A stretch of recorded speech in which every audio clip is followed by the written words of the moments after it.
All right, good morning, viewers. Welcome to day 2 of Masters tournament match between South versus West Zone. West Zone won the toss and put South into bat. The openers Faisal Akhtar and Amar Sheikh.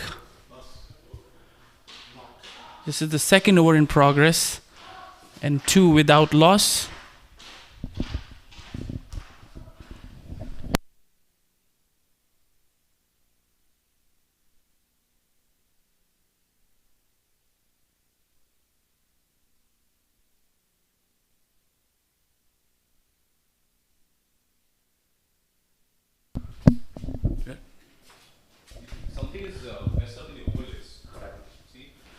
Again, the bowler from the pavilion end, Dashrath Sankey, left arm bowler.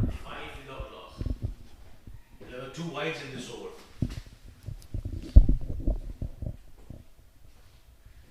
Something's messed up. I'm following this scoreboard.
All right, that's the end of the third over. That was a maiden by Raj.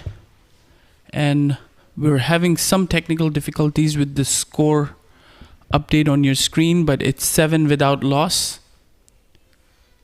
after 3 overs. And right away there's a bowling change as Darshad is taking off. A new bowler has come into bowl. Balbir is the new bowler.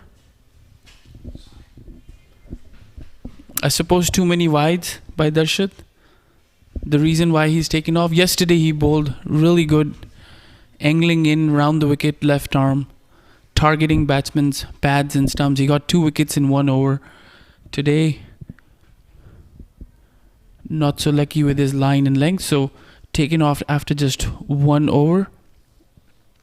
And Balbir coming in.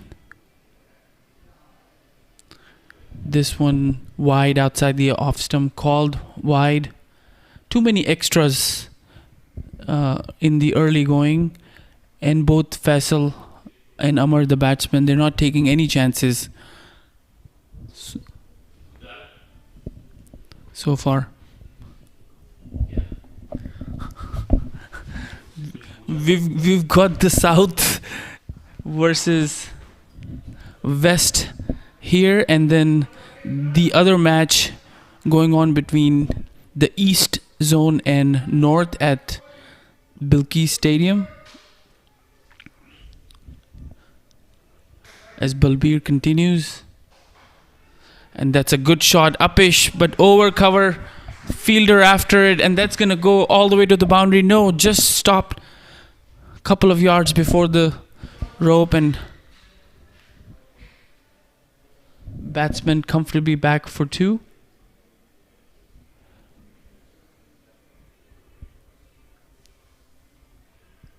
So I've got Jaideep with me in the commentary booth. He's sort of the master organizer of the Masters tournament. And Jaideep, what I've noticed with this keeper even yesterday, that he doesn't stand back. He always stand up even to the fast bowler. So he must have been one of the most experienced players on the Master circuit. Absolutely. Good morning, Mustafa. Good morning, everyone, wherever you are. We have a beautiful day of cricket ahead of us. The match between the West and South, the much anticipated match between the West and the South, I might add. These two teams seem to be the two strongest teams of the tournament, so it's going to be a very, very tight contest. And you've seen, even in the beginning, it's been a pretty conservative start by both teams. By West with a bit of a defensive approach as compared to yesterday, where they were very aggressive with both ball and bat, and South not as aggressive as they were yesterday. But Mustafa, to answer your question, yes, the wicketkeeper Parak Ananta is lightning behind the stumps, is a bundle of energy. Even though he is 55 plus, he is, in my opinion, probably one of the fittest and one of the best wicketkeepers in the US. And he is very, very confident behind the stumps. He doesn't mind standing up to the stumps against quicker bowlers as well. So in the over 50 circuit, I'm sure it's not much of a challenge for him to stand up to some of these medium pacers.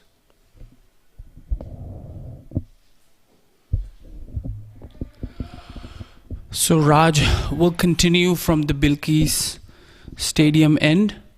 He's bowling well. He had sort of a wavered over, first over, then he bowled a maiden. So he's getting his line and length good. And again, as I said, both these openers, Amir Sheikh and Faisal Akhtar, very cautious in the early going. 45 overs game, they want to stay, watch how the pitch plays in the early going, and then take their chances. They've got some changes in the squad today. Like Jaideep said, one of the strongest team out of the 4 teams.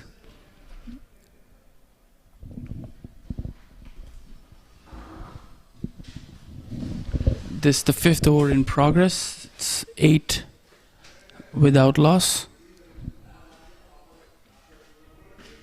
He's got 2 slips. And the keeper standing up.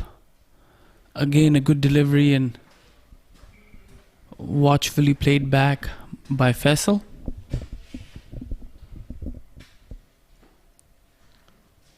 It's beautiful weather for cricket. As Jaideep and I were talking about prior to the game, it's cold breeze and good playing conditions. It's this time called a wide.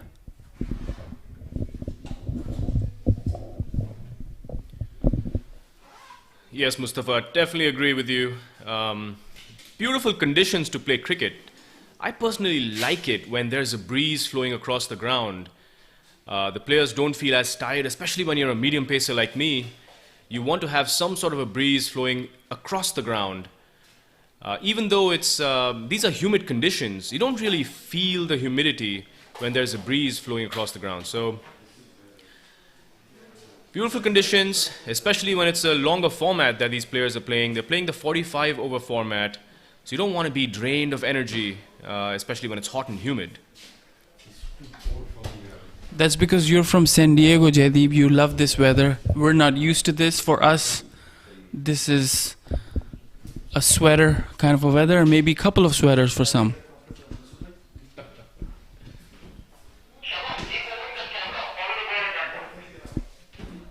That's the end of the 6th over. Another very economical over by Raj.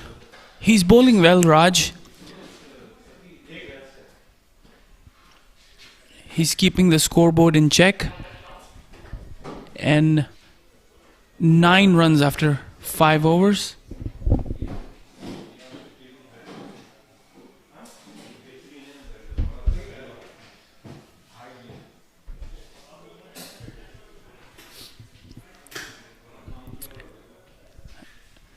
As Balbir will continue.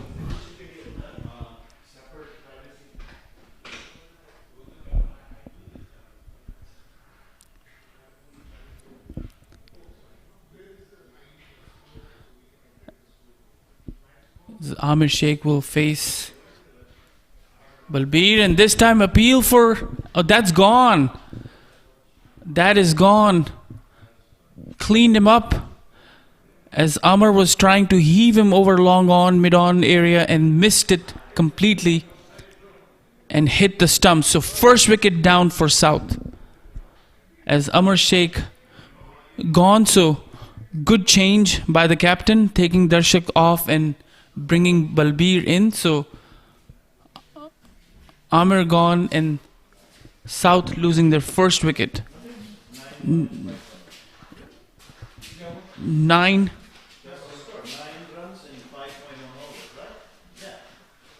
9 for the loss of 1 wicket. First wicket down.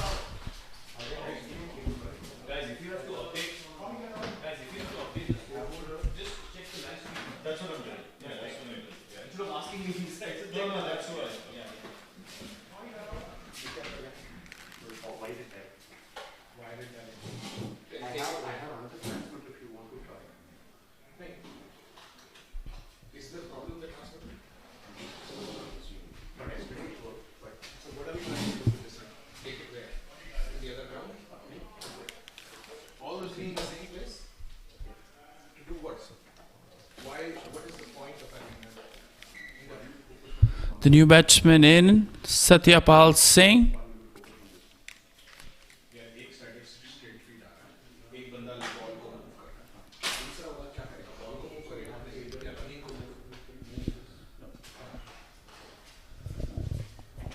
Very aggressive field placing by the captain.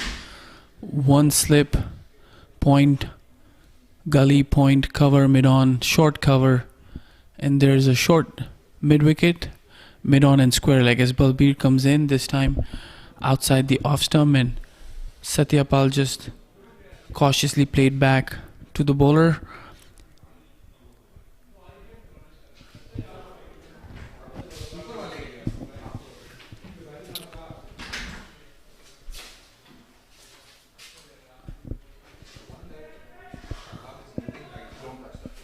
but we're not putting a lot of effort, just using the breeze as he's releasing the ball and he's trying to get some movement in the air.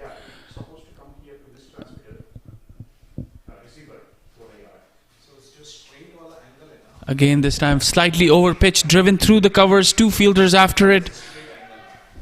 Won't carry all the way to the boundary, but batsman comfortably back for two.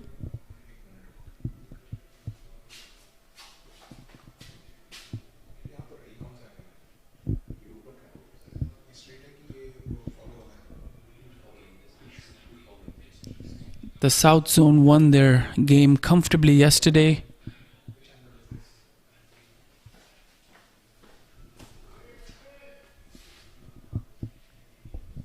Against East, and one of their bowling wicket taker was Amir, Syed Amir. He's a good bowler. He's a regular feature in Houston Cricket League, left arm fast bowler, and this time a wide called.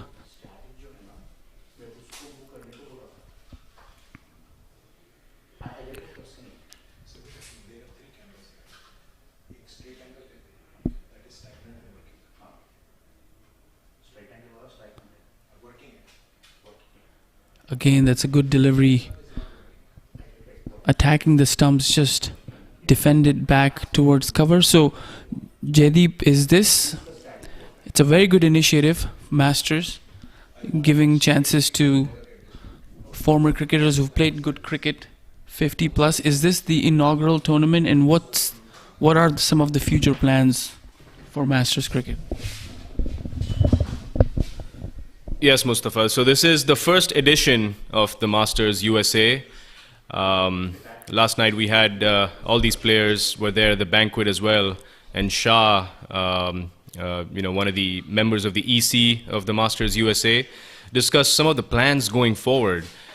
Since this is the first edition of the Nationals, this is going to be a mainstay in the Masters USA schedule pretty much every year. So we will have the Masters USA Nationals every year in different venues across the United States. So there are plans to have the Masters USA Nationals for next year, the 2022 edition, in California. But a lot of different regions in the USA are vying to hold the Nationals in their locations. But we couldn't have asked for a better facility than MUSA Stadium to have the inaugural edition of the Masters Nationals. Beautiful facilities here, such a magnificent stadium. Saki Mohammed, Saki Bhai as he's affectionately called across in the US cricket circles, has put in a lot of effort, tirelessly working to make his dream of building a cricket stadium come true. And Houston has become a cricket hub of sorts in the United States, with not just the MUSA Stadium and the Balkis Field right across from the MUSA Stadium, but also the Prairie View facilities that have opened up recently, where the under-19 nationals are being held, this week. So, a great hub of cricket for United States, Houston has become. As we see Raj Paddy continue from the Balkis end, just bowling a wide outside off stump. Both these batsmen, Faisal and Satyapal, have been on the conservative side, have been slightly defensive in their approach as compared to what we saw yesterday with the West batsmen.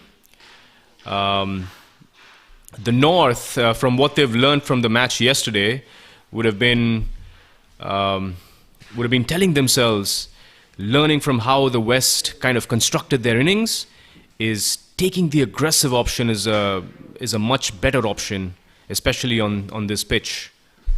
Mustafa, what do you think is? You're a Houston resident, and you probably have played on the MUSA Stadium a number of times.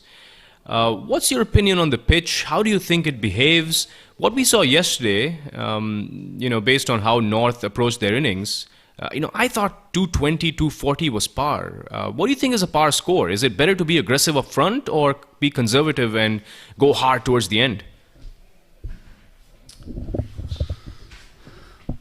Yeah, Jaydeep, so you're right. This is one of the finest facilities in Houston. The MUSA Cricket Stadium, as you can see, And for all those people who are here for the first time visiting, it's got some nice ground, the good cricket vibe and feeling when you're playing here, with good facilities, players, changing rooms, showers and dressing rooms. As for the pitch and your question, I think early on, this wicket, as I've seen playing here in the morning, always a little tricky, challenging to ball, doesn't easily come to the bat, but I think 225 is definitely a good score. It's a par score, as you said, and that's what probably Saki Muhammad, who also playing for the West, told the teammates and the batsmen to take their time. And if you play 45 overs, I think 225 is achievable. And they've got some good bowling in their arsenal. Like I said, Syed Amir, who was the chief wrecker yesterday, bowled really well. And along with him, a few more good bowlers. So they've got some good options. So they're playing for par score, which is 225, 230. And Rajpati also bowling well, just medium pacers, just not giving any extras. Now Raj is also the West Indies Cricket Board Level 1 certified coach. He's the ex-chairman of Bay Area Cricket Alliance and the founder of Thunderbolts. So he knows, he's played some good cricket and he knows how to use the conditions. And he's bowling a good line, another good over by Raj. So it's the end of the 7th over. And South now 16 for 1. Balbir took the wicket for Amar Sheikh. Cleaned him up. Balbir also a very seasoned cricketer. He played for the Delhi Cricket Association.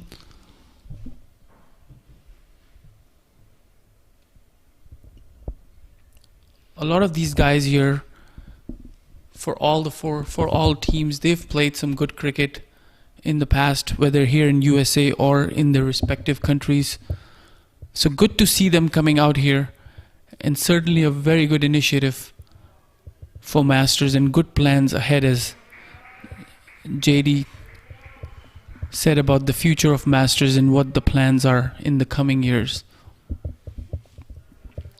As you can hear some cheering going on, we're right behind the South Pavilion as Balbir will continue.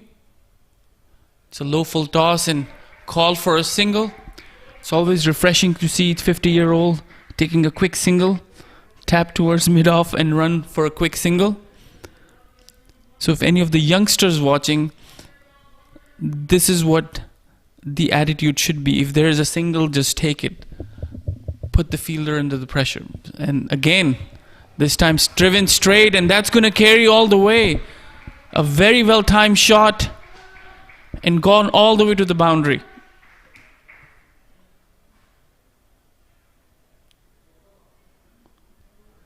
Faisal moves on to 8 of 18 deliveries. Satyapal 3 of 11. As South moves on to 22 for 1.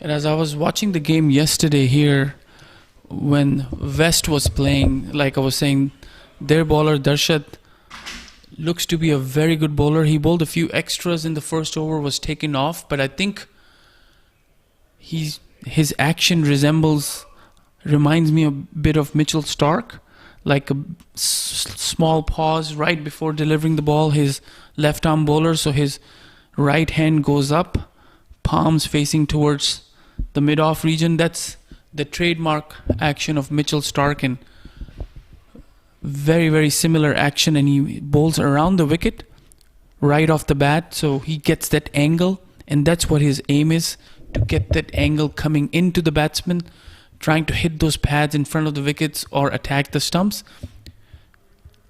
He was successful yesterday, took 2 wickets in 1 over, LBW and bowled. So as the ball gets older, and remind you, we're using 2 new balls, one ball from each new ball from each end. So as the ball gets older, I reckon the first change coming back will be Darshat from this end.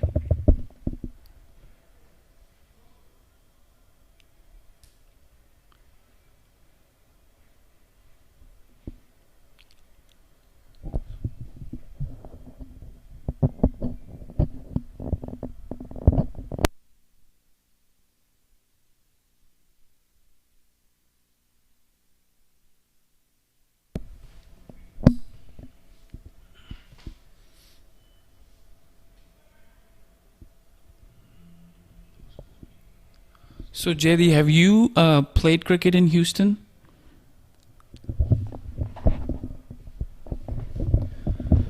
Yes, Mustafa. It's been a long time since I played cricket in Houston, but I remember coming here in 2013 for a tournament. I think it was hosted by Saki Mohammed, called the Friendship Cup. Back in the day, it was a very good tournament. And again, this is 2013, before MUSA Stadium, before Prairie View was built.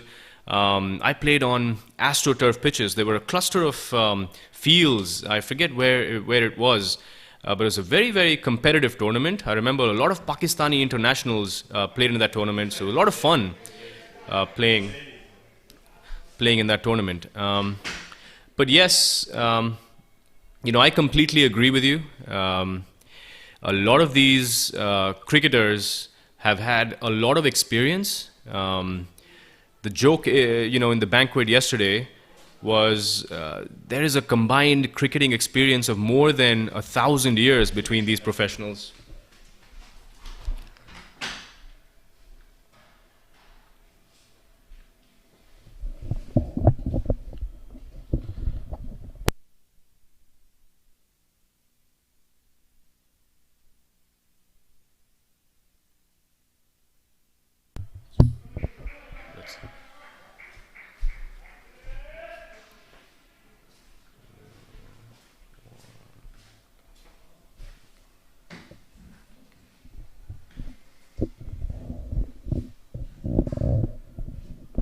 So second change, as Raj is taken off, and as we were thinking, Darshat is back in the attack, changed his end, coming in from the Bilkis Stadium end.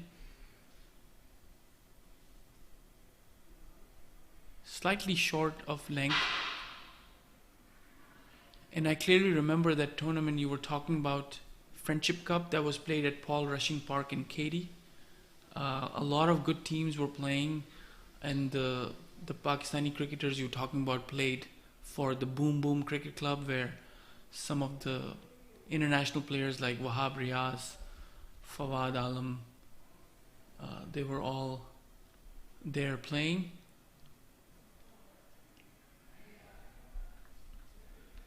That's absolutely right. I still remember my claim to fame. Something I'll always remember was hitting Wahab Riaz for a first ball 6 over covers.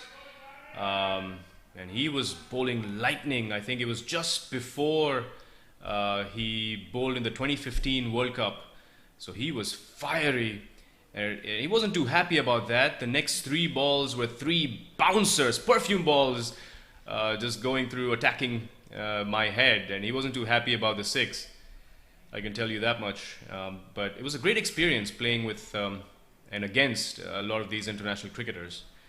But Mustafa, you're right. Dashrath reminds me of Mitchell Starc, a much older and wiser Mitchell Starc as far as his action is concerned. He was one of 2 players that really impressed me from yesterday's game. He picked up the key wicket of Dilip Chavan, the captain of the North Zone, with a ball that came in, and with his natural angle. If you can see from his action, the natural angle is the ball coming into the right-hander. See, he uses that to his advantage.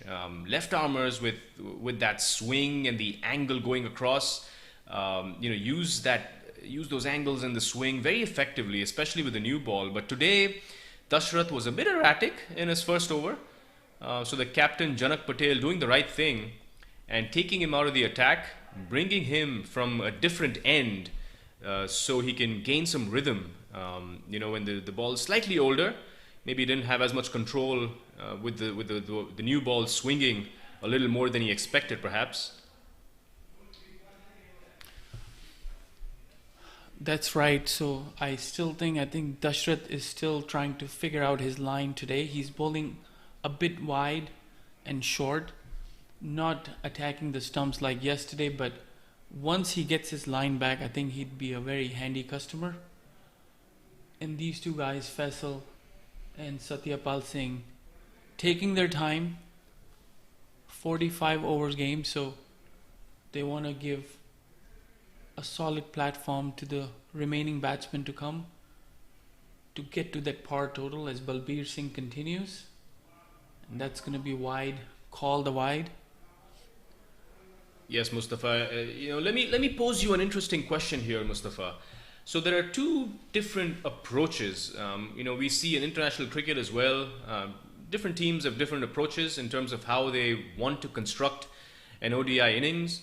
Now we see the Indian team, for example, has a set template as far as how they play ODI cricket and construct their batting innings. We see the openers typically being conservative, and they wait till the 40th over and explode in the last 10 with some explosive batsmen like Hardik Pandya and Rishabh Pant and KL Rahul and so on and so forth. As we see a quick single, a risky single being taken, perhaps taking advantage of a misfield by the West Zone fielders who were very good on the field yesterday. So Mustafa, coming back to my question, so there is the Indian team approach and there is the England team approach who kind of flip it compared to the Indian team. As we see a full toss, probably going to be called a no ball, and that's been dispatched over the square leg boundary for a boundary.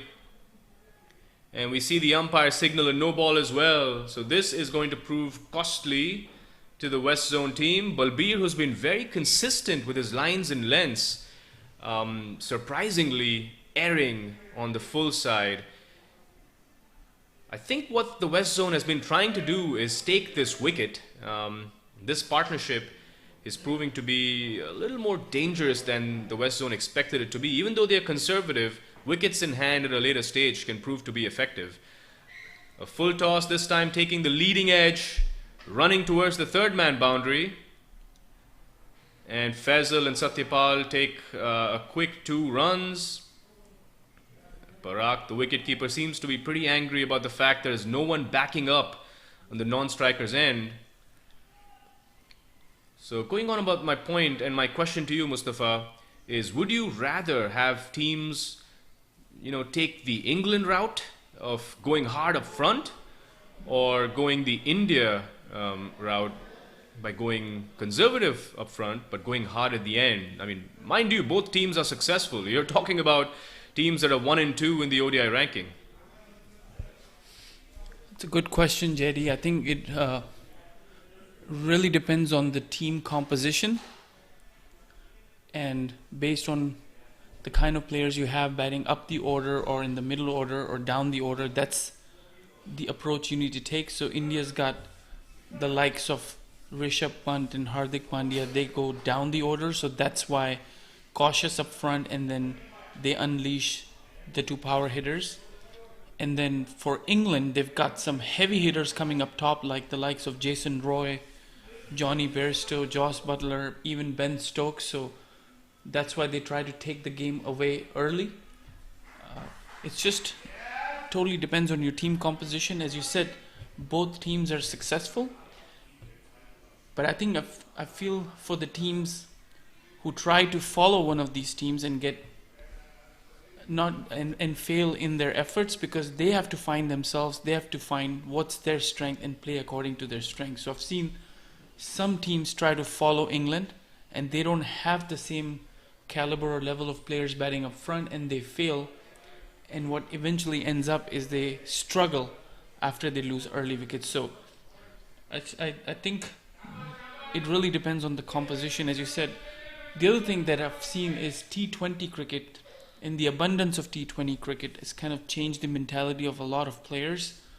They play a lot of T20, and to get out from the T20 mode and getting into the one day mode, it requires a lot of effort, that mental shift that some can manage. It comes with experience, and some find it very hard. It's very hard to hold yourself in a 50 over game to play the same shots that you're used to playing. The innovations, the reverse sweep, the paddle sweep, the dill scoop, all of the innovations that we've seen in the last few years in T20, you're noticing all these things coming into 50 over game. I absolutely agree with you, Mustafa. That's a very valid point that you make. It can be futile just following a certain model, a certain template that's been successful for a different team, albeit an international team, a very successful international team like in England or India. But I completely agree with you in terms that you need to look at the composition of your team, look at the role players within your team, and see which approach makes the most sense for the team that you have, for the players that you have in any given situation. And we saw Balbir going for a lot of runs in the previous over. Very rare for Balbir, who's been pretty accurate yesterday, pretty accurate in his first spell today so far.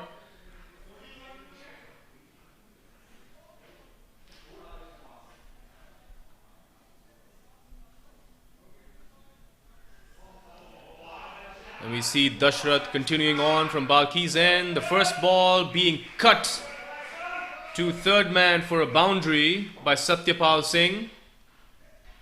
Both these batsmen are looking more and more confident as they play more deliveries. Satyapal especially looking in red hot form.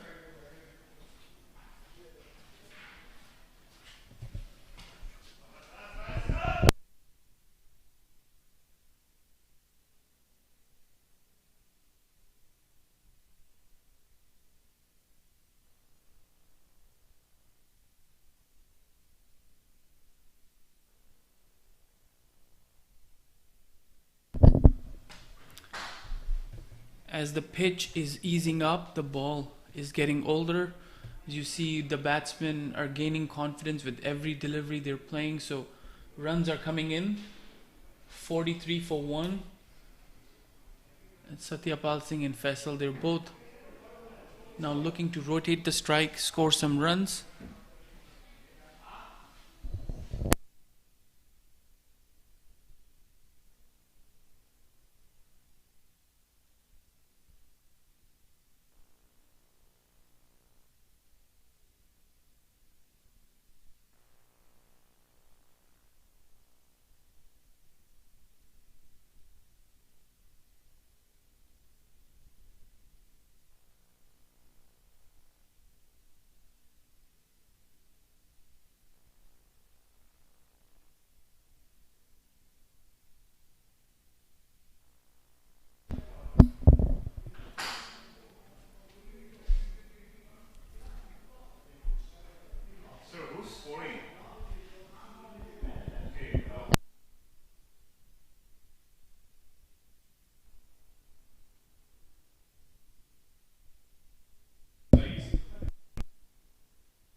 As Dashrath will continue and the batsman cross for a single.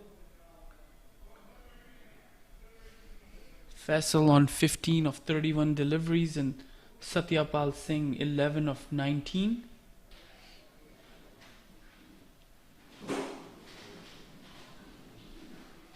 Scores 44 for 1.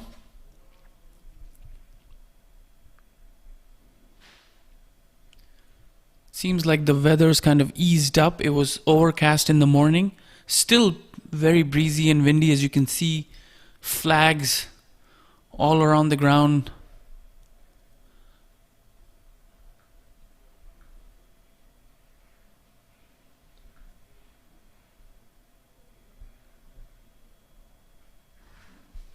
Do you want me to score?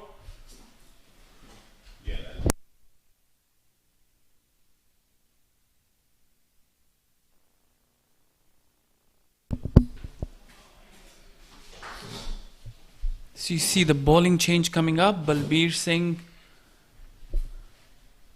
is taken off after that costly over, and then a lot of discussion going on between the captain and the bowler field placement. Yeah, we see a new bowler come in to bowl, Dharmesh Shah, who was very economical in a spell yesterday.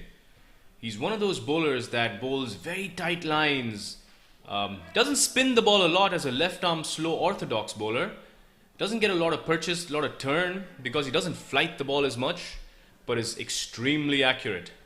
And the West Zone, just like yesterday, they're going to use their spinners to the maximum advantage that they possibly can. And Dharmesh Shah was effective yesterday as he starts with the shortest ball and asks a question to the umpire, but that was a clear inside edge. And hitting the pads as Parag, the wicketkeeper, tosses the ball back to the bowler. And I think how these 3 or 4 spinners that the West Zone have is going to determine how they bowl and what sort of total the South Zone get to. Can they restrict them to a below par score, or are they going to allow the South Zone to get the match, the innings away from the West Zone?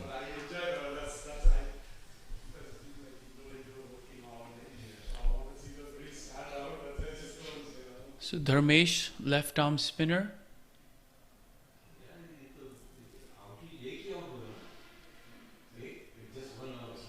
He's got a slip in place. He's got long off and long on.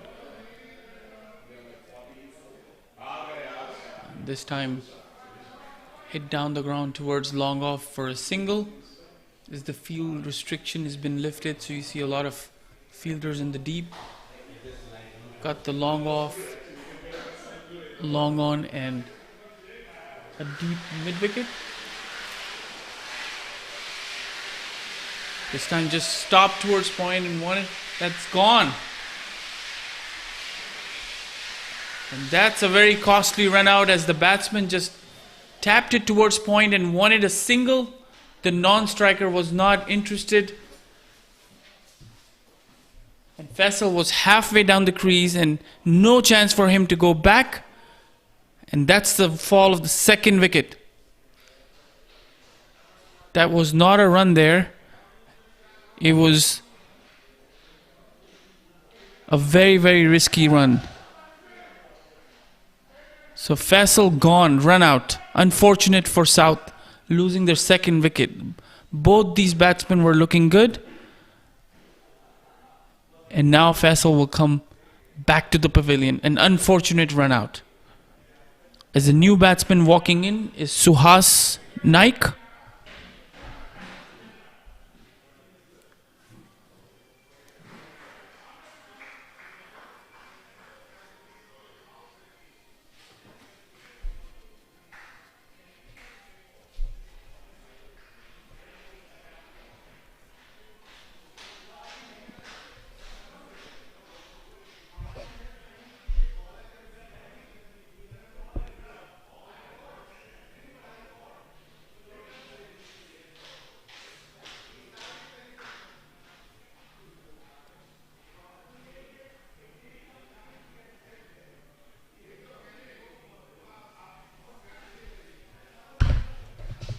So score now 45 for 2. I want to remind all the viewers who are watching this game live on the YouTube channel, you can put your comments in, any messages, feedback, suggestions for the commentary team or the broadcast. We'll be more than happy to read your comments during our commentary.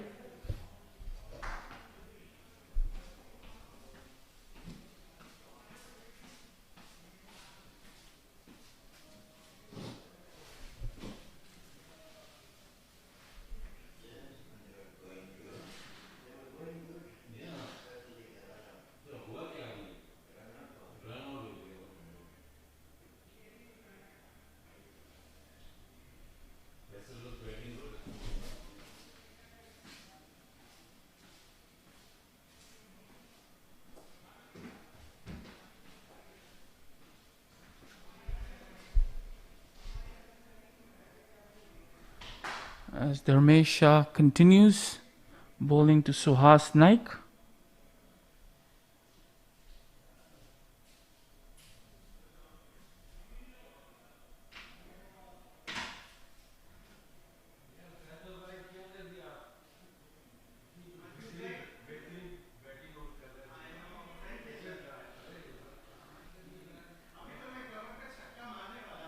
Oh, this one a good delivery.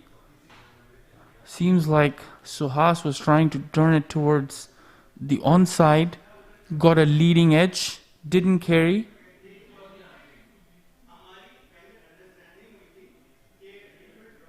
The fielder was Uzair Nana, who got the run out.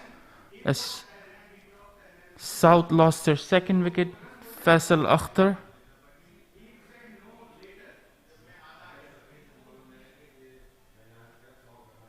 And now after end of 12 overs, South now 46 for 2.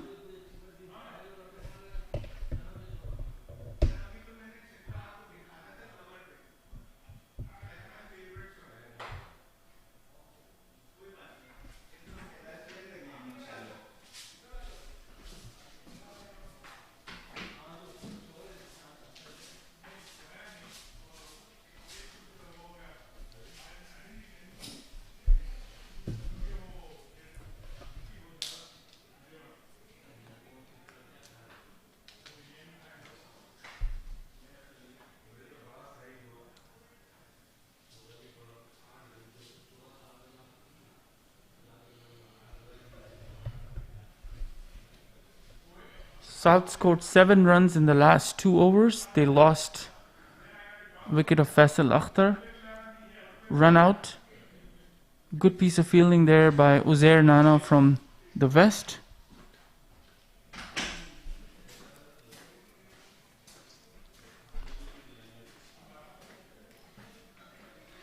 Another bowling change as Darshat has been taken off, and then Rajendra Badad is the new bowler.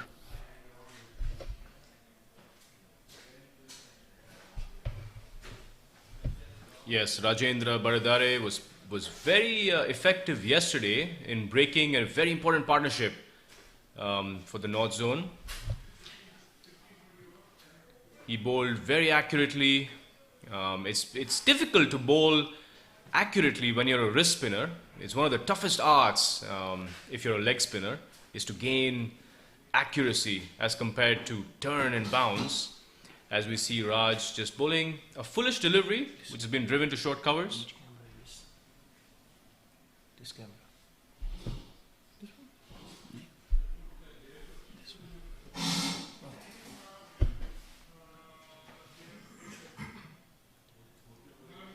In the West Zone, what they've been successful at is ensuring that the South Zone aren't taking the game away from them. As Rajendra appeals for an LBW, perhaps it was a wrong one that held its line, but the umpire says it struck him too high, so it doesn't give that out. But what the West Zone have been successful in is ensuring that the South Zone don't take the game away from the West Zone. They've been able to break the opening partnership pretty early, as well as a partnership that was building up between the number 3 and the opener, Satyapal Singh.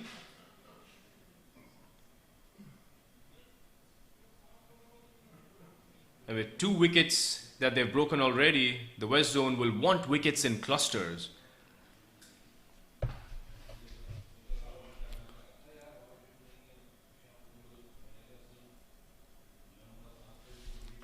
Again, good delivery, just played back towards the bowler for a quick single. And you're right, Jaydeep, it's not easy to control the ball for a wrist spinner. And Rajendra here has played under 16 for Maharashtra, and he also has coached USA under 15. So a good talent here, good experience coaching the kids. In the game, he's bowling well, not giving anything away.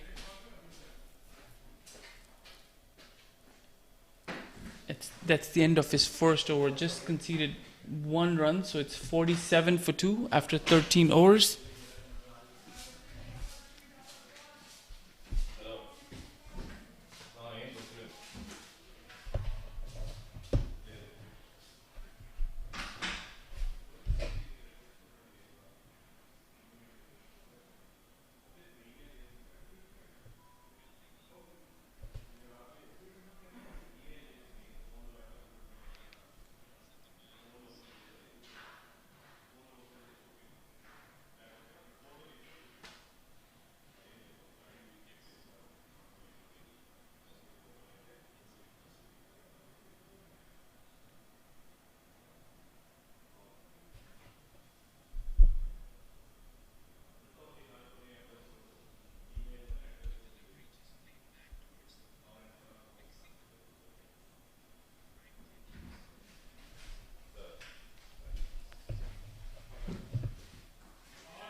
And that's gone.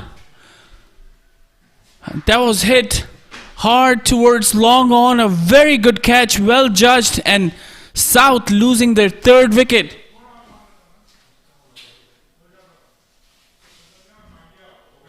As Dharmesh Shah getting the breakthrough, and South losing wickets now.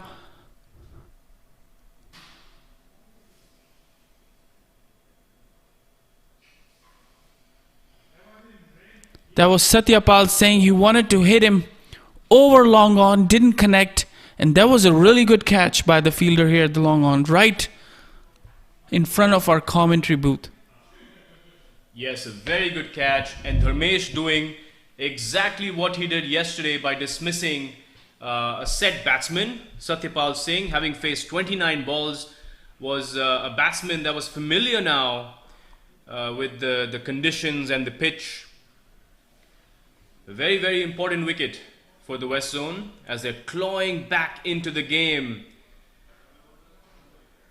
And the spinners are doing the trick again, just like they did yesterday against the North Zone.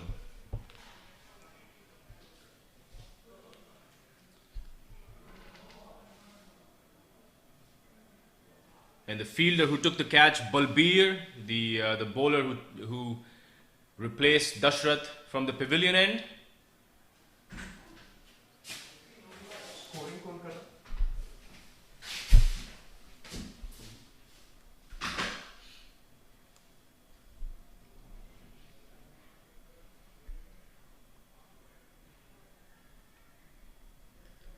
Oh, a chance created there towards Janak Patel, the captain at short covers.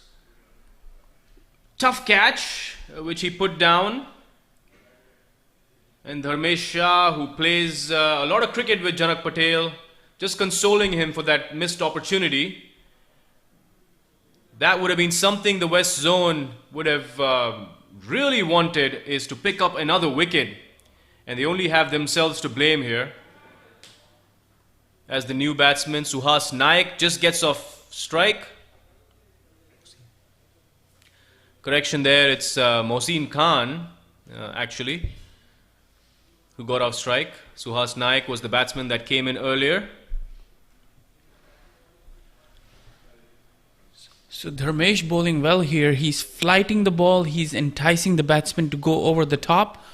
He's already dismissed Satyapal Singh and then created another chance where Suhas Naik hit towards cover where catch was dropped. So a lot going on in the middle with Dharmesh bowling. It's not easy to stay away from those big hits when you see that flighted ball coming right underneath your eye as you want to take the bowler away, but not easy to hit those balls, especially now when South have lost 3 wickets, 2 quick wickets, the run out of Faisal Akhtar and catch at the boundary with Satya Kumar going. So new batsman is Mohsin Khan. He's joining Suhas Naik. So a lot of pressure on South now as both these batsmen new to the crease. Now they will have to reset, take their time and start again. As we've been talking about that, it's very important for South to get to that par score of 200 plus to give their team a chance. Their bowling is very well.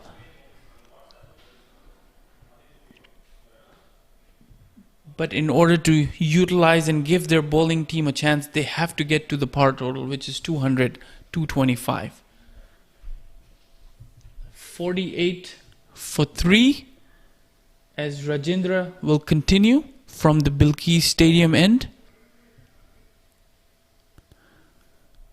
Again, both these bowlers, Dharmesh and Rajendra, they're trying to give enough flight, enough air and loop. They want the batsman to go after them, hit the ball hard in the air. And this one, a half-hearted appeal by Rajendra. Umpire not interested. Didn't signal leg by either, so it was off the bat.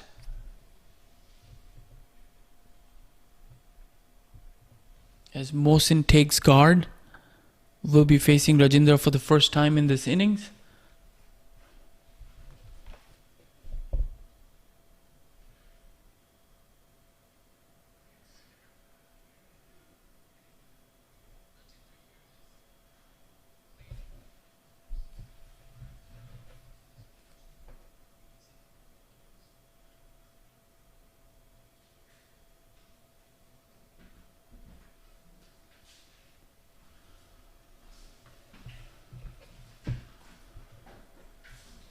Good effort there by the wicketkeeper running after the ball just behind square.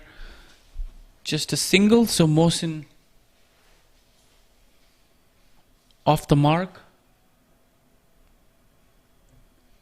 So JD, time for these two new batsmen to go in and kind of reset and restart the innings for South if they want to get to the par score. And again, this one is a loud appeal both by the keeper but umpire walking away, not interested.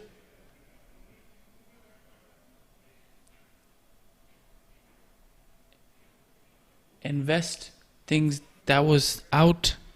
They're still talking about it. Yes, Mustafa. I wonder what they were appealing about there. Was that an LBW? Was that a caught behind? Were they just upset that the ball missed the stumps and it was an opportunity to dismiss the batsman there? But I agree with you, Mustafa. This is the time for the South zone to consolidate, to make sure that they don't lose any more wickets. As the batsman gets beaten again by Rajendra. Rajendra reminds me of Samuel Badri in the way he bowls.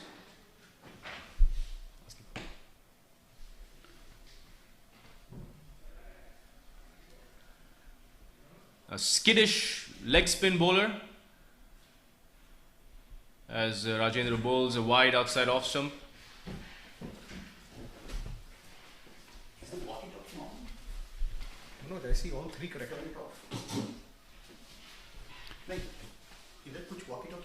Again, this time just tap towards long on for a single. On the live it's coming. It seems it's coming on the live. Okay. Camera तो pick नहीं कर रहा, ऊपर वाले camera तो audio नहीं pick कर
As we continue after the break, Dharmesha will be continuing his third over, and Suhas Naik is the batsman.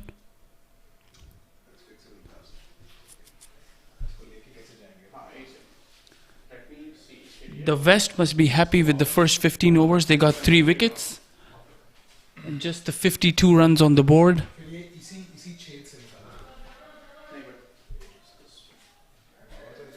Suhas wanted to come back for the third, but Mohsin wasn't ready, so that's 2 runs. So I think both these bowlers, Rajendra and Dharmesh, they're trying to give a lot of flight and loop. They want to have the batsman go over the top and create some chances, as we saw Dharmesh taking a wicket in the previous over and also a drop chance.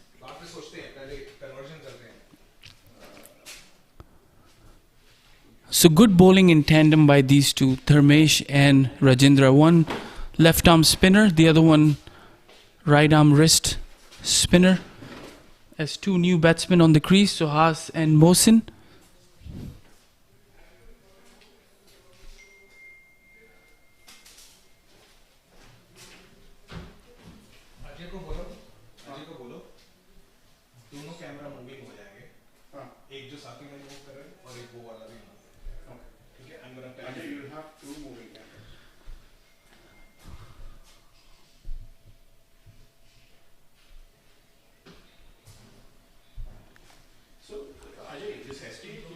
A lot of field changes going on for Rajendra. They've taken one deep square leg and then another player going in the deep just outside the circle, 10-15 yards in. It's towards mid-wicket as Rajendra continues. Again, this one, good delivery, flighted, but played straight to short mid-wicket. Good piece of fielding there. So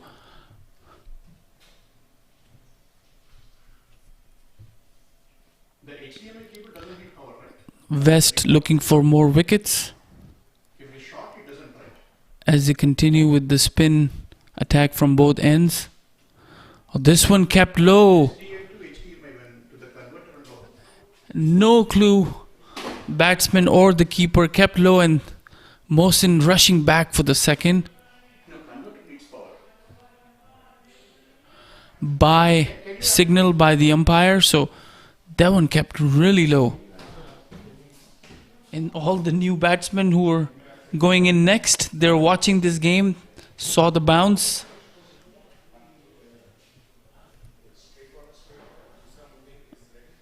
Slightly uneven bounce.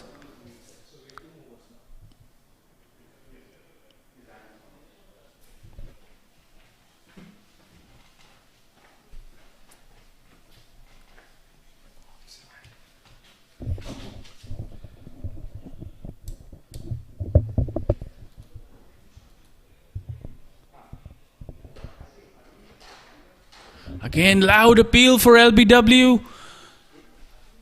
Umpire not interested. Looked a bit high. Went towards the short third man area. The batsman crossed in for a leg by. So a lot of chances. A lot of half-hearted appeals. A lot of balls getting struck on the pad. So a lot happening in the middle. Good bowling here by the West. This one was short outside the off stump. Suhas just lets it go to the keeper. If West manages to get another wicket here, they'll put South under a lot of pressure. Again, that's a good delivery. Just watchfully defended towards the onside. And that's another good over. Every over, something is happening with an appeal or a chance. So good bowling here. Good change by the captain, keeping these two bowlers, Dharmesh and Rajendra.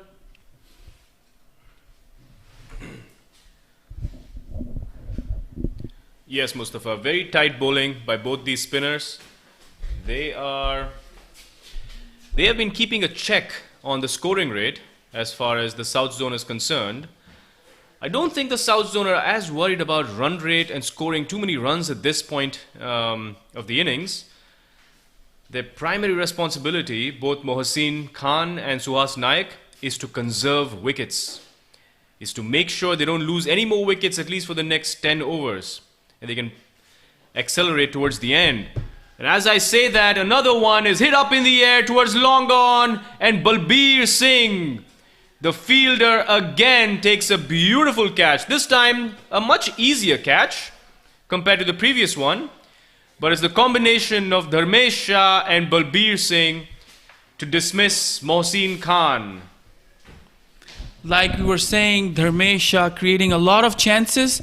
These flighted deliveries enticing the batsman to hit over the top, and that's exactly what Satyapal did in the previous over, and Mohsin Khan couldn't resist, just heaves it over long on, couldn't time the ball, went high up in the air, and Balbir Singh taking a comfortable catch at long on, so 4th wicket down. And Mohsin Khan departs back to the pavilion. New batsman, Noman, walking in, number 99. It's a very experienced player from the Dallas area, a wicketkeeper batsman. These two have played together, Suhas and Noman, in Dallas, so they've probably been through this situation many times. And they have to do it again. South under a lot of pressure, losing wickets at regular intervals, and the man who's creating this is Dharmesh Shah and also Rajendra from the other end. So good piece of bowling here, and West certainly sees an opportunity here to dismiss South cheaply and then get towards chasing the score. But let's see how these two batsmen play the condition, as Dharmesh not giving anything easy. He wants the batsman to take charge, hit him. Absolutely, the West Zone firmly in control of this match. And Dharmesh Shah, the wrecker-in-chief, has picked up 2 wickets already as he looks to get another one. Firing this one outside off stump to the batsman on strike. It's Suhas actually, because the batsman crossed. This time beating Suhas outside off stump, getting some turn, getting some purchase this time from the pitch. But Dharmesh has been making scoring very, very hard for both these batsmen, for all of South Zone batsmen to be precise.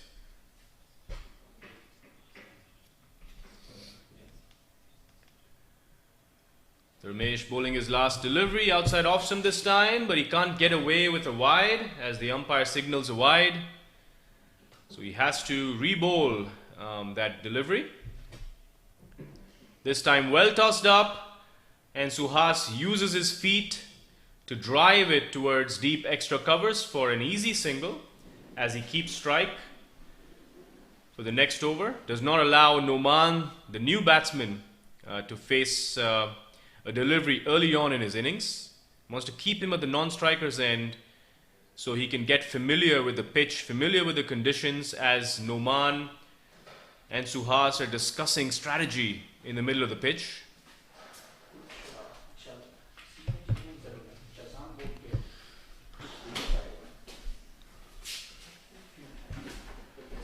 Yeah, both these batsmen will have to play out a bit more cautiously as they've lost 4 wickets. As Rajendra will continue from the Bilkis Stadium end. You can see that other wicket.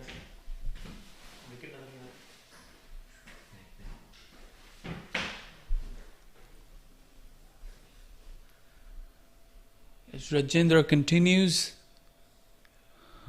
Again, a lot of balls keeping low from the Bilkis end. I've seen Rajendra bowl a lot of deliveries outside the off stump, kept low. Even in the previous over, there was a couple of byes where it missed the keeper as well. So, something to think. This one, good delivery, and that's gone. Another wicket down for South. as Suhas Naik departs. Cleaned him up. So both these bowlers, Dharmesh and Rajendra,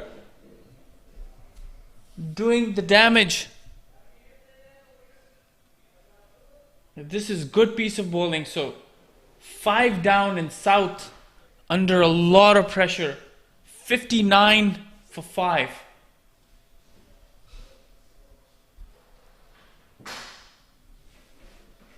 Absolutely, Mustafa. Both these bowlers, both these spinners, Rajendra and Dharmesh, bowling in partnerships. I think we were discussing in the commentary box yesterday about how bowlers can bowl in tandem and form lethal combinations, and that's exactly what Dharmesh and Rajendra are doing. They're bowling in rhythm, both of them looking very dangerous, making it difficult for the batsman to find scoring opportunities. But not only are they keeping a check on the scoring rate, they're also been very successful in taking wickets. As we see some of the viewers watching this game live still have faith and hope in Noman Khan, and also the new batsman just walked in, Syed Shahnawaz,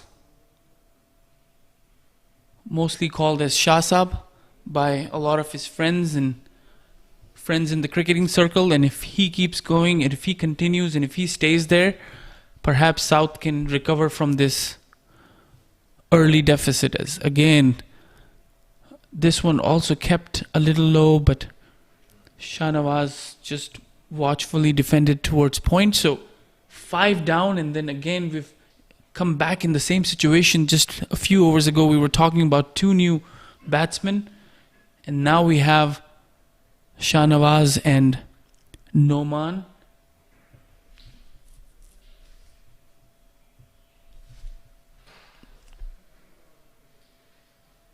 This one again, a good delivery.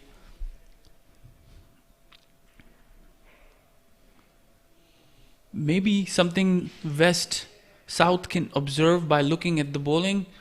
Perhaps they need to see how their spinners can also take advantage of the situation and maybe bowl in tandem if they have good quality spinners from both ends.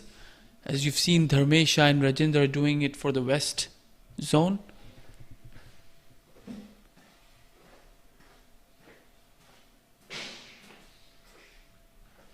Good defensive push there, very confident push by Shahnawaz. So that's the end of a very successful over. Got the wicket of Suhas Naik. 59 for 5 after 19 overs.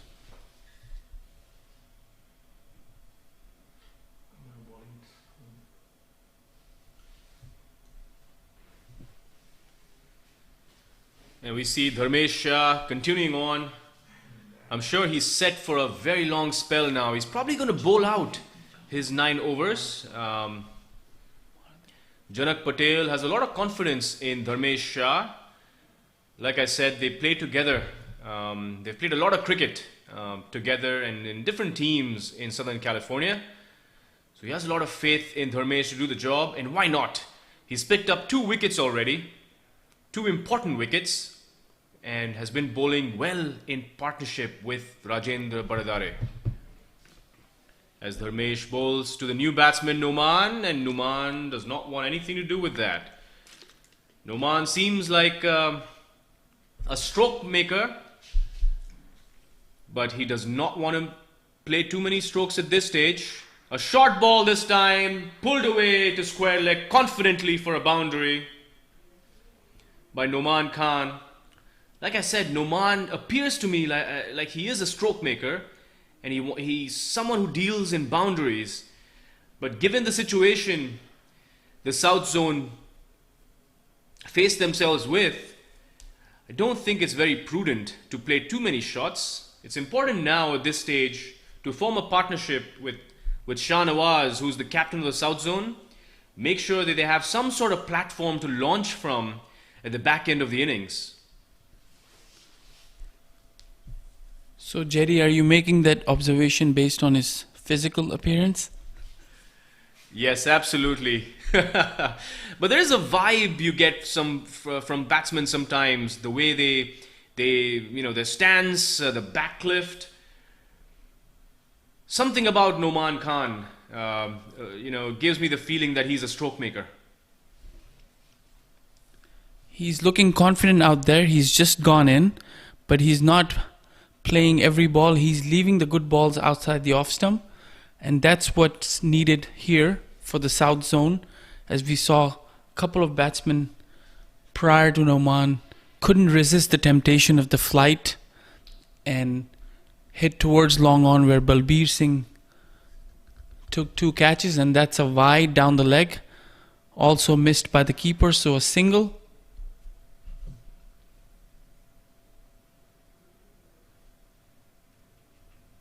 So what's your observation about Shahnawaz?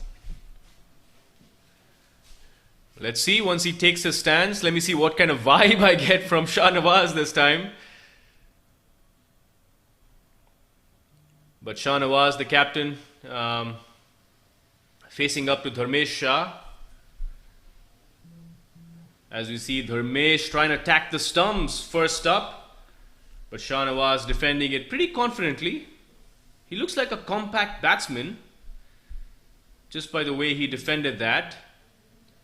And just as I say compact batsman, he goes for an expansive loft over the bowler, but gets beaten, all ends up. So Dharmesh creating a lot of opportunities for West Zone. Every over, something's happening as he bowls and batsman heaves and misses or appeal for leg before. So he's still got a few overs left. He's just bowled 5 overs, so he's got 4 more overs left. And Rajendra will continue with his 5th over as he's got the ball in his hand. A crucial stage for South. They need a partnership here. If these two can carry on and take the score to 150, 160, then they've got some good players still waiting for their turn. As we said, 200, 225 is a good total here for South. But right now, West dominating the proceedings with taking 5 wickets with only 65 on the board.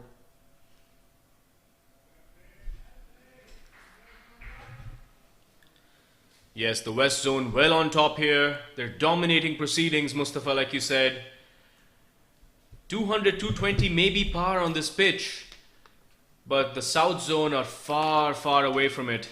I think they'll be happy with 150 as we see a wicket go now. Noman Khan getting bowled. He steps out.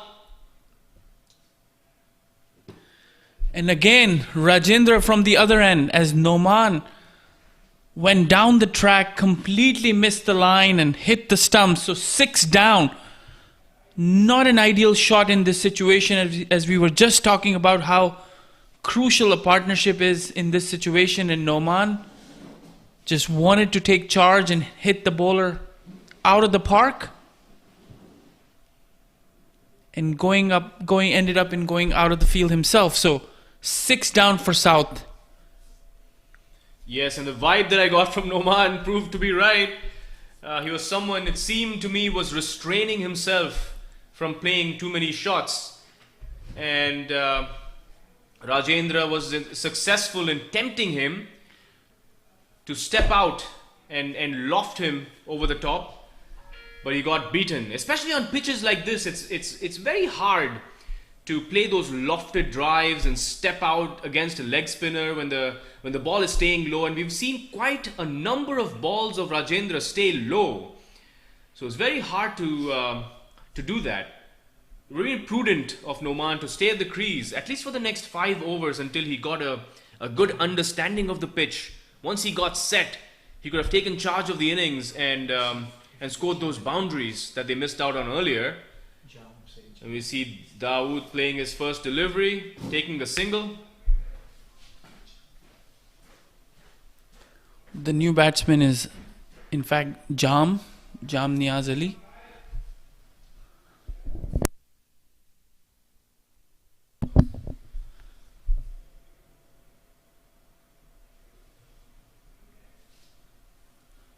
Jam is a very experienced batsman. He plays for Houston Cricket League, for Houston Cougar Sports Club. A very talented, very skillful attacking batsman. And he can single-handedly change the course of the game. But again, under this pressure that these two bowlers have created, Dharmesh and Rajendra, it's hard.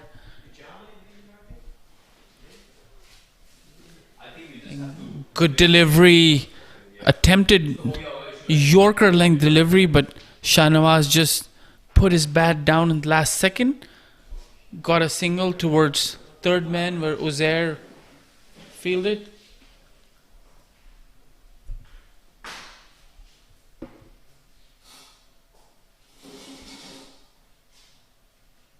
So 66 for 6.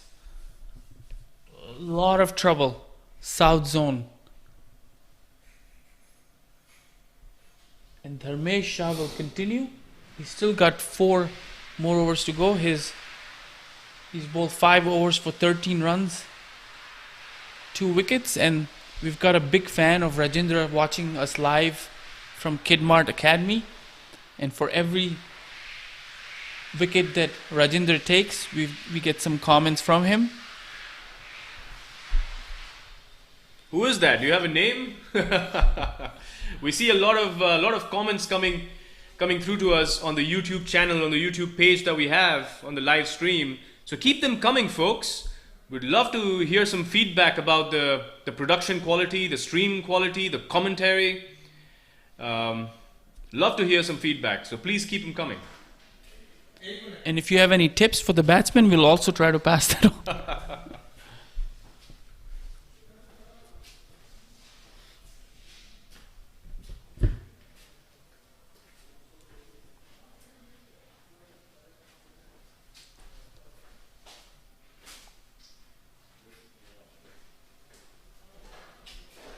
Again, a flighted delivery and Shahnawaz hitting it towards mid-wicket. That's not where he was intending to hit, but got the inner half of the bat for a single. Brings Jam on strike. He'll be facing his first delivery. 2 slips in place. And Jam just rocks on the back foot, plays towards the gully area. This is the 22nd over in progress. And what a wonderful spell here by Dharmesh. Not easy to bat, especially when you have the scoreboard, the wickets. 6 wickets down, but let's see how these two can cope with the situation.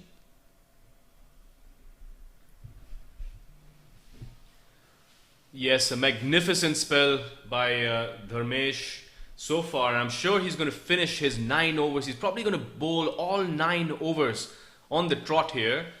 He's got a very smooth, easy action. So it seems like it's not going to take too much effort, too much toil, for him to get tired in his spell. So I'm sure he can bowl 9 overs without breaking a sweat even. And unsurprisingly, we don't see a bowling change. We see Rajendra continue on from the Balki's end.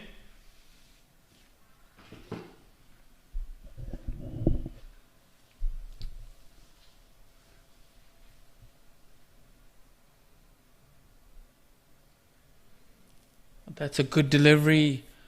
Very good delivery. So I got a few comments from some of Jam's fans as well. They said we're also watching, so we need to acknowledge them as well, as he's commonly known as Jam Bhai in the Houston circle. Again, this one eased it towards the short mid wicket for a comfortable single.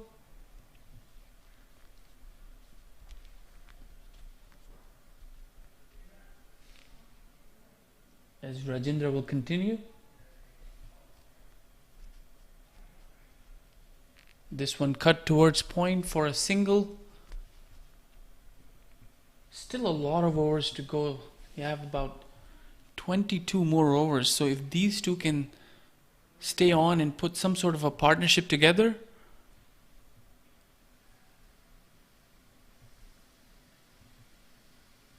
and give their team a fighting chance. Right now, they 68 for 6.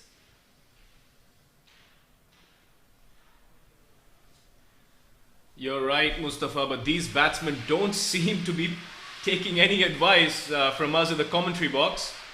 Every single batsman that has been coming through after 4 wickets have been down have been looking to attack.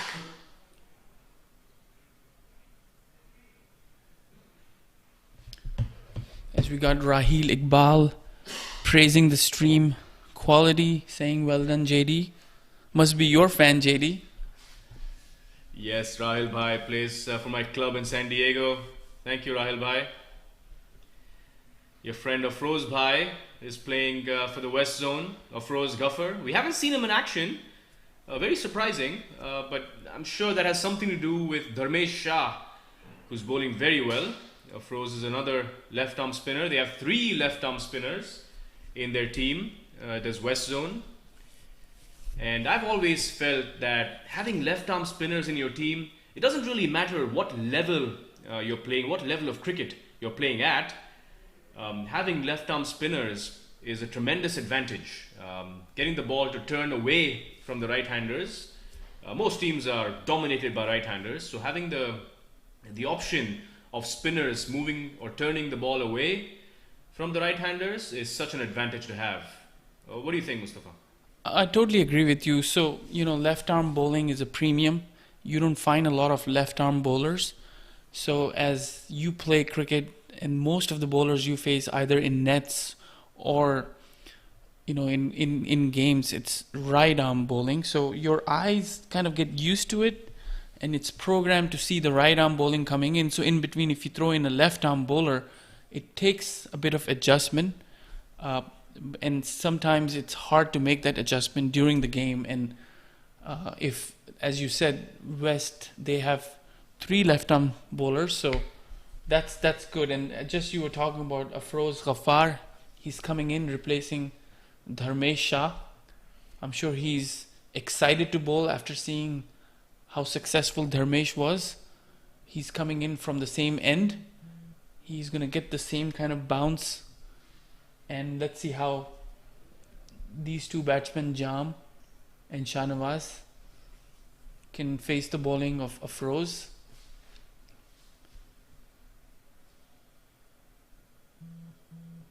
This is short and pulled towards square leg area, and that's going to go for a boundary. Starts with a short delivery, and Jam just rocks back and pulls it towards square leg for a 4. Slightly different action from Dharmesh, as he kind of turns his arms around twice before delivering the ball. I've seen this with a few bowlers. He needs to keep the same line as the pressure is on the south. Again, this one slightly better. Again, towards the offside, and Jam wanted to kind of rock back and pull this, but lets it go to the keeper. Good amount of patience needed by these 2.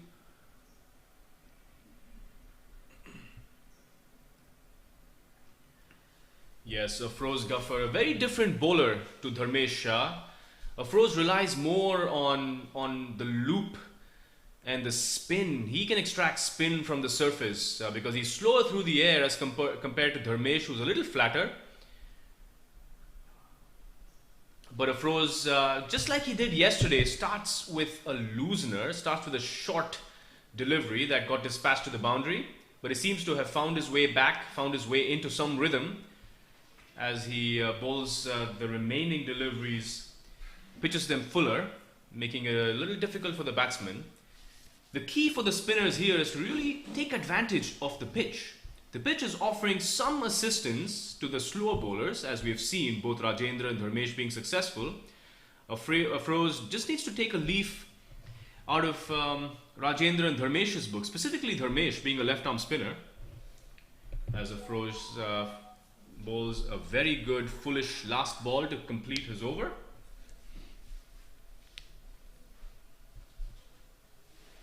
That 4 was hit by Jam. Shah.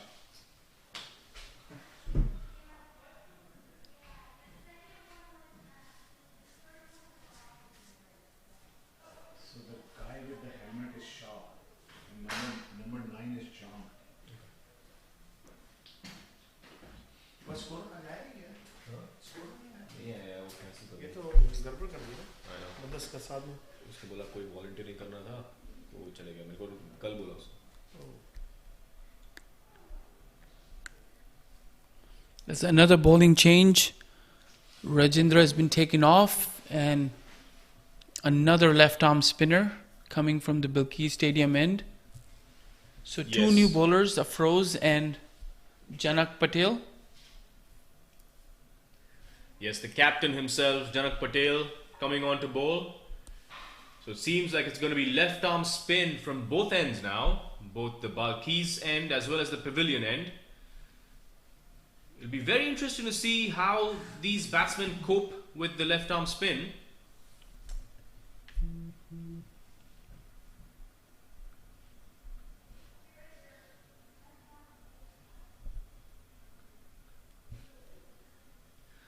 And a good first ball by Janak Patel there is just defended by Shahnawaz.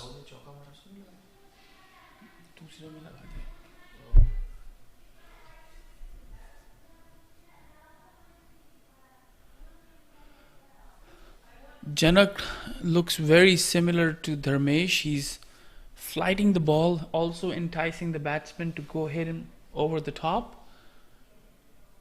And that's what Dharmesh was successful in doing. This thing hit over the top but didn't quite clear the cover fielder, and that's gone. As I was just saying, Janak employing the same strategy as Dharmesh wanted the batsman to take a chance, and Shahnawaz couldn't resist but could not clear the cover fielder, and that's gone. So 7 down for South for 72.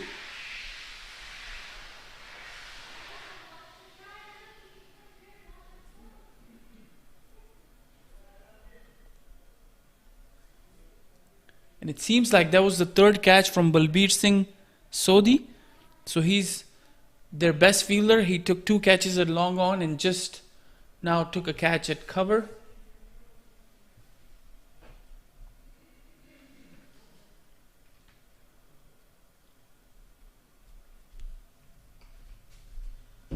Yes, he seems to be a very good fielder, Balbir, with a jersey number 1. Whenever I see a jersey, someone wearing a jersey number 1, it always appears to me that they are confident, they want to lead from the front, someone who isn't shy. So Balbir seems to be someone with that sort of qualities. He took 2 great catches on the long on boundary, but this time he's inside the 30-yard circle. This wasn't an easy catch because he had to run back to take that catch. But Janak Patel striking in his first over itself, and as captain, I'm sure he's very pleased by the way the West Zone have gone about their bowling and fielding so far.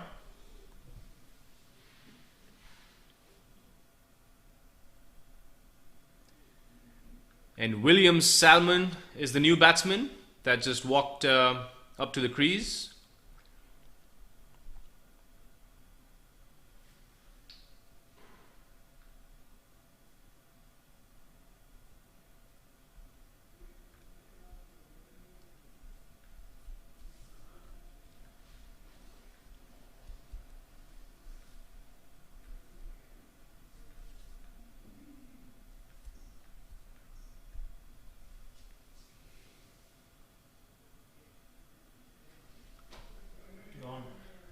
And this time Jam hits it over cover, and that's gonna go for a boundary. Good fielding in the deep for 2. So again, flighted delivery, and Jam hits it to his favorite spot, which is deep extra cover, and good running between the wickets between Jam and William. As the score moves on to 74 for 7.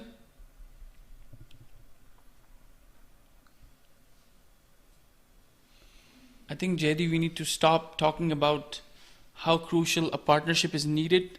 It's the commentator's curse. Every time we talk about a partnership, a wicket goes down. So we'll just let them play the way they want to play. Yes, a lot of players are superstitious that way, and they believe in the commentator's curse. We see that happen even in international cricket. as every time a commentator praises a batsman or a bowler and something bad happens. So you're right. I think, we should take your advice and just focus on the proceedings. Stop praising the fielders even. They might drop a catch now. Just stop praising Balbir, who's at the long on fence now. As Afroz continues on, that was pitched up, and King William, facing his first ball, tries to sweep that. A brave shot when you're facing your first ball of the innings.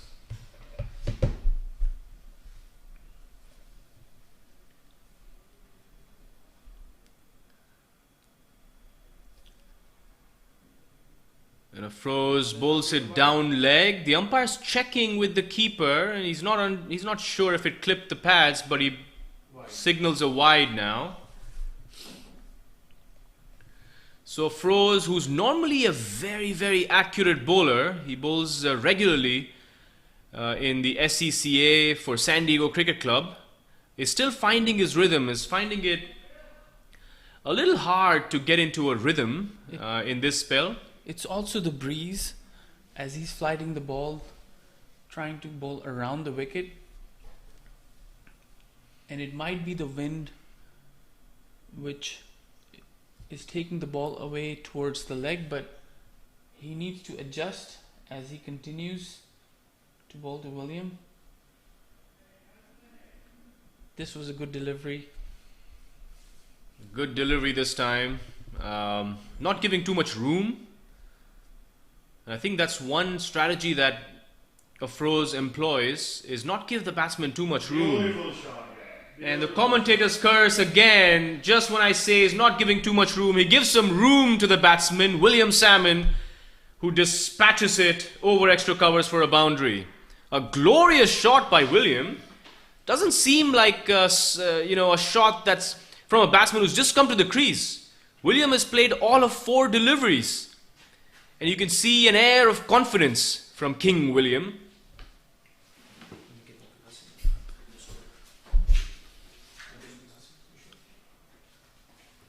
And if I was the captain of West, I would actually feel very good with this shot, because that's exactly what I want South to do, is take these chances, because they've got coverage in the deep in key areas, and that's where South have lost most of their wickets, hitting out, getting caught in the deep. As the Afroz continues, this one is a top edge, almost carried towards the slip area, just behind the keeper, and the keeper didn't have any idea where the ball was.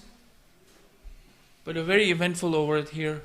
We had a few wides, a few defensive push, and a 1 bounce boundary, and a top edge that almost carried towards the slip. Yes, an eventful over. And you're right, the keeper, Parak, seemed to be blinded by that ball. It's very hard when the batsman top edges a ball, especially for a keeper who's standing up to the stumps. Sometimes the keeper gets blinded, and it's hard to see what's happening behind him. But it was too hard for the gully fielder to take that catch. And a missed opportunity, the West Zone would think. Janak Patel continues on from the Balki's end, having picked up a wicket during the last over. Janak Patel's going to bowl with some confidence now. A foolish delivery which has been driven towards extra cover for a single by Jam, who gets off strike and gives strike to William. I keep saying King William because that's how he's known as in the cricketing circles. And you'll see on his jersey as well, you'll see King Willie written on his jersey. King Willie because his name is William, King William from the British dynasty. And he is from Great Britain.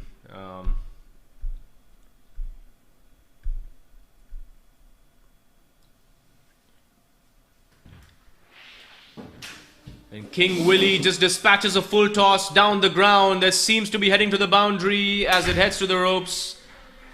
The long on fielder unsuccessfully chasing the ball. And 4 important runs for the South Zone. Good piece of hitting here by Willie. He wants to score some runs.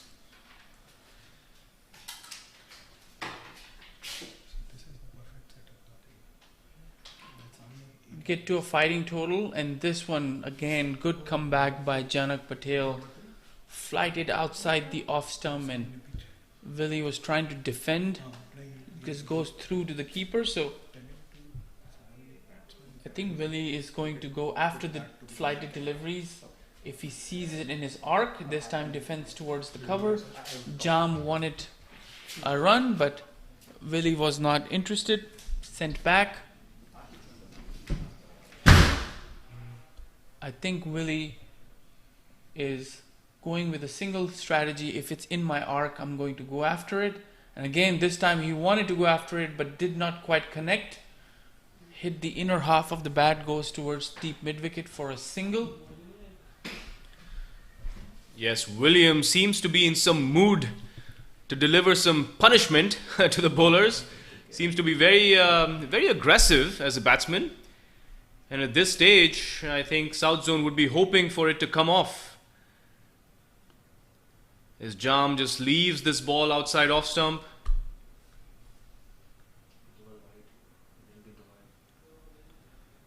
As Jam still disappointed with that no wide ball call from the umpire. Jam equally an aggressive player, but kind of restraining himself with the situation with 7 down. He wants to stay till the end and give his team a good fighting chance to defend the total.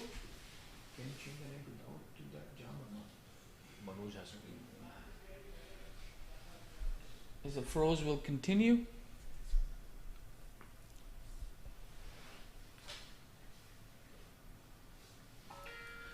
They've got Balbir again marking the long on boundary where he took 2 catches and took 1 more in the cover area. So they've got all the deep fielders positioned well for that King style hit from King Willie. I won't be surprised if he's going to pepper those long on and long off fielders.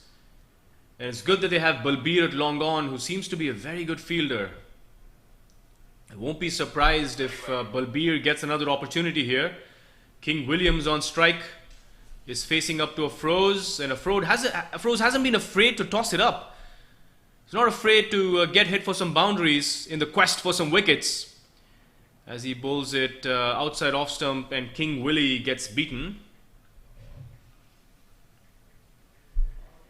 In the South Zone would be hoping for as many runs as possible. They're way below par. There's not yet at 100.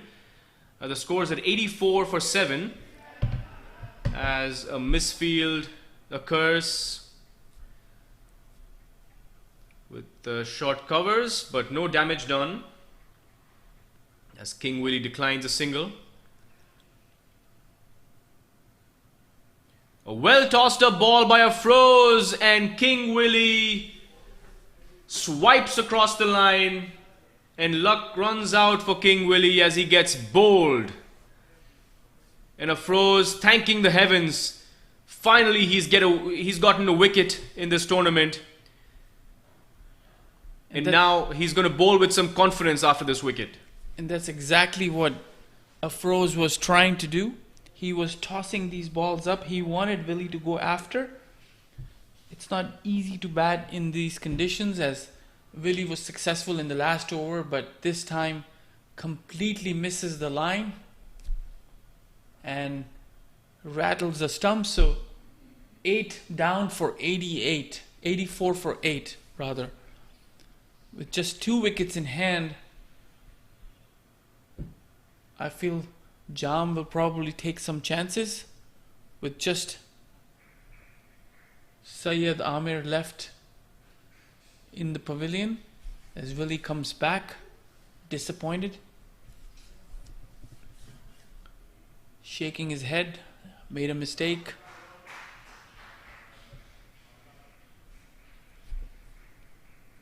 As the new batsman is Ramesh. some field adjustments for him. Still, the fielders in the deep are still stationed, long on, long off, extra cover, deep mid wicket. You've got the short mid wicket, short third man, point and cover. Also a deep square, a square like inside the circle.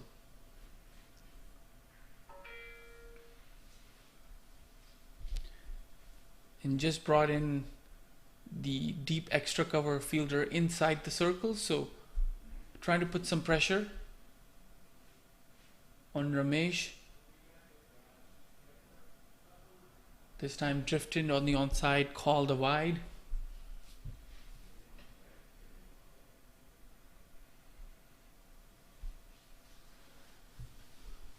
Yes, the South Zone are in a very perilous position now. They haven't gotten to the 100 mark even, as Afroz bowls another wide. Very uncharacteristic of Afroz Ghaffar. Like I said, who's normally very, very accurate with his line and length. But I think you made a point about the breeze, and that could be something that's disrupting his line and length. As he bowls another wide, this time overcompensating outside off stump.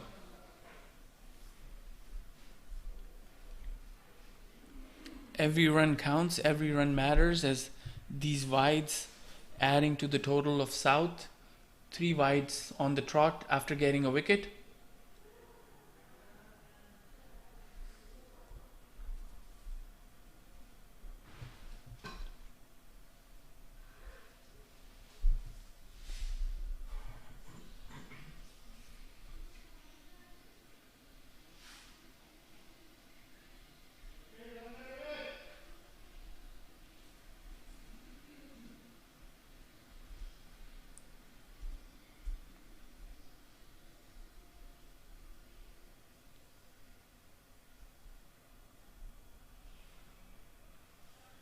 And Afroz finishes off this over, just bowling outside off stump.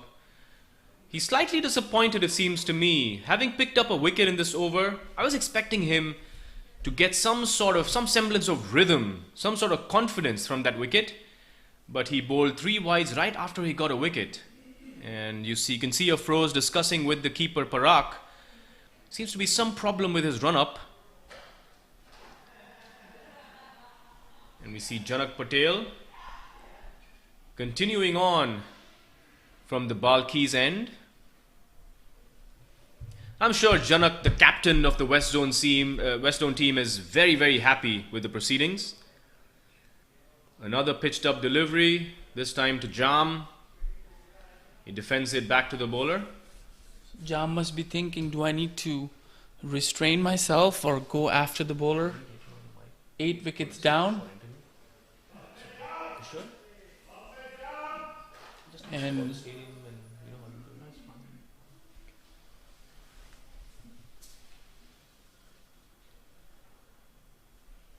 so far not taking any chances. Jam just coming forward.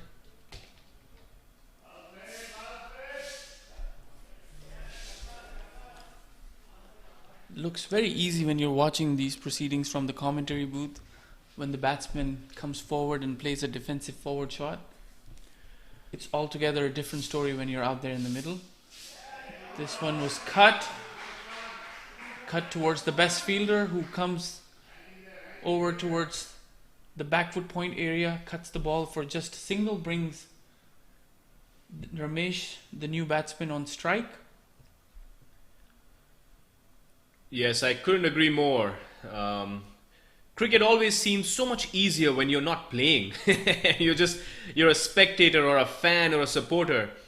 And that's why you see, especially in the subcontinent, there are so many passionate supporters, so many passionate followers of the game, and who are very opinionated and think their team can always do better, think their favorite player can always do better. As we see Janak bowl a beautiful ball outside off stump.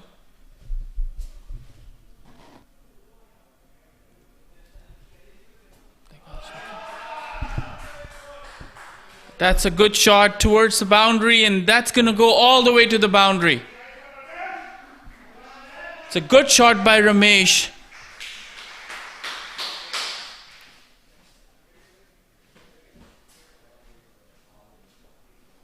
Score now moves on to 92 for 8.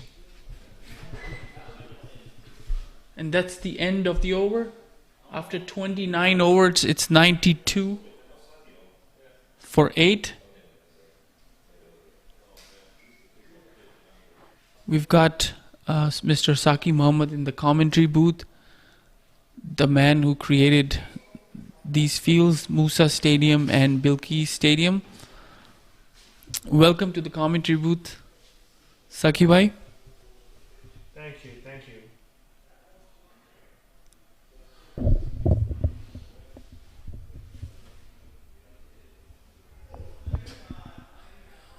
And that's gone. That's a sharp catch, taking it cover, and that's the end of Jam Niaz Ali's inning. Upish, but hit like a bullet straight to the fielder, who took a wonderful catch.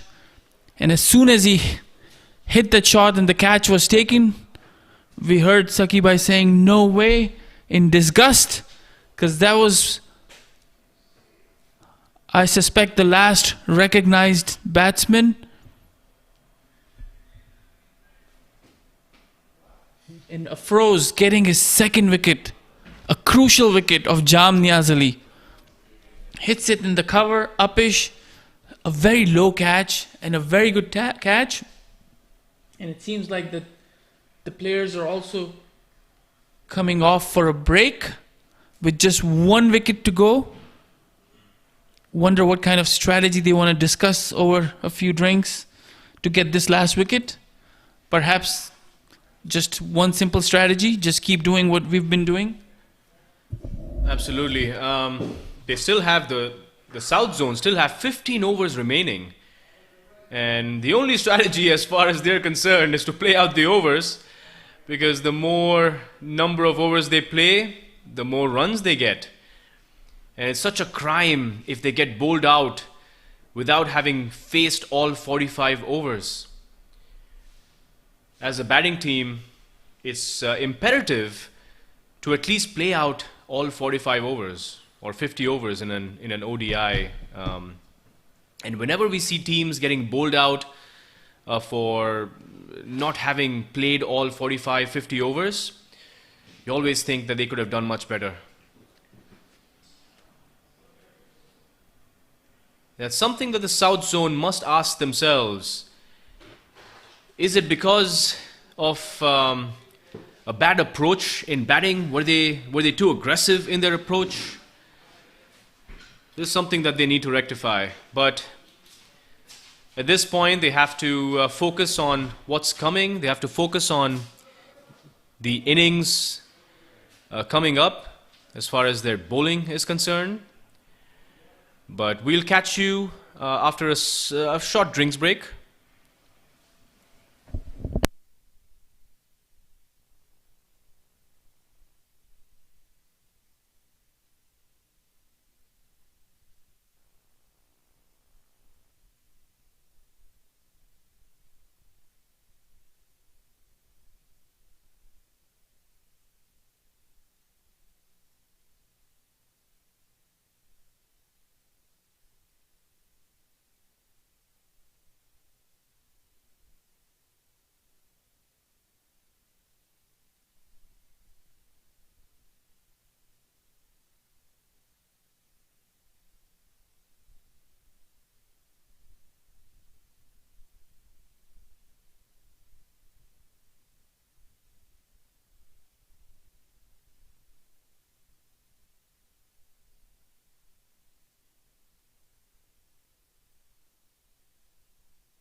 Okay, welcome back, folks, for the post-drinks session of the first innings. And we see a Froze continuing on from the pavilion end, finishing off the over. And a beautiful delivery there, beating the outside edge, perhaps even a leading edge there to the wicketkeeper. Just to the right of the wicketkeeper, and a Froze expresses disappointment.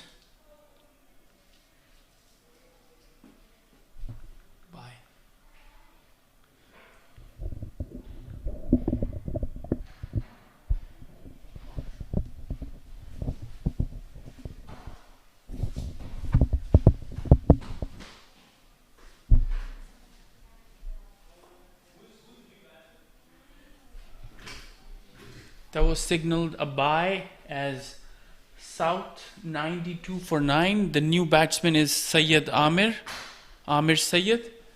He joins Ramesh in the middle as right before the break, West Zone got Jam Niaz Ali out. That was a second scalp for a Froze. Some slight delay in the proceedings as the umpire trying to figure out some things for the batsman. He comes back and a Froze will continue. He's got figures of 2 for 12. This is his fourth over in progress. And 93 for 9. Will they get to the triple digit mark? Here he comes. And this time again, a wide delivery.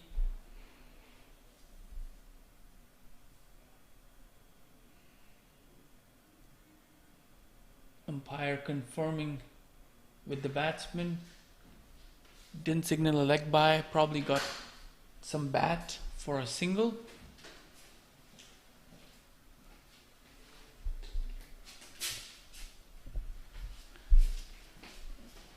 As Amir Syed, he was their main bowler yesterday in yesterday's win.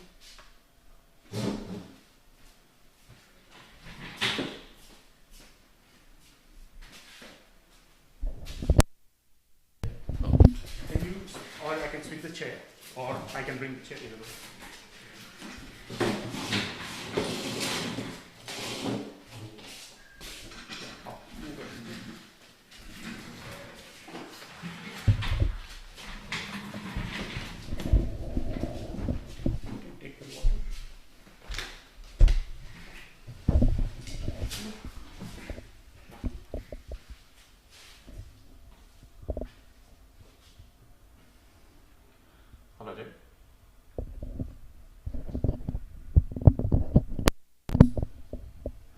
That's the end of the over from a Froze as the captain Janak Patel will continue.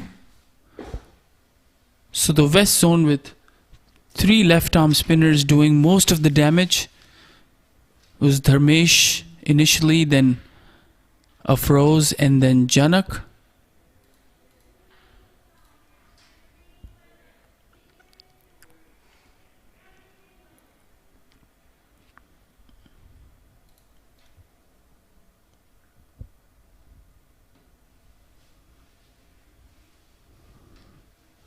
.94 for 9 as Janak will come and bowl to Ramesh. Amir Syed, the last man in. This is a low full toss played back to the bowler.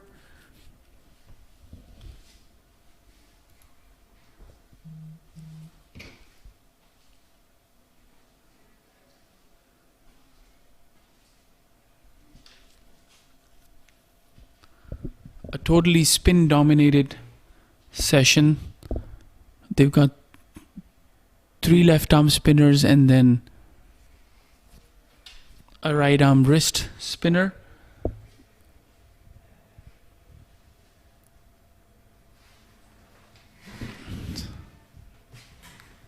And most of these bowlers bowled with a plan, as they wanted to just bowl slow, flight the delivery, and entice the batsman to take chances, and that's what South Zone pretty much did. They fell in their trap and tried to hit some of these deliveries out of the park, but weren't able to successfully connect. And Besides the bowling, we have to mention Balbir's fielding as he took 3 catches. This one again flighted but ended up full toss, hit towards long off for a single, brings Amir Syed on strike.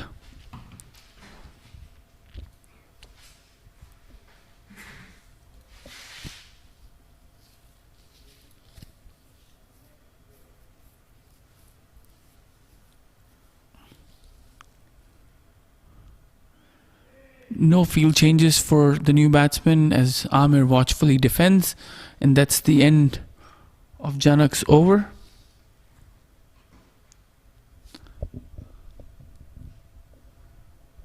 So out of 95 total, there are 31 extras.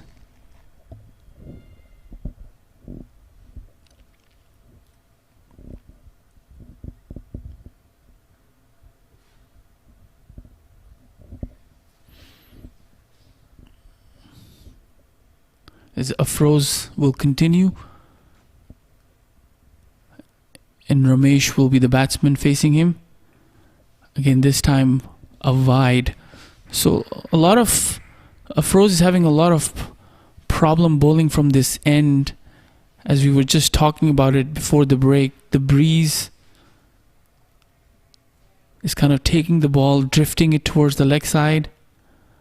This one, better delivery.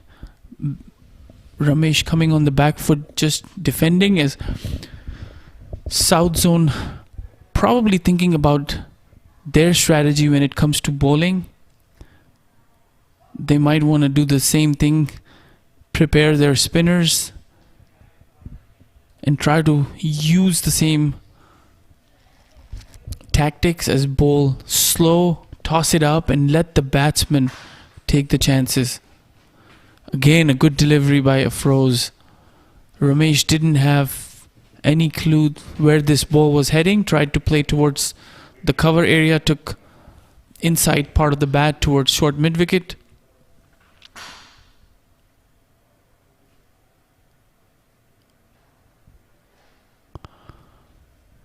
So this one hits towards the long on, run in by Balbir just for a single, as they're inching closer towards the 100 mark.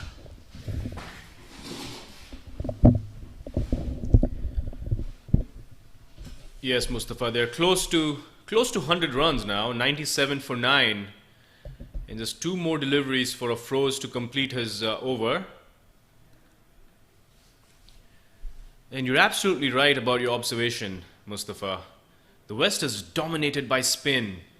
And on pitches like this, spin is the most effective way to restrict scoring. It's not easy for the batsman to play strokes against slower bowlers, especially on a pitch that offers a bit of grip and turn. As Afroz finishes off the over, a quiet over, seems to have found his groove a little bit. We also have to be mindful of the fact that a lot of these cricketers haven't been playing regularly thanks to the COVID-19 pandemic. And some of these cricketers are coming off of longish breaks where they haven't had competitive cricket in a long time.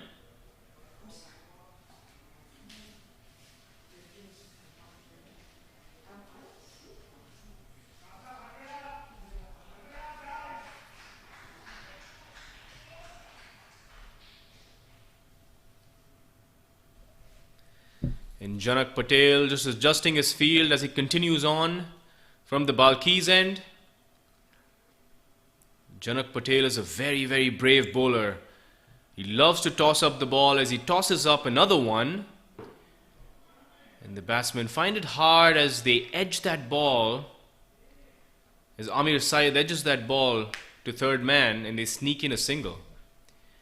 There's a lot of confusion in the middle between the batsmen as far as running is concerned. Both of them know that there's only 1 wicket that the South Zone has in hand, so they definitely don't want to throw that away. And because of that, because they're in the mood to preserve wickets, they're not very sure about their running. And you see that confusion in the middle. Janak Patel tosses another one up, but does a great job as the ball is driven right to him, stopping the ball from crossing him.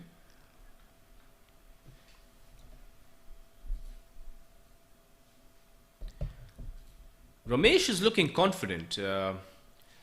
He's done a great job playing some of these strokes as he drives one, a square drive towards deep point where they are able to run 2 runs.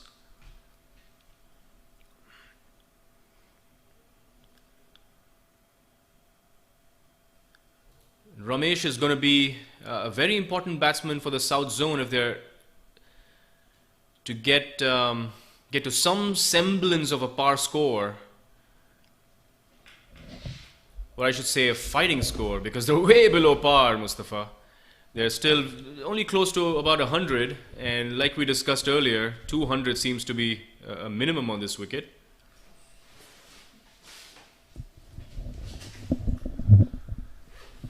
And this might be a good opportunity to bring Darshat back in.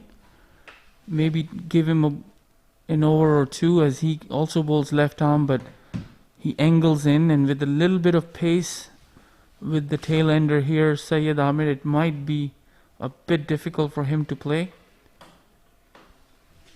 As these two continue to bat on, they're getting used to the bounce, the pace, and the slowness, the slow flighted deliveries. Might not be a bad idea to bring either Raj or Darshat into bowl. But let's see what the captain thinks as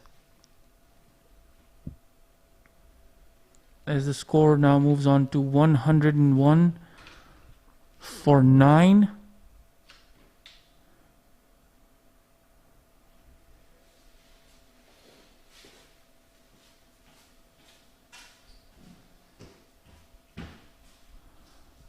There seems to be a bowling change here, as Afroz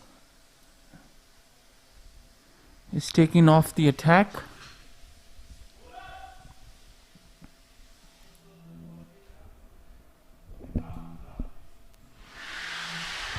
And Hamza is the new bowler in. And this time Amir wanted to leave that delivery, but still managed to get some part of the bat towards slips, as Hamza will bowl this over.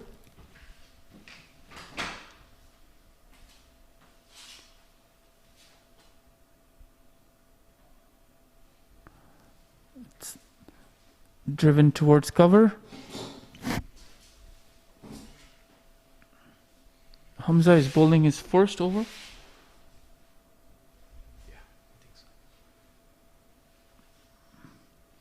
And this time again, down on one knee, Amir wanted to hit him over mid-wicket, but nowhere near the ball. Just misses it completely. As soon as he missed the ball, you see Ramesh walking towards him.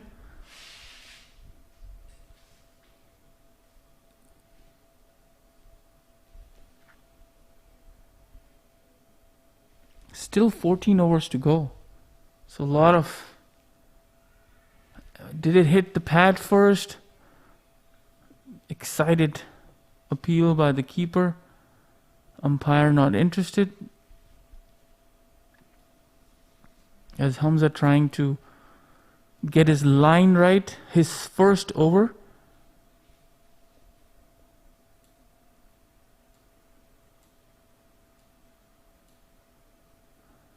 Again, this time a wide down the leg.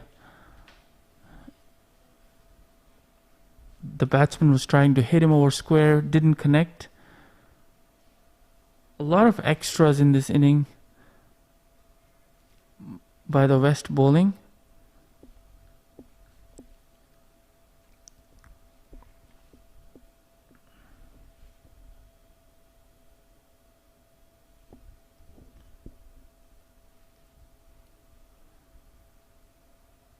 As Hamza will continue, can they get the last wicket?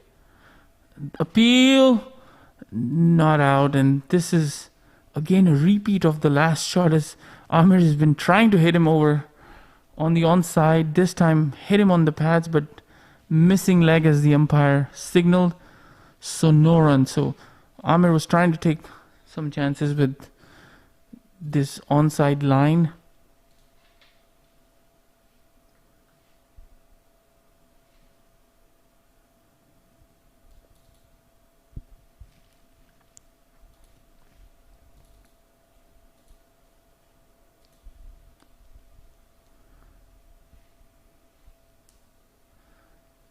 Some field adjustments with Janak Patel to continue, or it seems to be a bowling change.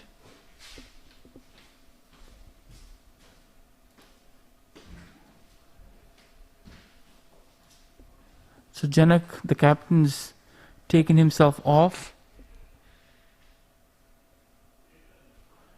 and Chetan is the new bowler.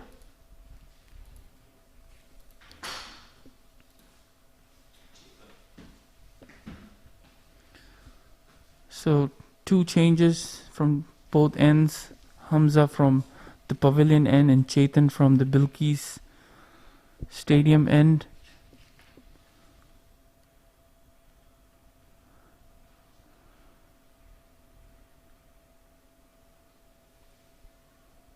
He's a wrist spinner, Chetan.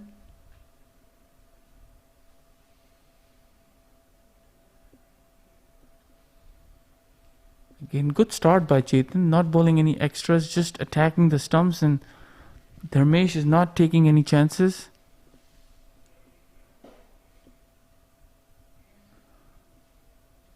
This one a wide cut between power point and cover, 2 fielders after it, won't carry all the way, but batsman will be back for 2. Good valuable runs added by these 2.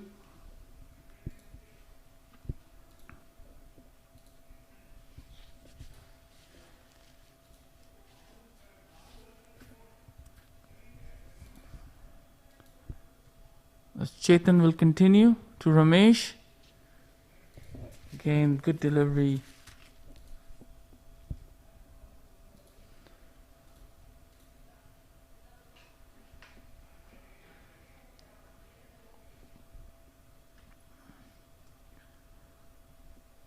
This time called a wide.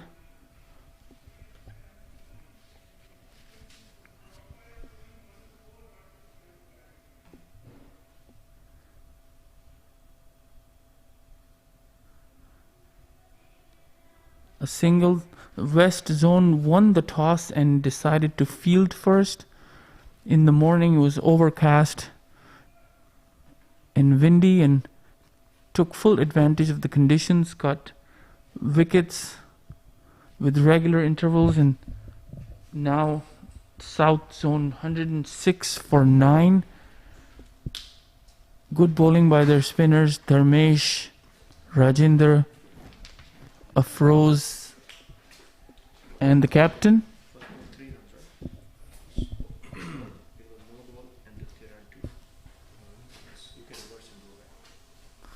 Hamza will continue with his second over.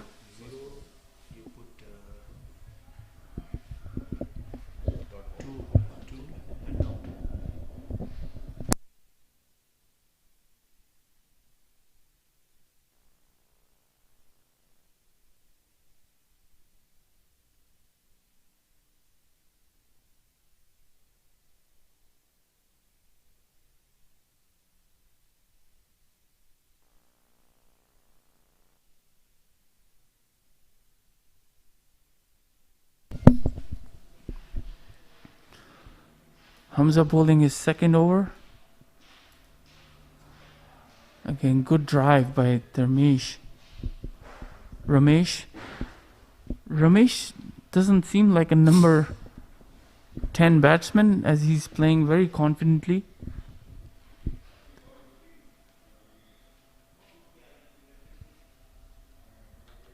As Hamza continues in. Again, good defensive push. So he's not taking any chances, and seems like he wants to protect Amir, as we saw in the last over. Amir was trying to hit unsuccessfully over square leg, missed it completely. And this time again, Hamza is bowling some good lines, not giving anything away, no room to hit square or on the off.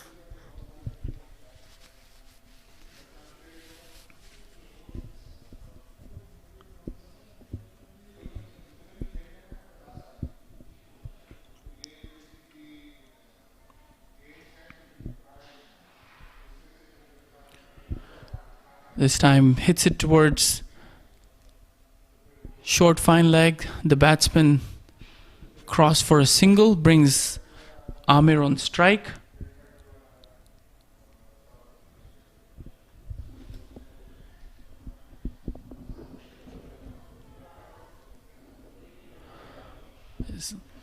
As Hamza will continue from the pavilion end. Good delivery there, watchfully played towards mid-on, and that's the end of Hamza's second over.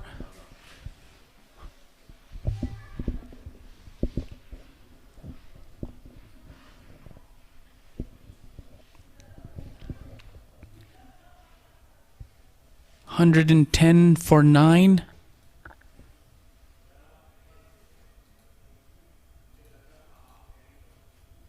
So now, ask JD, what can the West do to get this last wicket? Seems to be getting a bit tricky as these two are just playing out the deliveries. Yes, they they have to do something. It seems to me that they're just rotating the bowlers to give everyone an opportunity. I think Janak Patel wants every one of his bowlers to be confident going into tomorrow's game. But I think they have to change their thinking. They have to attack and try and get some wickets at this stage. Try and finish the innings off. And I agree with you when you made the observation that they could have brought in Dashrath. Dashrath bowled very well. He was very impressive in yesterday's game when he got some important wickets against the North Zone. And especially against, batsmen from the lower order. I'm not going to say tail enders, but batsmen of the lower order. When they're looking to be defensive, sometimes it can be tough to get them out, especially when you're slower bowlers. As a slower bowler, you're looking for the batsman to be aggressive, and when the batsmen are defensive in their mindset, it can be tough. As we see a brilliant catch, a one-handed take by the slip fielder to take the inning, to finish the inning off of the South Zone. What a brilliant, magnificent catch. I'll have to find out who that fielder is at slip, but that was one brilliant take. Yeah, there was a one-handed catch in the slip, diving towards the right. And what a fantastic way to end the innings, as West completely dominated the South Zone, all out for 1-1-1. As Syed Amir was the batsman, edged the ball, and wonderful take by the slip fielder.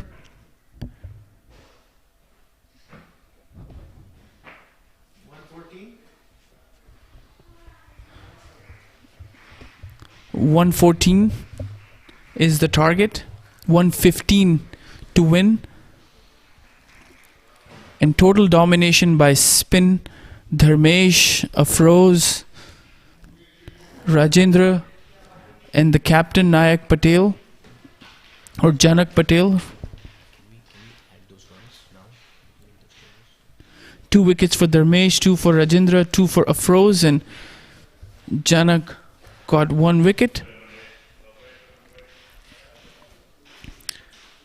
And the last man, Syed Amir, dismissed by Chetan.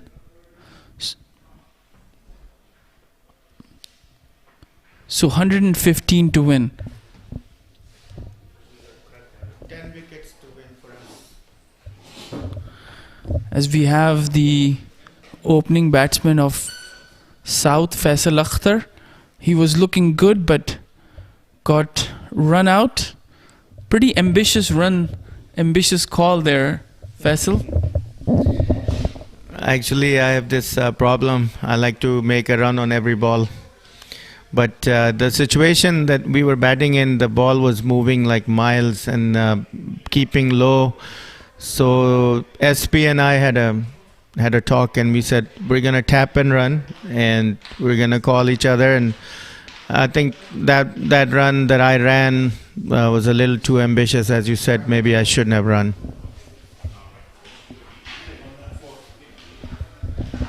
Yeah, you were looking good and you were taking your time, and that's what was required early on to keep the wickets intact, play out the first 10 to 15 overs. And as you saw, there were a lot of bowlers you could have taken your chances again, but unfortunately, today was not your day. But what do you think about your chances with the bowling attack you have defending 114? Well, I'm always positive because, yesterday our bowling attack bowled out a team for 94. So we're going in there with the winning attitude. We never go in there with our shoulders down. I feel like cricket is equal for both sides. So if they can get us for this much, then we can also get them. I think our bowlers have to bowl wicket to wicket. I was there. I batted for like 10 overs, so I know the ball is keeping low in certain areas, and whoever bowls straight and into the pads, the batsman will find it difficult. And a lot of observations from here that spin was crucial for West, as they were just releasing the ball, giving a lot of flight and tossing up, and South batsmen couldn't resist the temptations. They were trying to hit the bowlers out of the park. So Balbir Singh Sodhi took good catches in the deep. So is that something that you guys might be doing in terms of having a good spin attack? It seems like. Yeah, we have a balanced attack. We have very good seamers and very good spinners. I got to give credit to the West team. They took some amazing catches, and I think I'm going to go check their birth certificates and make sure they're over 50. But they fielded really good, and I think if we can do the same, and we can put a lot of pressure on them. The pitch is spinning, but again, the key is to go in there and get your eye in. It might take 4 or 5 overs for you to get your eye in, but once you get your eye in, then it doesn't matter if it's a spinner or a medium pacer. You can play your game. Yes, definitely a good target to defend, as you've got some good bowlers, starting with your left arm pacer Amir Sayed. So we're looking for an exciting second inning. So thank you for dropping by, Faisal Bhai. As always, it was a pleasure talking to you, and we'll continue with our live coverage after the break.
Welcome back to all our viewers. Start of the second innings. It's Syed Amir coming in from the pavilion end. This could be a very tricky total for West Zone, chasing 115. A good all-round display in the bowling department, especially the spinners. And now, can the South Zone defend 115? Their strike bowler, Syed Amir, bowled really well yesterday. He's played some good cricket, domestic cricket in Pakistan. He's got some pace. And the two new batsmen, the openers, Parag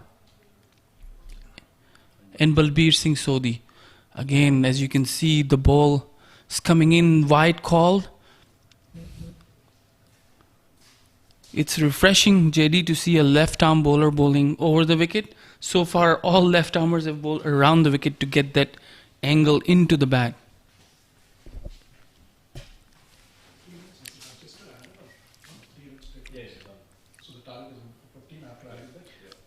We have Mr. Sohail Khan from the West team in the commentary booth. This is his second game. Yesterday, they played on the other Bilkis field. Today at MUSA Stadium. As Amir Syed continues, short, pulled. And that's going to go all the way to the boundary. Short delivery and the batsman quick on the back foot, pulled it towards mid-wicket for a 4. A good start for the West, chasing 115. And Suhail bhai, welcome to the commentary booth. What are your thoughts about the game and your performance, your team's performance? Actually, looking at the wicket, it looks very bowling friendly. So any score, any target over here is going to be tough to chase, especially against the strong bowling attack from South. It's going to be tough. It's not going to be easy to chase a score. Let's see how the batsman. And the key thing is just stay on the wicket, but still a short ball. And he hook it, and I think go all the way down, 2 or 3 runs. So yeah, so it's going to be tough. But we have some really good players, experienced batsmen from Sri Lanka play for Salaskar Sanjeeva, and everybody knows Uzair Nana played for US and very steady. So those kind of batsmen, they know how to play and just take single double, just like the way we did yesterday. We just took single double and we just finished the game easily. So hopefully it's going to be the same thing today, but it's going to be tough against a good quality attack from South. Thanks.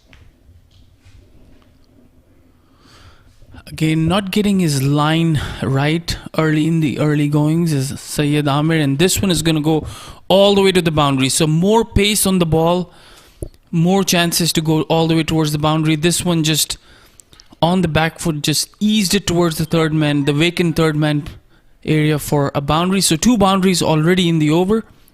As some discussion going on between the mid-on fielder Jam and Syed Amir, perhaps a slight change of feel. As for the West bowling, we also want to recognize the great piece of captaincy by Janak Patel, as he recognized the slow bowlers were doing the damage, like Afroz and Darshan and Rajinder and Janak himself. So he had a lot of good slow bowlers at his disposal and he used them wisely. They got 7 wickets, 8 wickets among them, and then an unfortunate run out of Faisal Akhtar. So 114 seems very easy, but as Sohail bhai mentioned, it could be a tricky score on this wicket. This surface favors the bowlers, and we'll see what kind of slow bowlers or spin bowlers South Zone can bring early on as we continue with the second over from the Bilkis end. Syed Shah Nawaz, the bowler, also a very experienced cricketer from the Dallas area, played some good cricket.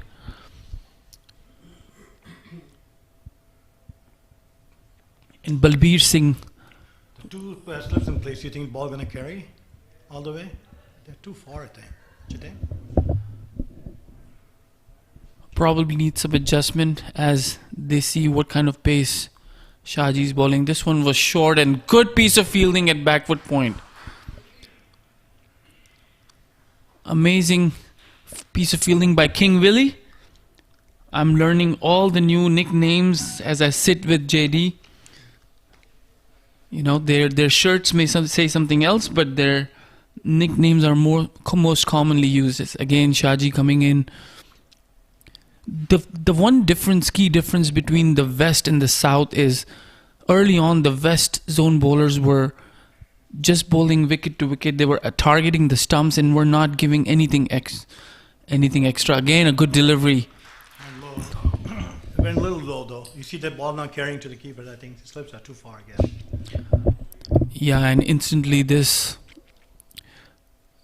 something that a captain must look at it and make the adjustment where if the keeper or the slip cordon is standing too far back, I see like a quick fast bowling spell, 4 or 5 overs, and I feel that they will start bringing in their slow bowlers in. South have some good spinners though. I don't know anything about South bowlers. I didn't see them bowl yesterday. So what do you know about South?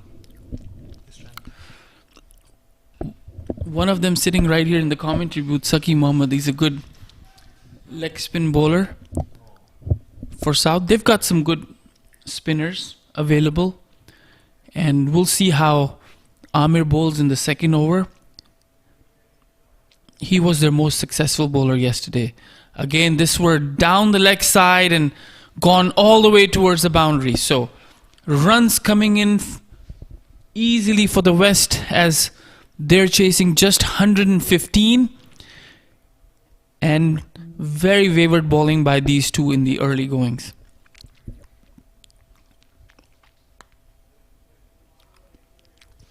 The key is slow bowlers here, just like we used over here on this wicket. The more your spinners you use, I think better chances you have. Let the batsman hit the ball. The ball coming too hard, towards the batsman. So I think just all they have to do is just guide the ball. As wicket, the ground is beautiful, very fast. The field is so. I think advantage going to West right now. If they score quick 40, 50 runs, it's going to be over then. And also, it was a good toss to win for West because in the morning it was slightly overcast and breezy. Now sun is out, so one inning has already been in the books. So the pitch is kind of hardened a little bit as opposed to early in the mornings where there was a bit of moisture. But nevertheless, good bowling attack and plan by the West zone, and they trapped the batsmen with their slow bowlers as Amir will continue. Good delivery. There's an appeal. Beautiful ball. Swung in. It was a close call. So Bowling just like remind you of Wasim Akram. No one used to bring in. Amir is their key bowler as he bowled yesterday.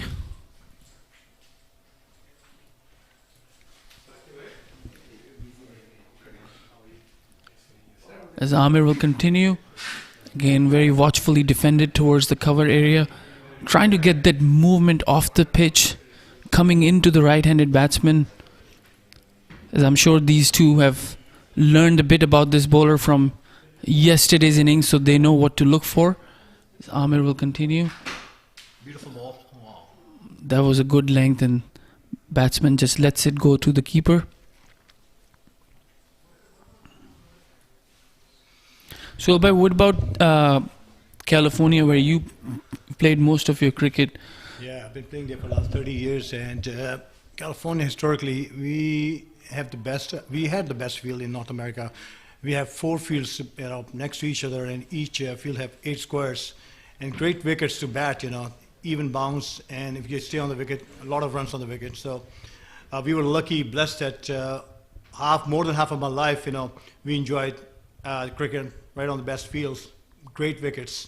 So playing turf, that's the advantage we have. The most of our players, they've been playing on turf, at turf. So playing here is just like adopting to just different type of wicket. But surface, we are pretty much used to playing on turf.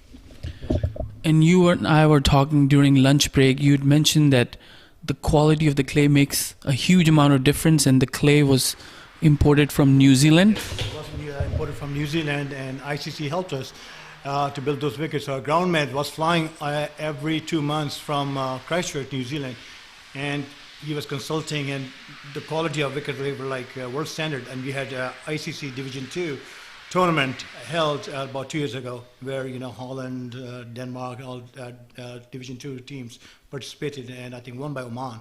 It was a great tournament.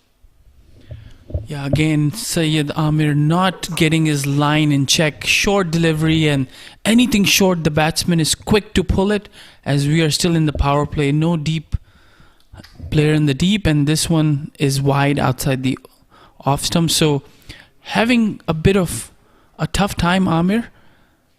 Different day, different story for him as a bowler.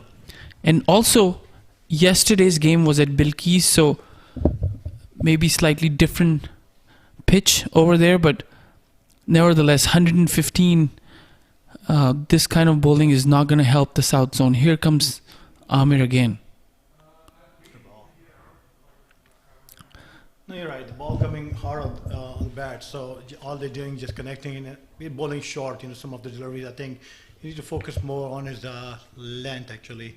He's doing too short. You're not going to get swing if he pitch the ball short. He has to bowl, give the ball more air, get more swing. And he's bringing the ball in just like Wasim Akram or Muhammad Amir. So let's see, maybe it's hard to get the rhythm at this age. Probably going to get warmed up. Sometimes bowler at this age take about 2 or 3 overs before they, like old car, takes time to get, warm up. So hopefully next 2 overs we'll see how he adopt, and the experienced player, he's going to adopt to the conditions, I'm sure. It'd be interesting to see what the captain Shah Nawaz does with the bowling change. Will he continue to bring Amir again from the pavilion end, or is he going to go for a slower spin ball option, as he will continue from the Bilkis Stadium end?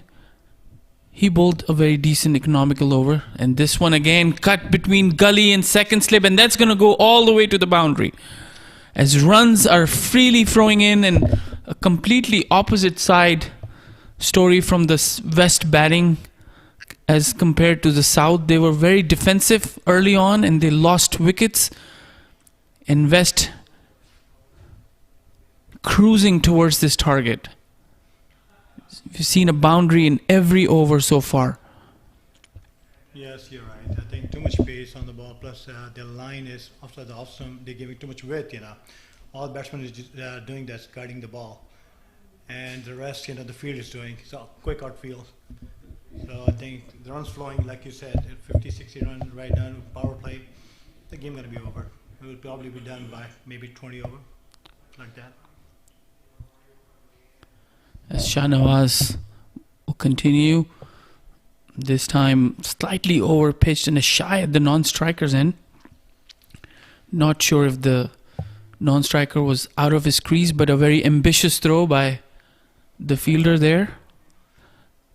One more thing I was thinking, I think Amir is bowling against the wind. Had he bowled from the other end, Bilkis end, it could be more, effective. He had space, and he could have brought the ball in too, I think. Quick bowler, I think they should take advantage and bowl with the wind, not against the wind. What do you think? That's a good observation. I was thinking about that, whether he picked the right end or does he want to change his end, because bowling from the Bilkis end might be more beneficial for his pace and his bowling. Again, good delivery. The batsman was trying to drive it through the covers, went through him to the keeper. So still the same attacking field with 2 slips and a gully, point, cover, mid-off, mid-on, mid-wicket and square leg.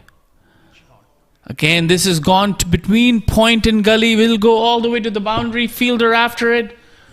Just stop a few yards before reaching the rope. The batsman comfortably back for 2. This is a fast outfield, so if you time the ball properly, you will get rewarded for your shots. And that's the end of the 4th over. It's a beautiful facility, love it. I mean, I think now I say that's one of the best fields in North America. I mean, Canada got few in Toronto, but this is right there. It's amazing. Thanks to Saki, he put a lot of efforts in building this facility here, and the enclosures, and the showers, the restrooms. I mean, it's just like a world top standard building, in my opinion. you guys come here probably don't take it for granted though. No, you're right, Sohail bhai. It's a beautiful facility. It's got the changing rooms, the showers, the lockers, and everything that a player dreams of when they go and play cricket. As Amir continues from the same end, and this time good diving stop at gully. So let's see if he is going to change his line or length. Perhaps if he might try bowling around the wicket, as he's kind of drifting towards the leg side. So Could be option, yeah, you're right. But he's an experienced bowler, and I think he can adapt to the conditions. Now he's getting back. Now you can see that bowling is now bowling short now, giving more air to ball to get more swing. So, like I said, it's going to take this over, 2 overs, and you're going to get a rhythm back. And he's a very experienced player, and played at top level in Pakistan under 19, and also played some cricket in England. So he will do good, and probably 2-3 wickets if he just keep his line length, and I'm sure he will do it. Let's see, short. that's a wide call. So Against the wind itself, he's struggling on his run up. It's very windy.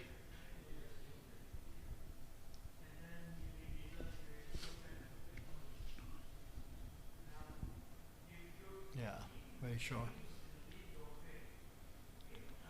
Amir will continue looking for that ball, magical ball coming in again, this time outside the off stump.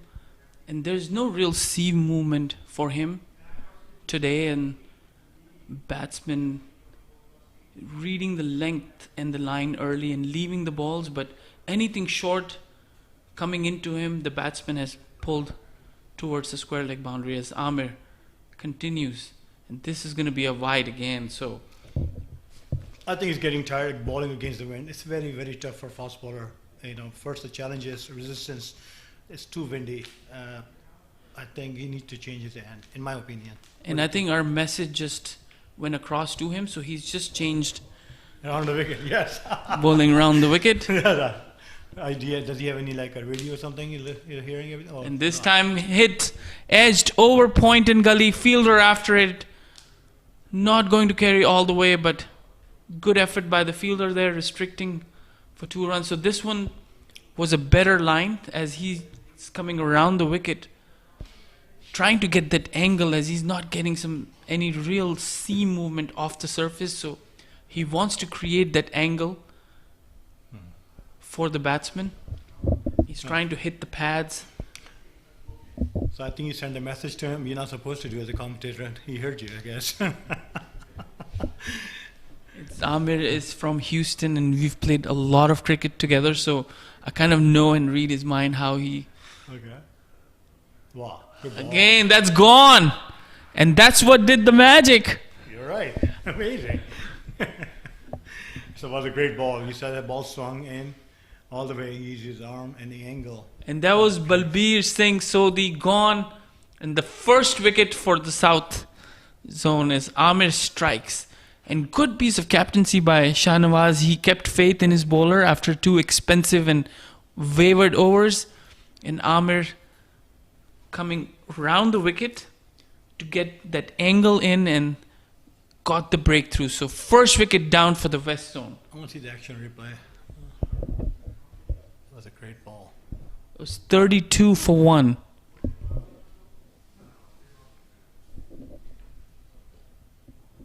Wow. What a ball.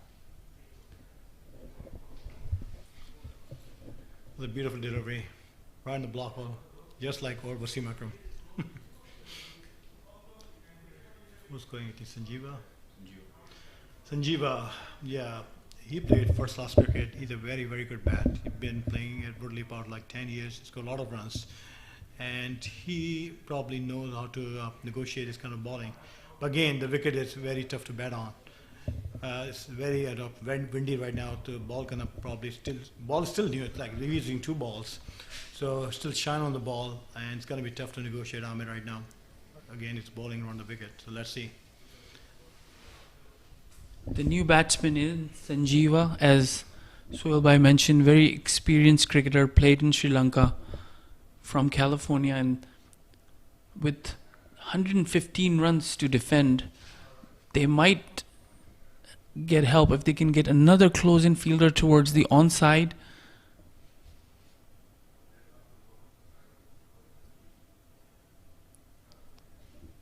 As you see, one fielder from the deep coming in. Coming in, yeah. Now bowling short, so let's see. What's the strategy? Good ball. A better line. He's warmed up now. As I said, that it's going to take 2-3 overs for old machine to warm up. So now you can see that he got the rhythm back, and it's going to be tough to negotiate Amir for next 3-4 overs. He's in more rhythm now after the wicket. The fast bowler, he think that he got control over situation now. You see, he's charging up now, running fast. Yeah, certainly getting a wicket kind of adds a few more amps to your performance. So he'll be charged up for his next over. Absolutely. It seems like there's a bowling change from the Bilkis end.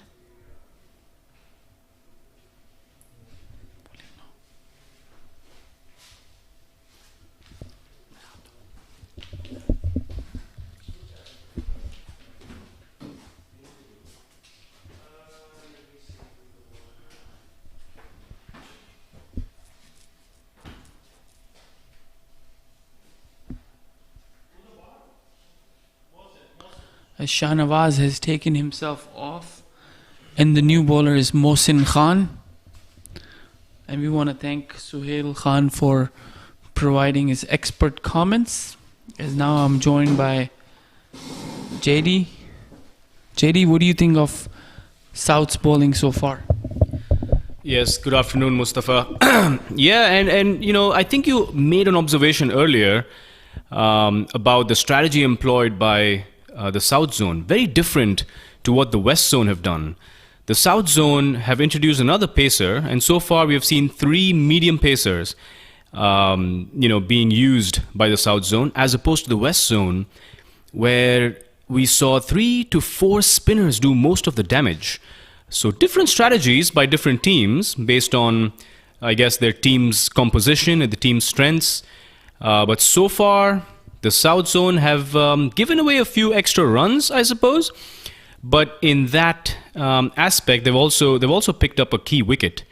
Balbir Singh, who was very aggressive in yesterday's innings. But South Zone would have to pick up this or break this partnership. These 2 batsmen are the best batsmen of the West Zone. Sanjeeva being man of the match in yesterday's match. As we see Parak drive towards long on for a boundary against Mohsin. Yeah, not too many runs to play with as boundaries are flowing freely. As we've seen a boundary in every over so far.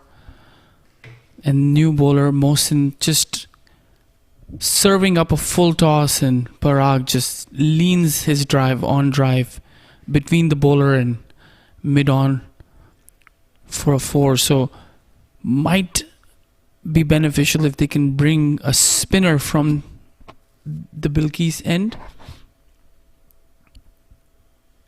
Yes, I think you're right. I think they have to use the slower bowlers.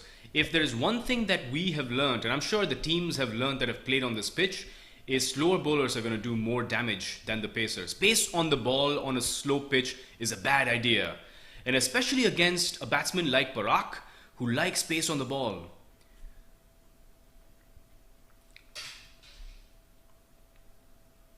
Down the leg side now, flicked it towards deep mid-wicket. And Sanjeeva and Parak hustle in for 2 runs. Parag looking very confident. Not easy to come out and bat after doing wicket-keeping duties for 35 some overs, but he looks fit. And during the lunch break, I heard someone inquiring to check his ID, whether he's over 50, but certainly in great shape for this tournament. as Mohsin trying to find his line. And this one is slow, slightly short and on the slower side. Parag was early in his shot and just turned around and got hit on his back.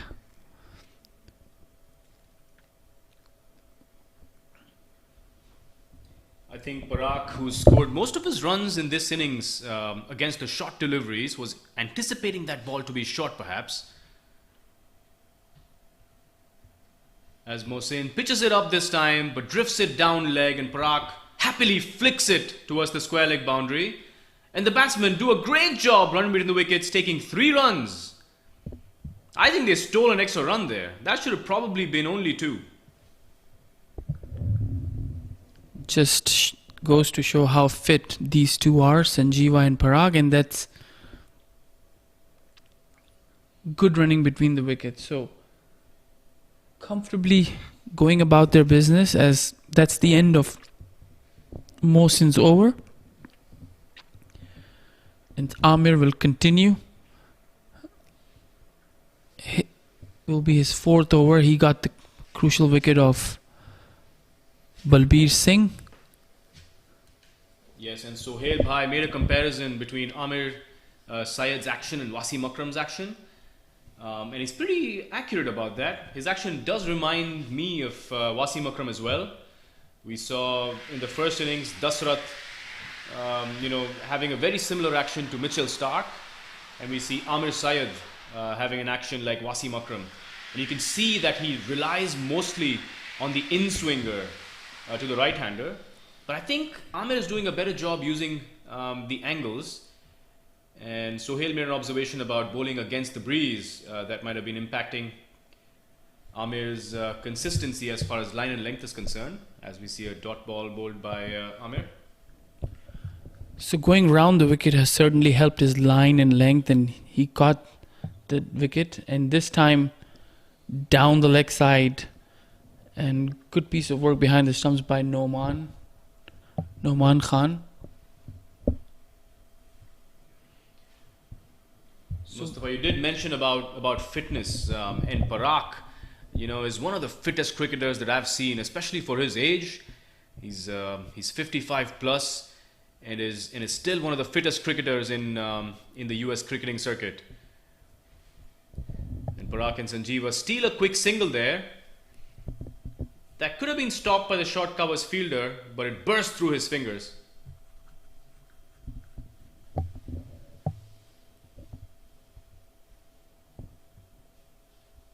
So again, for the new batsman, the mid-wicket fielder comes in from the rope inside the circle as Amir continues.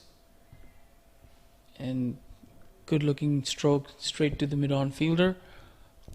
We're in day 2 of this Masters tournament. Tomorrow will be day 3. We'll be live again with our game from MUSA Stadium. Again, this time flicks it towards short fine leg, and they run again for a quick single. So that's good piece of running between these two, Sanjeeva and Parag. Yes, both Sanjeeva and Parag very quick between the wickets. Very experienced cricketers, Sanjeeva and Parag. Sanjeeva, like it was mentioned earlier, has played first-class cricket in Sri Lanka and plays regularly in the Southern California League for a club called Century Cricket Club. He plays in the Division 1, is one of the highest run scorers consistently every year. Classy batsman. And we saw a gem of a knock yesterday by him, scoring a half century, riddled with cover drives and pull shots. It was a real pleasure to watch him bat.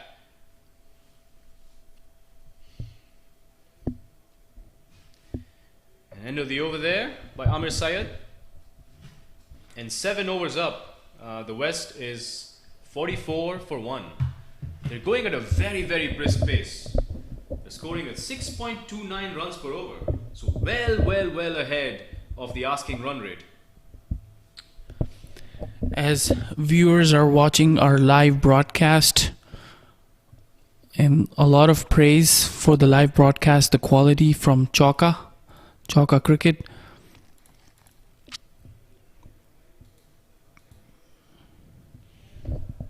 Yes, all the production has been done by Chauka, and Manoj from Chauka has been instrumental in bringing to you guys these live images and the broadcasts that we see. Please do comment on the Masters page on the YouTube channel, YouTube page, about any feedback regarding the production quality, the streaming quality. I'm sure Chauka would love to hear from you in terms of how they can improve. If you have some good comments, absolutely love the positive feedback. Yeah, definitely Manoj. First man in at the ground, last one to leave, putting in all the hard yards to make sure the production quality in the broadcast is exceptional, and that's what we've seen. And based on the comments we were getting on our YouTube channel so far, everyone is pleased with the quality of the broadcast. As Faisal Akhtar goes in the field, Amir comes off, so that might be the end of his spell. As Mohsin will continue.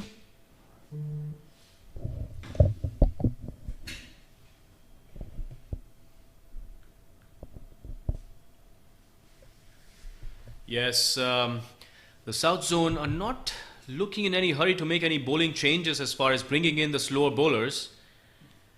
And it still defies me as to why you wouldn't bring the slower bowlers on a pitch like this, especially against the batting quality of Parag and Sanjeeva, who love pace on the ball.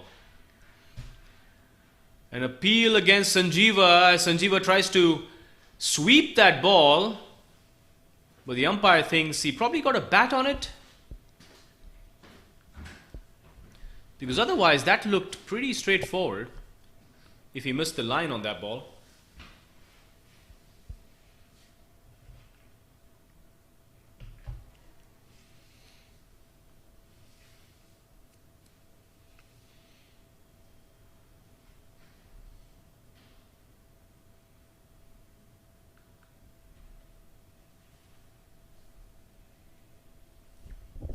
Better line and length this over by Mohsin. He's certainly slower in pace than Amir, and we've seen these two not adjusting to the pace, getting in their shot early. Loud appeal, previous delivery, but given not out by the umpire. Again, better delivery, attacking the stumps. Nothing Sanjeeva can do, just plays it, defend watchfully back towards the mid-on area. And these medium pacers seem to have some nip about them. All three of them are pretty brisk. Especially the captain Shah Nawaz seems to have some pace, very clean action. And Mohsin is about pretty similar to Shah Nawaz as well, generating pace in the air. And going back to your previous point, JD, why they haven't brought in any slow bowlers, maybe they don't have any good spin bowlers in their team today. The only one I know is just walking right outside our commentary booth is Saki Muhammad. He's a wrist spinner. He bowls good, but he hasn't gone in yet. And the other bowler is Faisal Akhtar, who just went in the field. Maybe he's going to come into bowl because he is another spin option they have available. So Amir is off the field, so we're going to see a bowling change, and this might be the introduction of spin. As you see 3 or 4 players standing next to the umpire, so not sure who's coming in to bowl.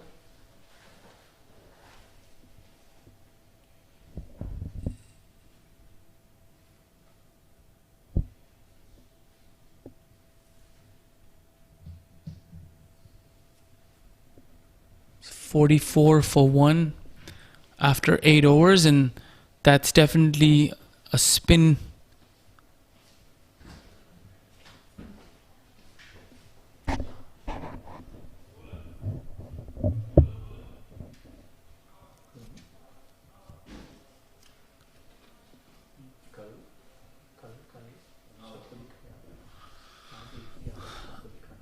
New bowler is Munawar. He's making his adjustments, spreading the field out. You've seen long on and long off now. Back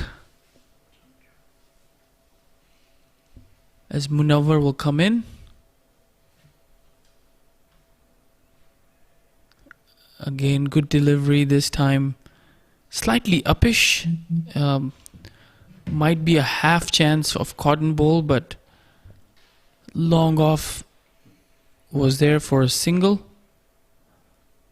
So let's see how South's slow bowlers manage to bowl in these conditions, as Munawar starting a fresh over. This is his second delivery coming up. And easy singles there, not taking any risks there. Sanjeeva just driving casually towards the long off area for a single.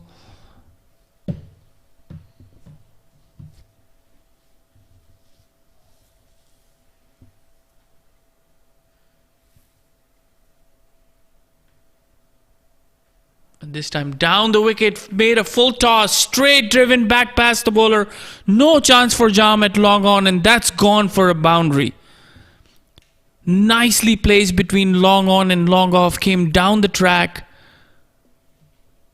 and hit it straight past the bowler. So not a good start here for Munawar, not getting the same loop and flight, and Parag was early, using his feet, coming down the track and just hits it past the bowler. So not taking any risk and comfortably chasing this target of 115.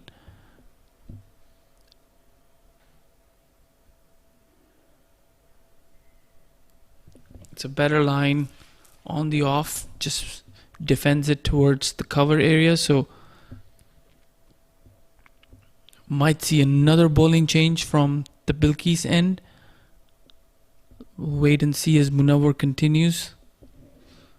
Again comes down the track, this time straight back to the bowler where Munawar stops it.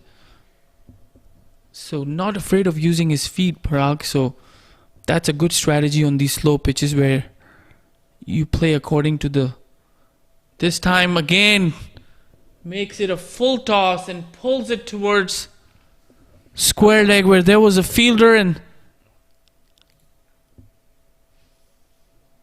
batsman back for the second. Absolutely. Parag is a batsman who loves using his feet against the spinners. He may have two left feet when it comes to dancing, but when he's batting against spinners, he loves using his feet and dancing down the track and to negate any turn on offer, especially on pitches like this, and especially when you're facing off spinners as a right-hander. It's very important to use your feet as well as employ the sweep shot. And fitness has never been an issue for Parag. So he's happy taking those ones and twos and running hard. And he's found the perfect partner in Sanjeeva, who also loves doing that. He's a very classy player, but doesn't rely entirely on his stroke play only. He keeps himself busy as well. So you have two busy players, and that's exactly what the West Zone needs. They need their best batsmen, Parag and Sanjeeva, having a substantial partnership to take them home.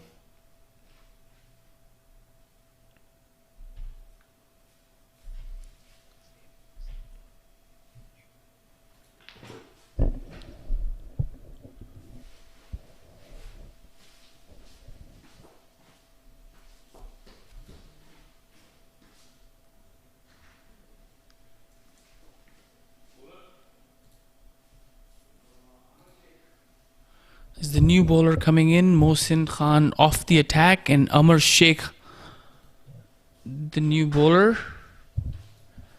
So spin attack from both ends as Amar will bowl from the Bilkis end. He's a left arm spinner. So let's see if he can have the same kind of success as the West with their left arm spinners. This one was full toss. Hits it towards the long on area by Sanjeeva for a single. Score moves on to 54 for 1. Just 115 runs to chase as Amar will, in his first over from the Bilkis end. A good delivery, just hits it straight to the cover fielder. Good stop by the fielder there.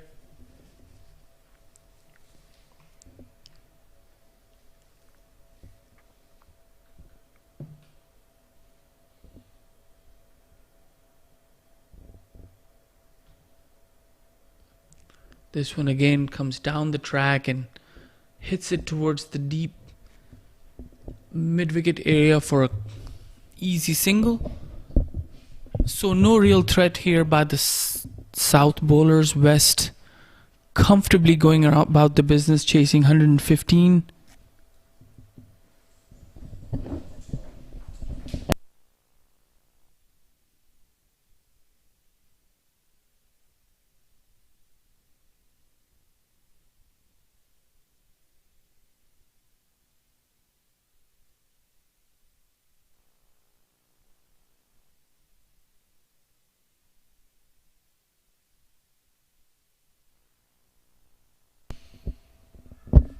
That's an appeal. It was a delayed appeal by the bowler as he was probably joining his wicketkeeper in that process, but not out. Yes, I think this is an interesting move by South Zone, and our questions have been answered as they've brought a left arm spin option in to bowl. And I think their plan was to extract some sort of movement, any sort of swing on offer by using their medium pacers up front with the new ball. And like you mentioned, Mustafa, earlier on, we're playing with 2 new balls on either end. So it's really important for the captain to give the best possible option as far as their medium pacers are concerned.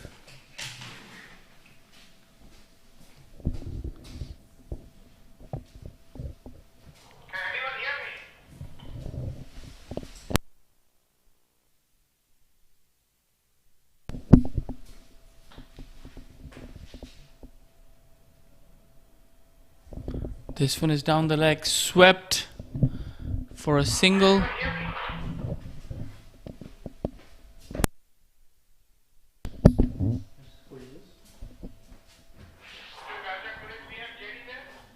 JD.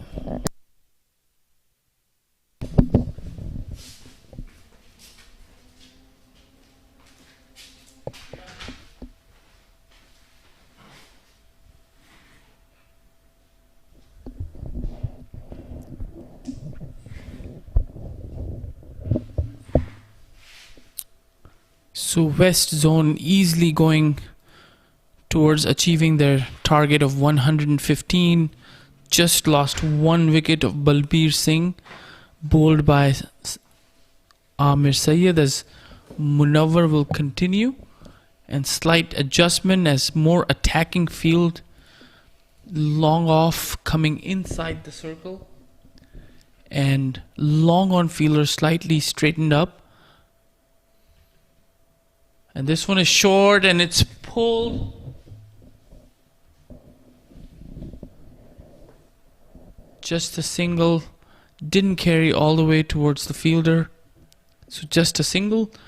As I was mentioning, some field changes. So long off coming inside the circle and long on moved a little bit straighter for that down the track hits by Parag in the last overs. Munawwar will continue.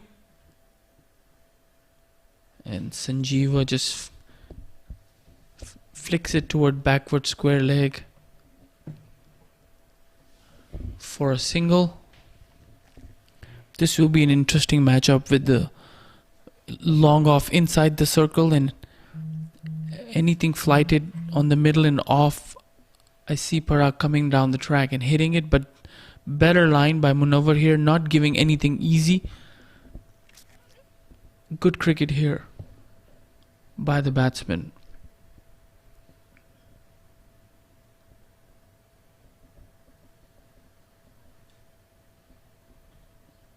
Again, comes down the track, but straight to the mid-off fielder who's come in the circle, so no single there.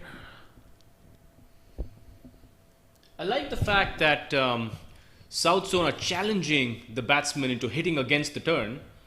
If you've noticed, the offside is just packed with infielders, and all the deep fielders only on the leg side.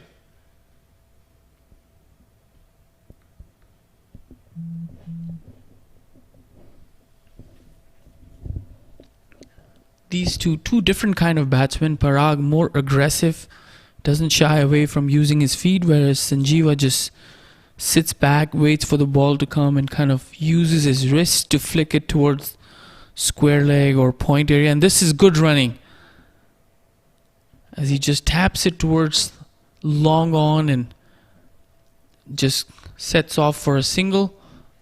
And that's a good over by Munawwar. But they need wickets. This is something where if South, they have any realistic chance of winning this game, they have to have aggressive fields and they have to go for the wicket. So it's a tough decision for the captain, but I think from what the total they're defending, they have to put in some more close-in fielders and not worry about the big shots and try to get the batsman to take some risks and get the wickets. As Amar will continue. Yes, Parag has looked very aggressive in this innings. He'll be very happy to hear you term him as an aggressive batsman, because normally he's well renowned to be a defensive batsman, to have a low strike rate. He's been criticized time and again in the past, but seems like this outfield at the MUSA Stadium has suited his batting style very well. Currently playing at 100 strike rate, 35 of 35.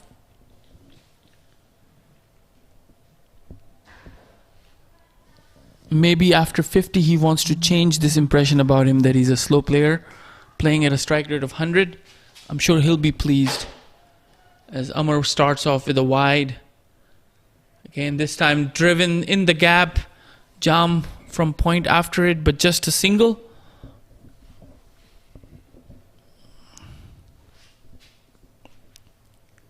It's nice and hot outside. Oh, yeah.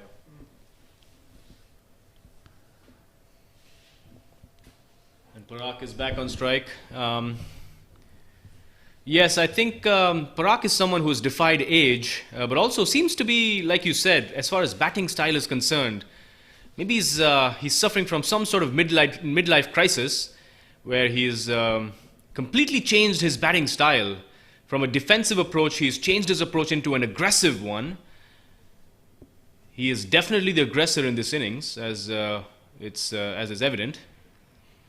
As he dances down the track again for a single, driven towards extra covers this time.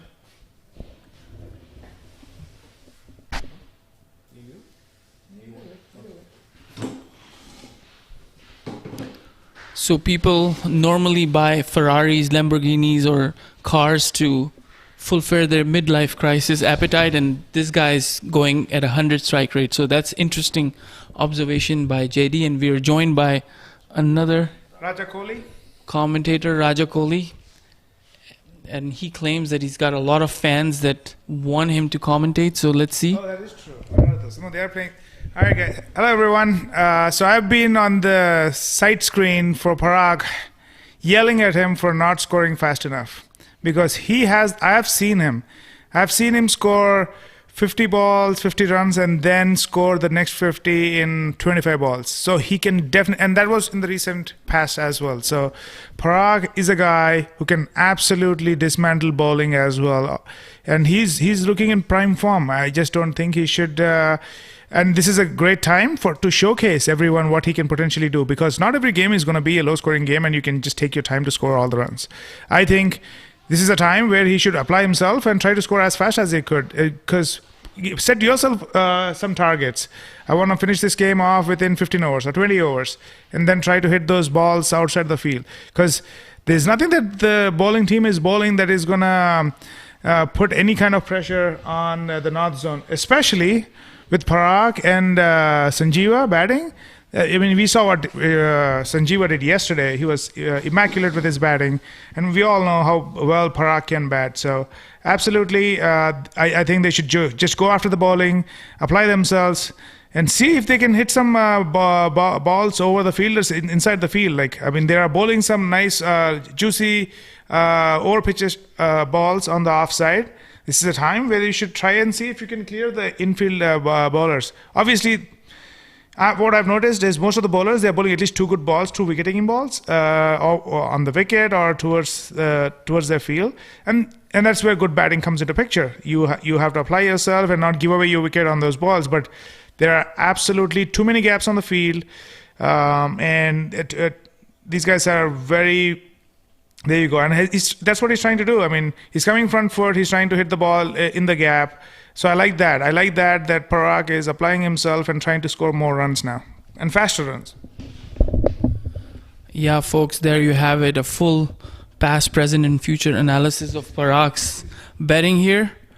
As Munawar continues, and this ball is pulled towards backward square leg. That's going to go all the way to the boundary for a 4. So Parag playing a fantastic innings and 115 runs to chase, and Parag making it look very easy. Seems like, JD, they're playing on 2 different pitches, like the morning batting versus the afternoon batting. Yeah, I mean, no one has won a game in this last 4 games batting first, and we have noticed that even I was watching the game on the other side too. Those guys were 92 for 2 or 3, and then they lost 5 quick wickets for 5 runs. And if you don't apply yourself, if you don't respect the good balls, you're bound to give away your wickets. What I've definitely observed is batting on the second half has absolutely been a breeze. There's breeze on the field, and there's breeze in the batting too. So, and lots. I mean, obviously the loose balls are there. I mean, that's always a given. But even without them, I think that batsmen have looked to score much more easily batting second than batting first. I really hope, regardless, tomorrow this West Zone team gets to bat first and see if they can defend. There you go. That's the kind of batting that we want to see. Coming down the pitch, hitting it over the bowler, and down straight onto the side screen for 4 runs. This is the type of batting that he should apply himself. Set yourself for, I'm going to be super aggressive in the next 10, 15 balls. He's played a great innings so far. Why not try be a little more aggressive? Because there's going to be a time when you're going to be representing for the US, or you're going to be playing in a crucial situation where you're going to have to score for more than 6 runs and over, maybe 8 runs and over. And these kind of coming from the north, I mean, most of them are AstroTurf pitches, and this is a good opportunity for Parag to capitalize on the turf pitch and try to get some experience of scoring runs fast-paced on these types of wicket as well. Nothing is working so far for the South with their bowling, as Parag continues to dominate the bowlers. 2 boundaries in this over. The second one coming down the track and hits it over the top of the bowler's head. And this could be the fastest 50 of the Masters tournament. He's on 44 of 41 deliveries. And a lot of cheering going on here from the South Pavilion as Munawar comes in. Again, comes down the track. And that's gone all the way for a 6. That's what I've been talking about. And that takes him to a fine 50, Parag. 50 of just 42 deliveries. And a brilliant way to bring up his 50, coming down the track, taking the flight, and just hits it over long on, straighter shot towards the strike scene for the maximum. This is too easy. This is way too easy for him. He can absolutely use his feet, and that's what he's been doing. Anything full, a little fuller, he comes down the track and hits it hard. Anything short, he can hit that boundary over the square leg field. And anything short on the offside, he can easily cut it and pull it. The South Zone's team has not been bowling a right ball. He is not a great bat when you can bowl it quick into his pads. He'll try to, if you can, you need to be aggressive with his with your bowling and try to in a way cut his throat off in a way by having all those fielders in there. But South Zone is absolutely not doing that. They're playing way too defensive. They're not being aggressive enough, and they have to try to do something different, because if you leave this game, it's going to be done in another five overs, and we won't even need the 15-over break. And then the game should be done in 20. So the South Zone certainly looks like an over 50 team, because everyone who bowls 2 or 3 overs comes out of the field and gets a substitute in, as Munawar just saw coming out the field. It was Jam before that and Amir Sayyid after his first spell. So we saw 0 substitutions, if I'm not mistaken, for the West side. They were having too much fun getting those wickets at frequent interval. As another bowling change, and this one appeal and gets given.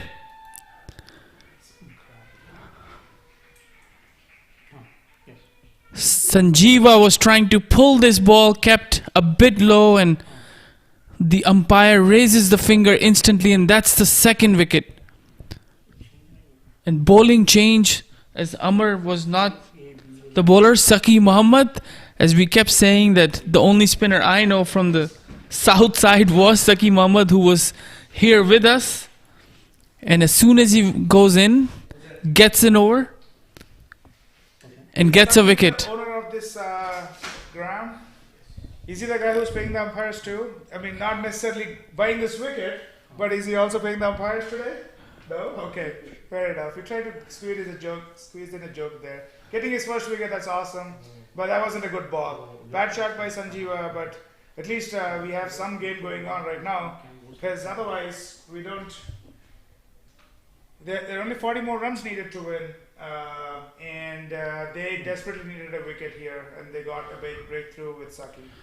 It was a half tracker by Saki Muhammad, and just looking at the delivery coming out of Saki's hand, Sanjeeva's eyes popped up. He wanted to take him out of the park, but nowhere near the ball, as the ball kept a bit low and hit him dead in front of the middle stick and given out by the umpire. So the new batsman coming in is Uzair Nana, as he will face his first delivery as Saki Muhammad.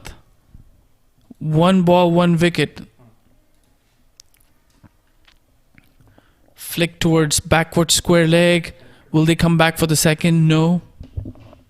A single.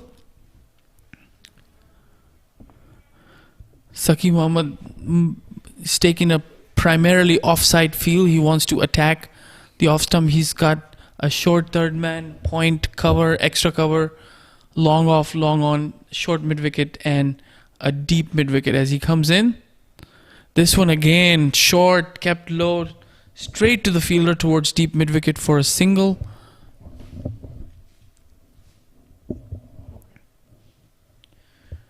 West moves on to 77 for 2. This is the 14th over in progress.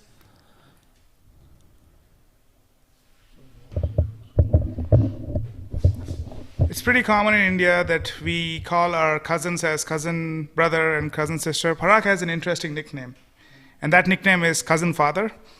So we all call him our cousin father, and it's a father-like treatment. But we have learned so much from him, and this is on display for everyone to watch. Obviously, he's batting exceptional, but now with the new batsman, and he has to be careful and guide him through what needs to be done. The guy, number 10 batsman, Uzair, he batted fantastically yesterday, supporting Sanjeeva.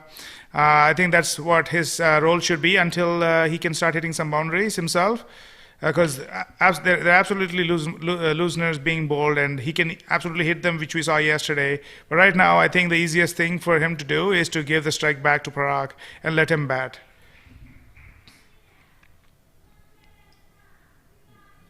With less than 40 runs needed, it should be pretty straightforward. South should absolutely try to figure out who the other bowler is going to be from this end, which is where the runs came in last over. A bowling change was definitely needed, and the new bowler here would be Waiting on the name. I think it's the captain himself. No, it's number 37. 57. Really? Are my ads is that bad? All right. Very well, maybe. It's number 57. Vikram is the new bowler. And he would have to do something very different. Otherwise, the results are not going to be much different.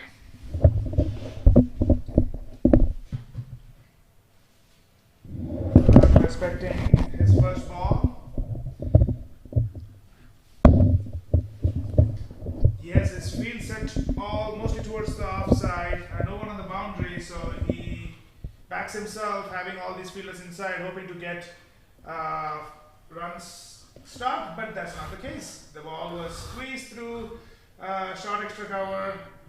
This one was Cover, and Parag probably didn't have a good launch because the ball stopped 5 feet before the boundary line. It's the longest part of the boundary, and it was hit all on the ground, and for an easy double there.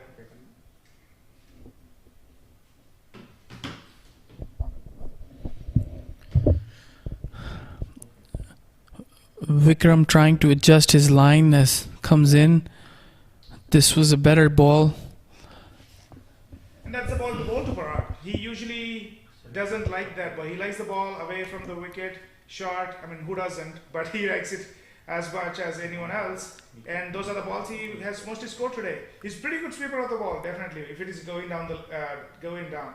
As you can see, he was trying to, because the previous ball was on the stumps, he was hoping it was going to be the similar ball on the stumps or going down the leg, and fancied himself to hit it down the leg side, but it kept straight in this case.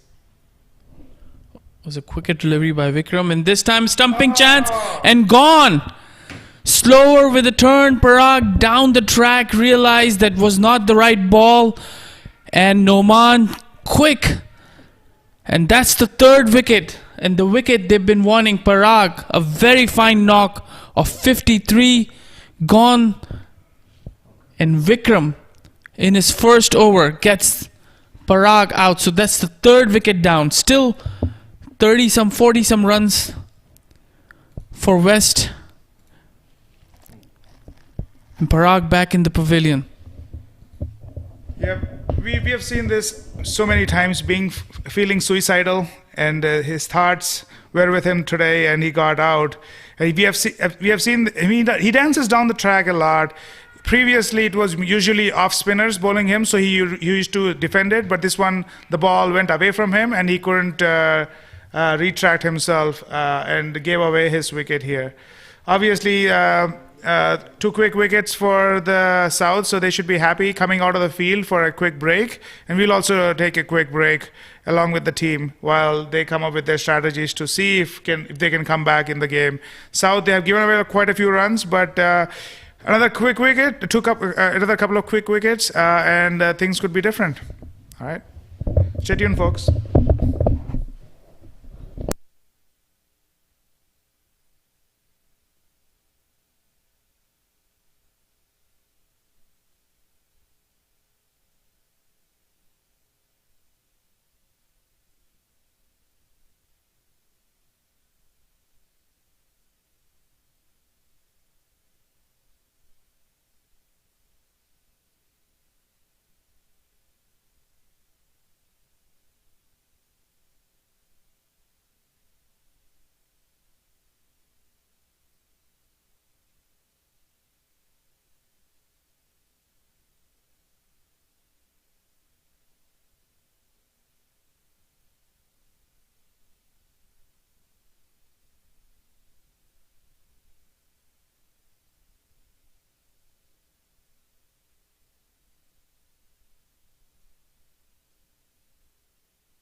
Hello, and we're back after the water break as South Zone continuing with their spin attack. They got 2 quick wickets, Sanjeeva, LBW Saki Muhammad, and then Vikram getting the prize wicket of Parag, stumped by Noman Khan. So 3 down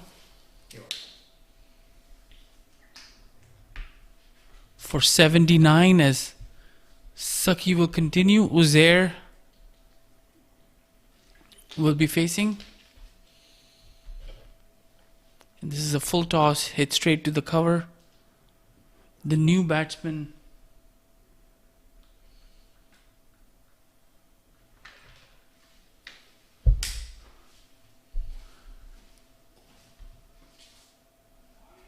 again, good bowling here by Saki Muhammad, keeping the batsman in check.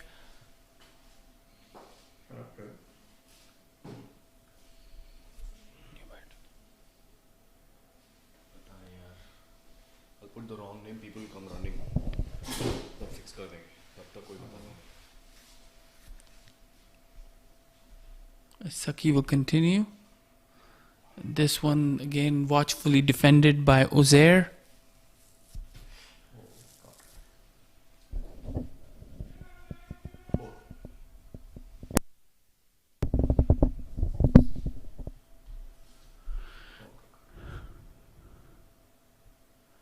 Again comes down, driven straight to mid-off for a quick single.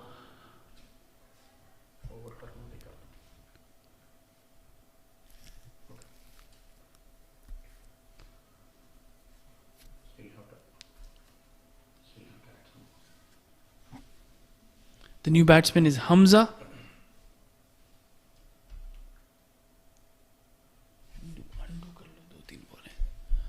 His first ball, Hamza hits it towards backward square leg for a boundary. So not a good piece of bowling there by Saki Muhammad. Took all the pressure off. First ball, new batsman facing in. And that's gone for a 4. So Hamza right away off the mark with a beautiful boundary.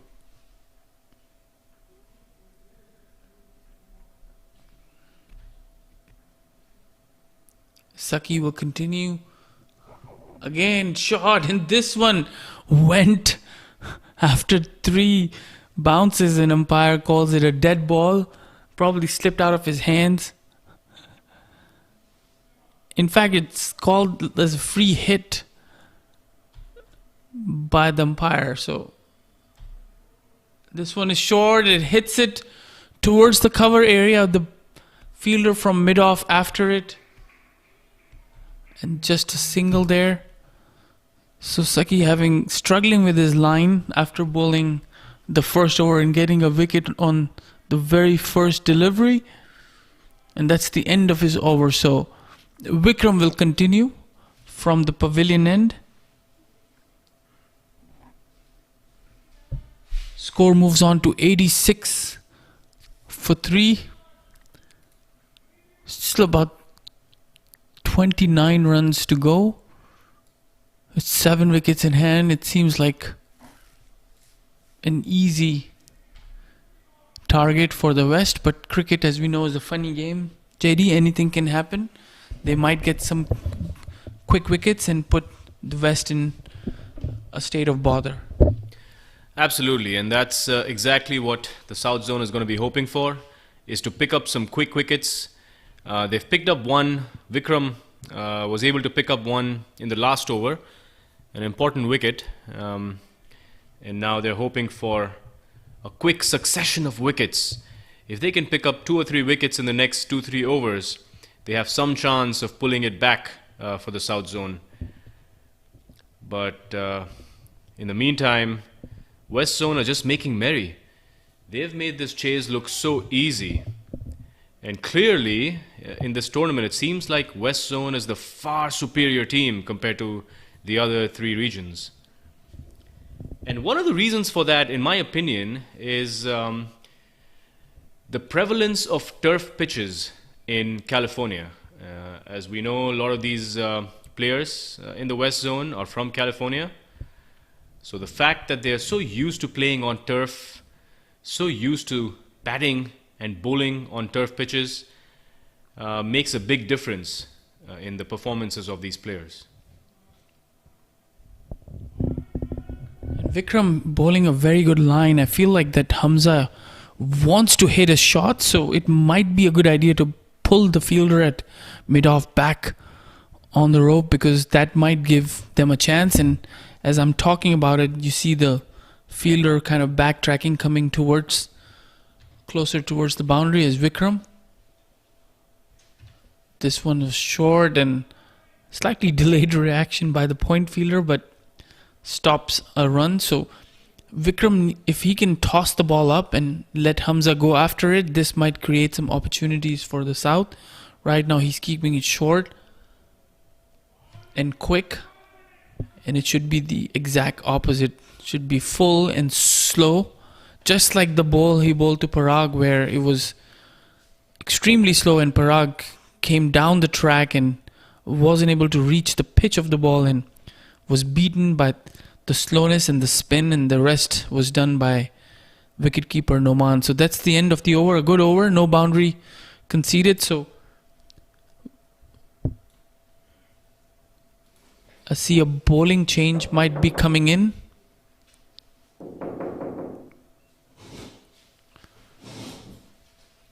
Saki Muhammad will Amir,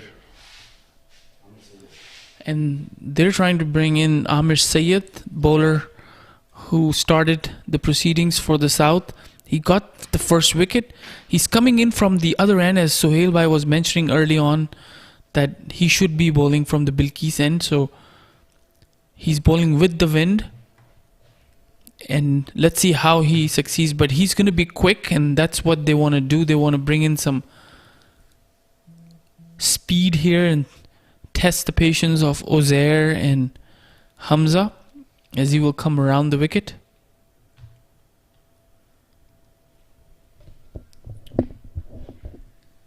Yes, Mustafa, it seems like they're going for broke now. They're bringing in their opening bowler, their prime bowler, Amir Syed, and seeing if he is successful in picking up a wicket here. And Vikram Raman from the other end has been bowling beautifully. He just bowled a maiden over. And it's not like the West Zone batsmen are being ultra defensive, and that's what resulted in the maiden over. The last over we saw Hamza trying to hit pretty much every ball, but he was just unsuccessful, which leads to tell you that Vikram Raman has been good. And a Yorker there by Amir Syed, but just beats the bat and beats the stumps as well in the process. A beautiful delivery, kind of reminding you of Wasim Akram and his deadly Yorkers with the old ball that we used to see back in the day. A quick ball, angling in to the right-hander, just well defended by Ozair. And Ozair, the batsman on strike, has a lot of experience. He's played for the USA, so he's got some experience playing international cricket. So an old campaigner as far as the US cricketing circuit is concerned. So he's not going to be fazed by the pace and the nip of Amir Syed. But as a new batsman, as anyone would tell you, the first 10-15 balls is always tricky. It's important to focus, concentrate on every ball as it comes. Another quick ball angling in. And an appeal, a successful appeal by Amir Syed as he's able to dismiss Ozair Nana for 2 runs. A big wicket there for the South Zone. Ozair seemingly disappointed, walking away, disgusted at himself and perhaps even the umpire at the decision.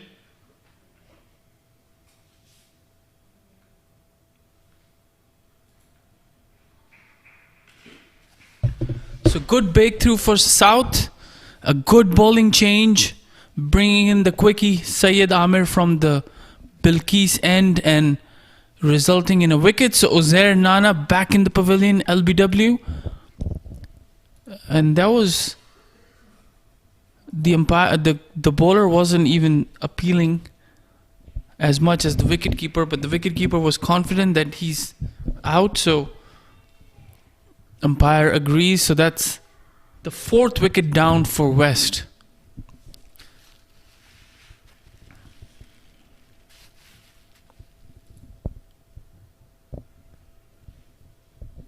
And how we were talking about early that a par score of 200 is a good total, and had South scored 200, they would be in good position. Defending 115, they've gotten 4 wickets, still got an outside chance as Uzair Nana departs back.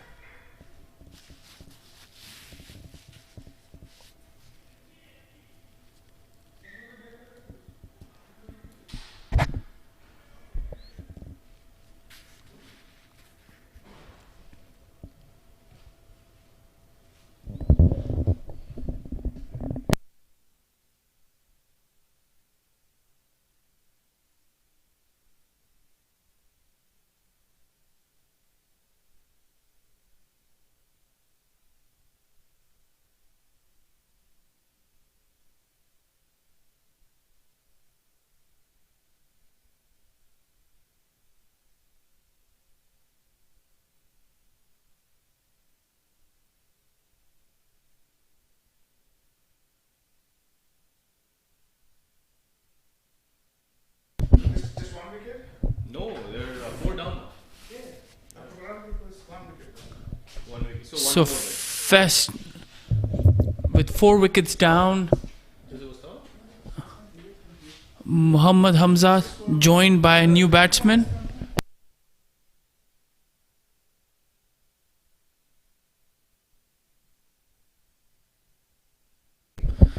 New batsman is Raj. And there's a lot of discussion going on. The red shirts gathered discussing on how to get these 6 wickets. Still 28 more runs to go. A lot of overs remaining, but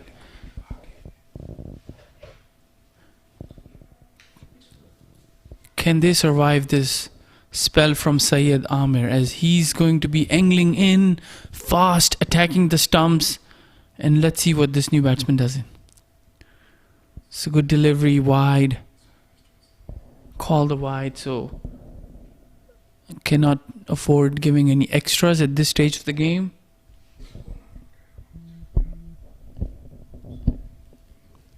Two slips, a very wide gully, point, cover, mid-off, mid-on, square leg. Oh, yeah, good delivery! Beautiful delivery, and almost through the defenses of this new batsman, and the second slip fielder just couldn't believe that ball missed the stumps. That angle is really creating a lot of challenge for the batsman.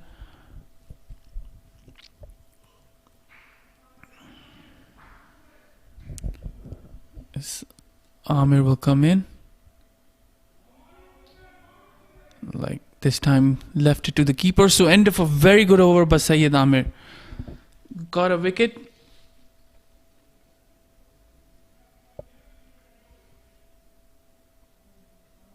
"28 more runs to go, West." And Vikram is also bowling a good line. So let's see if they continue with Vikram.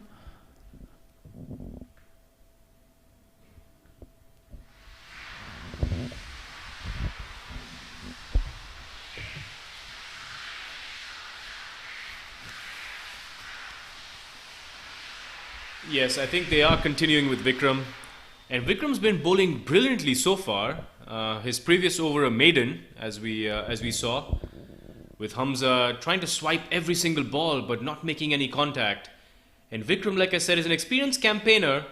He plays a lot of cricket in Southern California. He plays for the Corinthians Cricket Club, a very old club in LA. And he's been playing for that club for a long time. So both left armers, one quick, one slow bowler. So good change here by the captain Shahnawaz, bringing Amir in from the Bilki Stadium end.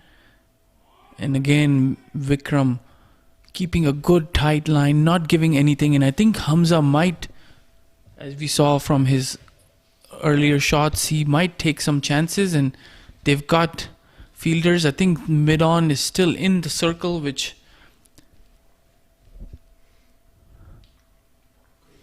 and this one is hit up top, the fielder underneath. Can he take it? Yes, he does.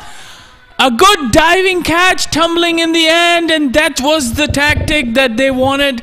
5 wickets down for West, and a lot of cheering going on in the Houston dugout as West losing their 5th wicket. As we were just talking about it, Hamza was gonna take some chances, which he did, but couldn't connect, and the fielder was stationed just for that, and a good catch by, I believe the fielder was Mohsin Khan.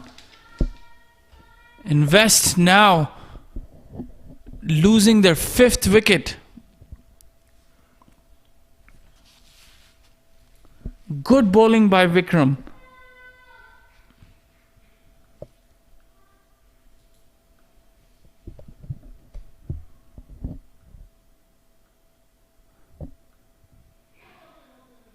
So Hamza not too pleased with his shot, disappointed, walking back to the pavilion as the new man comes in.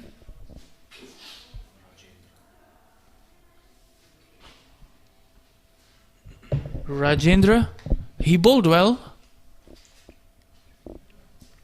Now the West needs him to stay and score these last 28 runs. Him and Rajpadi, both new batsmen, and this might be a bit challenging as both the bowlers Vikram and Amir Syed bowling well.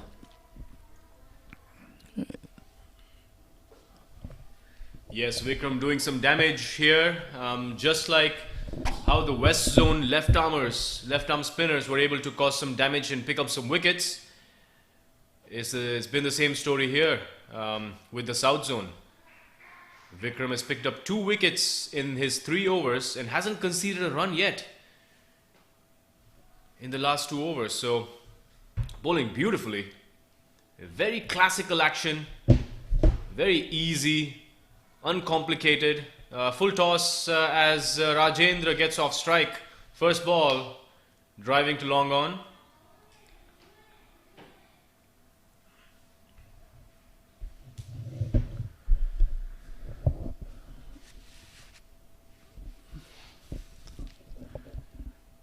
A quicker delivery, the previous one from Vikram.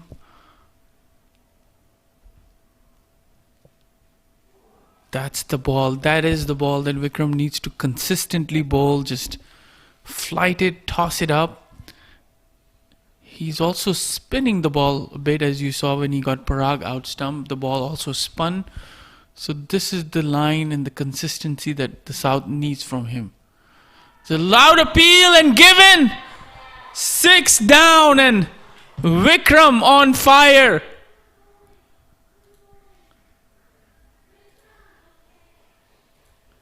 Rajpadi, LBW, Vikram Raman, and this is the 6th wicket down, and walks in the new batsman Sohail.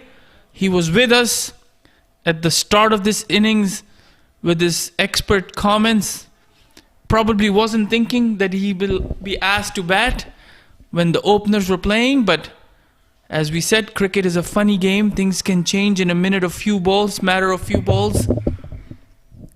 Now 6 wicket down. What a brilliant spell by Vikram here. Yes, absolutely brilliant bowling. Vikram Raman has turned the tide around for the South Zone. As we see, like you said, Sohail walking in. Sohail must have seen quite a bit of Vikram Raman playing in California, and is a very experienced campaigner himself. And he would have to be able to absorb the pressure here created by the South Zone to get the West across the line. They don't need too many runs, so they don't need to do anything silly here.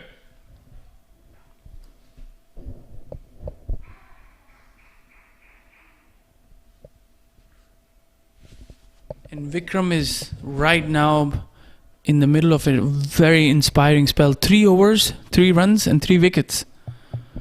As that was the last ball of his over, so Syed Amir has the ball in his hand. He's going to continue bowling around the wicket. As Raj will be facing him. Not an easy task for a new batsman to go in and face quick bowlers like Syed Amir. And that's a good delivery, but hit straight down the ground for a single. As you can see, South, it's got a jump in their steps. All the fielders, they got their voices up. They're clapping after every delivery. So they feel like they have a shot here, feeling rejuvenated with their wickets that they took, especially with Vikram and then also Amir. So new batsman Sohail.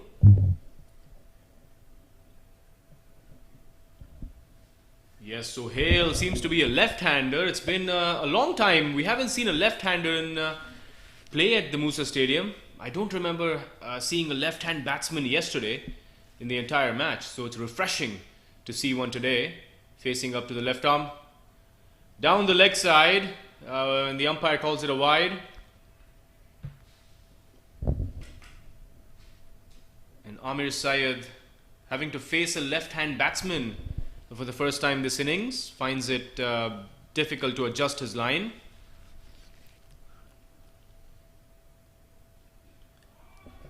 With the left-hand batsman in, kind of takes the LBW out of the equation, as with Amir's bowling will be going away from the lefty, and so they've got 3 slips in place and a gully, but no third man, which is kind of odd with the new batsman in. And this one, again, Amir coming over the wicket now, but not adjusting his lines.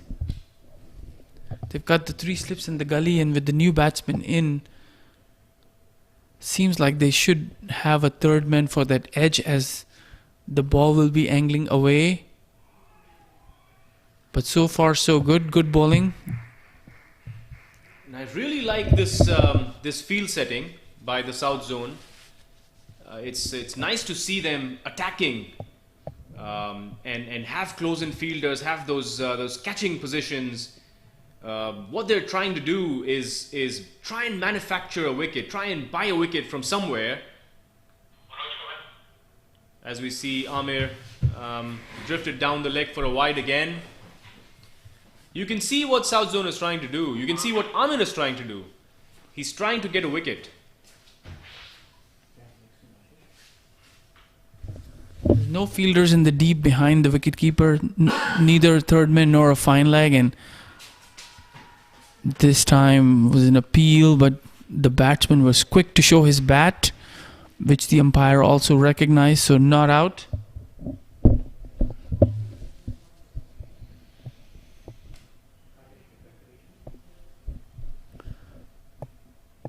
Very unusual situation for Sohail to bat in, as we were having a chat during lunch, and he said he likes to play aggressive, and this is exactly the opposite of what his captain needs from him. Again, another good delivery, and fishing outside the off-stump, plays and misses. So that's the end of another good over from Amir Syed. West needs 24 runs to win, and 24 hard runs to win with just 4 wickets in hand. They've got their captain Janak Afroz.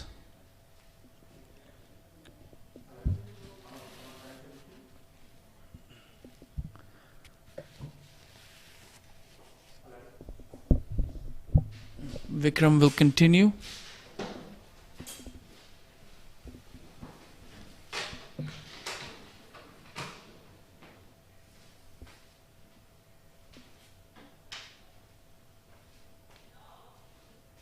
Vikram wants some adjustments in the field. He's still got a mid-on inside the circle, but the long off is kind of outside the circle, but just about 25-30 yards inside the rope. So 45, as Vikram will continue to test the patience of these batsmen by tossing in and seeing how the batsmen can do. These two new batsmen, Rajinder and Sohail. And another interesting matchup will be when Sohail comes and faces, because he's a left-hand batsman, so Vikram will have to adjust his line as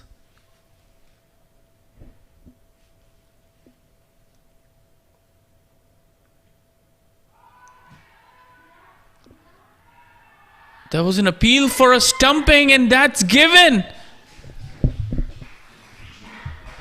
And the batsman still holding his ground. He couldn't believe that he's been given out, stumped. There is no review system in place. But JD, what are your thoughts? Unofficial review. I think we should probably think about that. Think about introducing the DRS. But I'm very interested in seeing the replay here. Seems to be some very good wicket-keeping skills there by the keeper, Noman. The batsman arguing about the fact that his back foot was inside the line. As we see another replay, the batsman gets beaten. Vikram beating the outside edge of the bat. And the back foot of the batsman seems to be out of the crease. So our unofficial third umpire, Manoj, agrees with the decision, as he's watching the replay on our big monitors, as we're just watching his foot kind of dragged outside and he wasn't able to bring it back in time, and Noman was very quick, takes the bails off, and that's what the umpire on field saw as well. So nevertheless, success for South. 7 down for 91.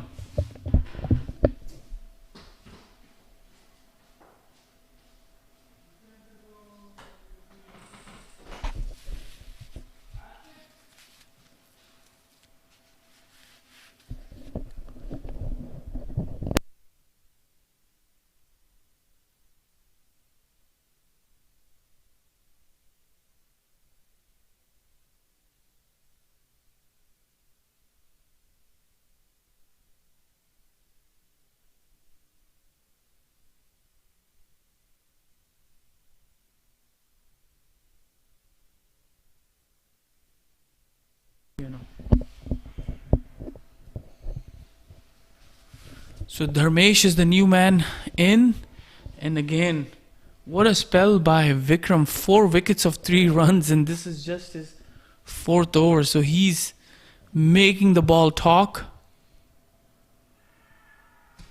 and he's mixing his delivery so well. His quicker ball just targets the batsman's pads, and then his slower delivery spins and bounces and flight. So a very good bowler, Vikram. Yes, Vikram is a very smart bowler. Like I said, he plays for Corinthians, and he's been playing in that club for a long time.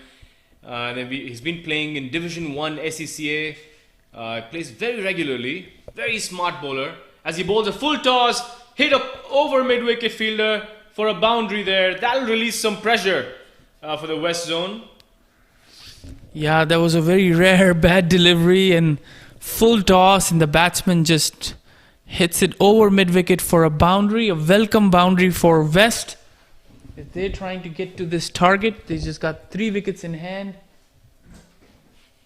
And score moves on to 95. So just another 20 more runs to go. As the wicketkeeper Noman comes in, is having a word with Vikram.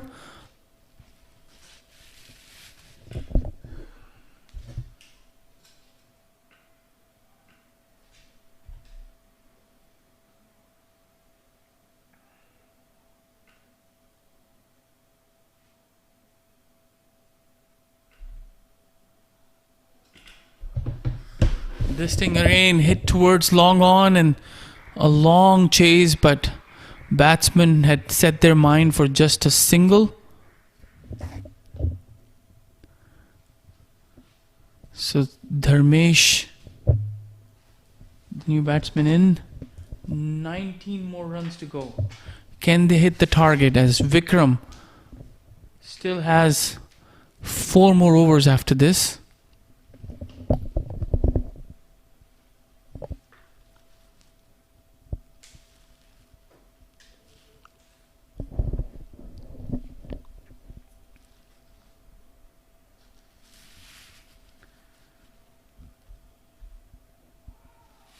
Again, a good delivery.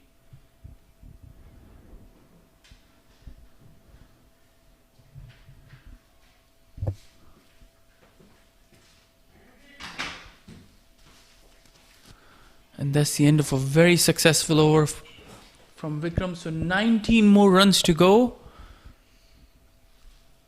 And the discussion going on whether to bring Amir back again for another over or should they go for a spinner. I don't think, looking at so far the bowling of South, they don't have, besides Vikram, any more spinner who can cause any damage to the West. So given the situation, I think Amir is probably the best choice as he's bowling round the wicket.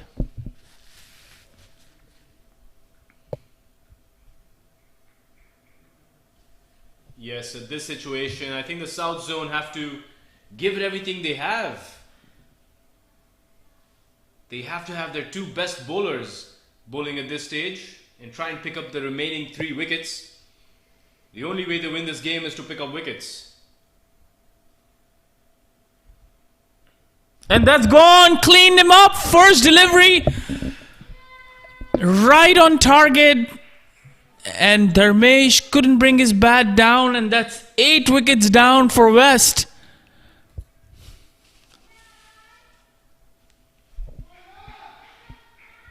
And I bet Parag might be thinking about his shot right now after watching what the remaining batsmen have done. So a great comeback here by the South.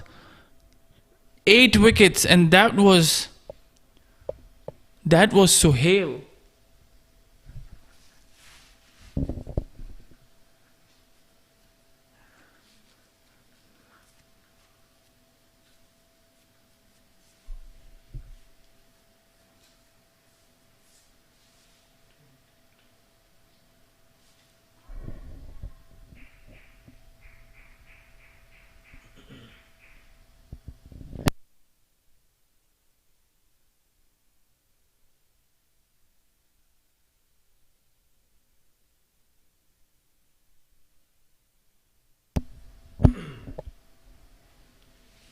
ये कौन है दिख रहा है क्या 23 के कौन I mean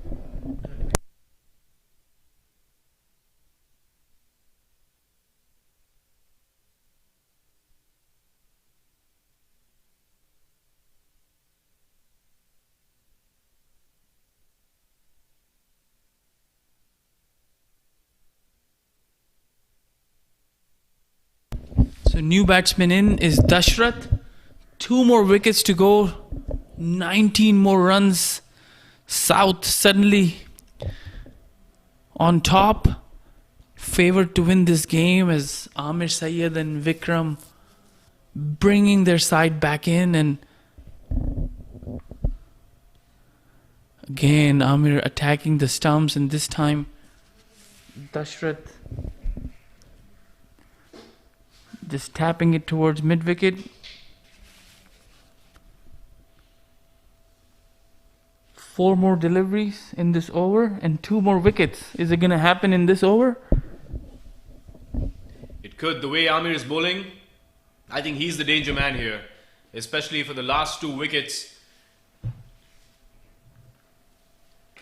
The way Amir is attacking the stumps, attacking the toes of the batsman with his Yorkers, it's going to prove very challenging for the lower end batsman here. So far, no problem for Dashrath. He's playing well. He's using his feet, coming forward and playing the ball. I feel like the more pressure they take, the more difficult it's going to get. They might have to take some chances against perhaps Vikram. If he tosses the ball, they might have to go and hit him, and this is a short ball pulled, and that's gonna go all the way to the boundary. Was that really needed? That's the question being asked. Yes, bad ball by Amir Syed. I think he was trying to surprise the batsman, getting a bit predictable by bowling Yorkers consistently. Perhaps wanted to surprise the batsman with a bouncer, but the batsman was well up to the task and pulled the ball very effectively to the square leg boundary. And now the equation is reduced to 15 runs required. This last ball of his over coming up. And again, I think Dashrath looks really good in his defensive shot. Wonder why he was held back for number 10 spot. Yes, he looks very composed as a batsman. And we have to remember that a lot of these players are playing together for the first time. They've flown in from different parts of the country to represent their zone. But it's not like they've been practicing together as a team. And the captain perhaps doesn't understand who is best for what position as far as the batting order is concerned. So we might see some very good batsmen down the order. So they're not really tail enders. So Dashrath might be an accomplished top order batsman for all we know. The way he's going about his business, he looks to be very confident as we see Vikram Raman continue on and bowl to Dharmesh Shah, and the left-handed batsman against Vikram would be a better matchup for the West Zone, and they would want Dharmesh to keep strike against both the left-handers as much as possible. And this thing tossed up, hit straight down the middle, two players after it. A bit of a fumble, could have taken 2 runs, but just a single. If I was West, I would let Dharmesh play out all of Vikram's deliveries and have Dashrath play Amir. The matchup favors West in that sequence. As we saw Dashrath playing comfortably Amir's deliveries, and I'm not sure if Amir will be asked to bowl another over. But let's see, as Vikram just started his over.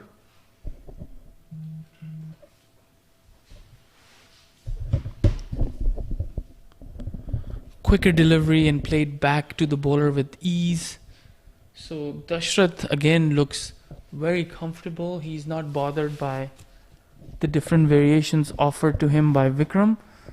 Another field change is the cover fielder brought in the circle. Maybe a toss-up delivery coming up, and sure it is, but full toss and beats the mid-wicket fielder for a boundary.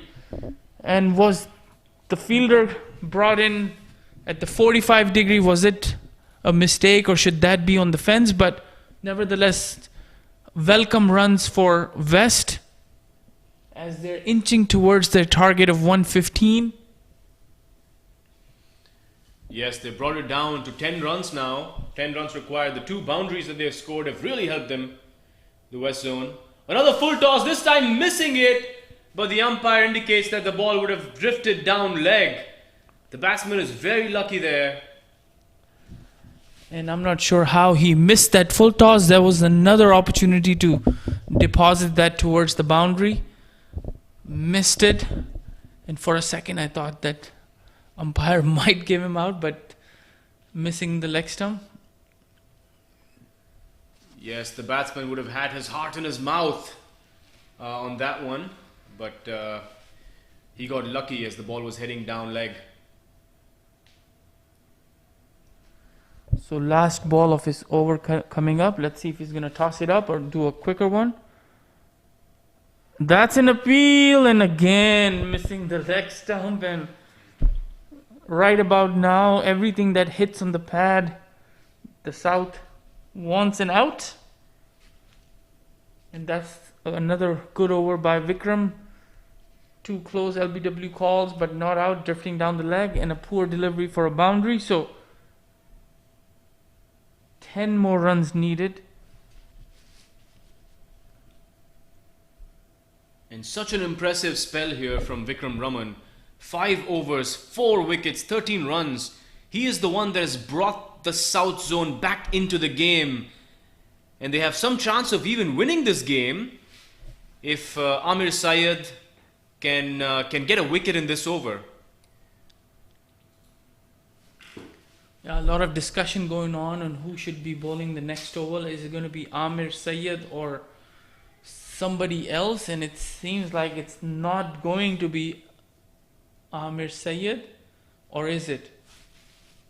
It is. It is going to be Amir Syed. So I think it's a good decision to continue with him, as he has done a lot of damage bowling from the Bilkis end. He has to adjust his line. This time he's going to be bowling to the left-handed batsman Dharmesh Shah.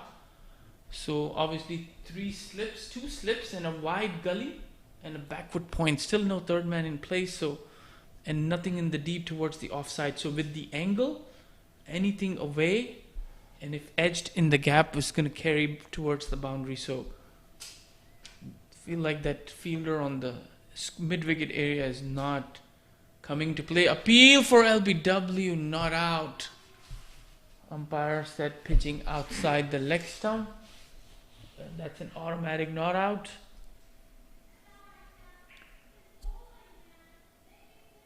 And that's the line that Amir needs to bowl, because it's going to be going away from the batsman. Anything outside the off stump, and if the batsman takes a chance that slips, might be in business.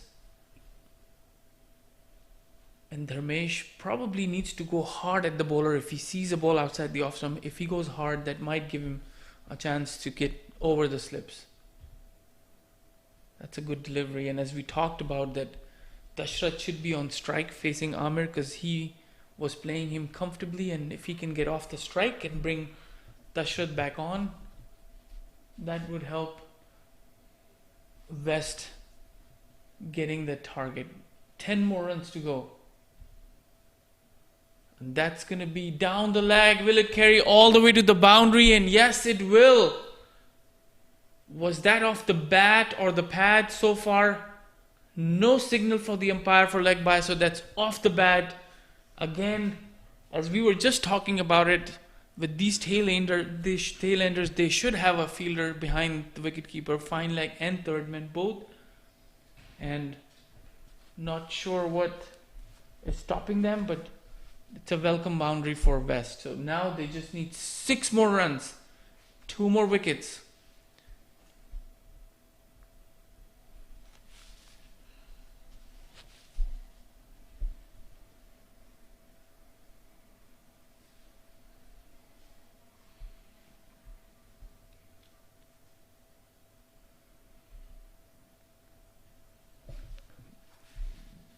Another good delivery, defended back towards the mid-off region. Yes, Amir has tried to build up a lot of pressure by bowling really good deliveries, bowling those Yorkers. And that's gone! Bowled! What a beautiful ball there by Amir! Just as he conceded a boundary down the leg. He gets his revenge. He redeems himself by taking the wicket of Dharmesh. What are we witnessing here? This is turning out to be a very, very interesting match. Hold on to your horses, folks. The game is not done yet.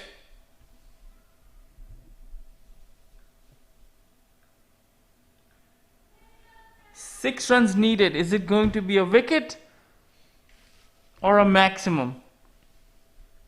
And as the last man, Janak Patel, the captain, walks in,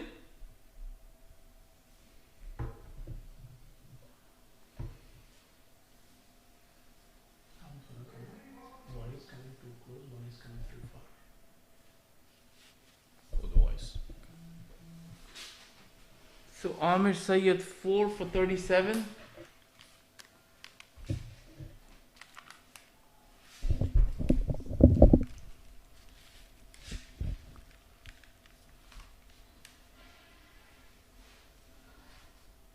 One more delivery to go. Will this be the ball that he gets the last wicket of the captain, Janak Patel?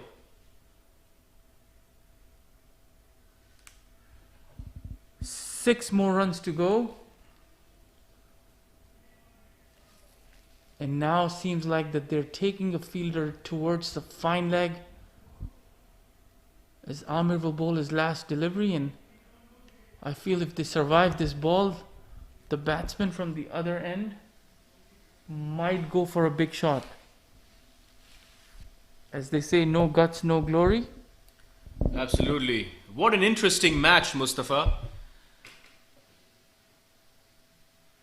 Who are you going to put your money on? This is such an interesting match. Anybody can win this. The West Zone requires 6 runs. Just one shot away, really. And the South Zone are 1 ball away. Just 1 wicket needed. And a Yorker, an attempted Yorker in fact, but drifted down the leg for a wide by Amir. He is trying his best. He's trying everything to get a wicket.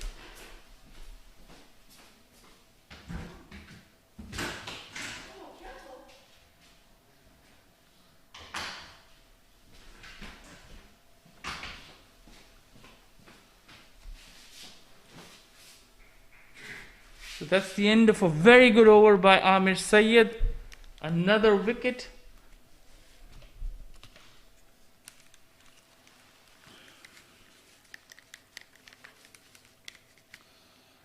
So 1 more wicket to go. 5 more runs for West.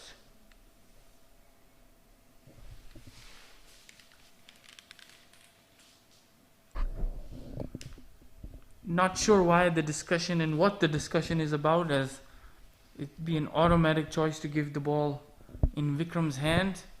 Must be the fielding and the field placement for Vikram. Too many chefs in the kitchen. Absolutely. Everyone looks to be excited. Everyone's spirits are up because everyone senses an opportunity to win. And I'm sure the West Zone is on the edge of their seats as well, because this is turning out to be a thriller of a match.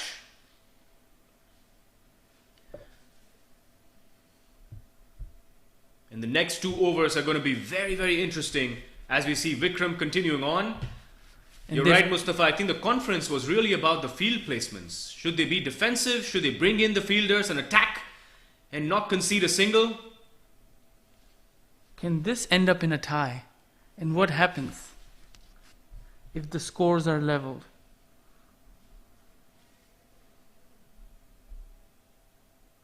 And that's a good looking shot straight. 2 fielders after it. Will they come back for the second? No. A good effort here in the deep by the fielder. I think it was Mohsin. Single. So now 4 runs to go, and this field was just for Dashrath.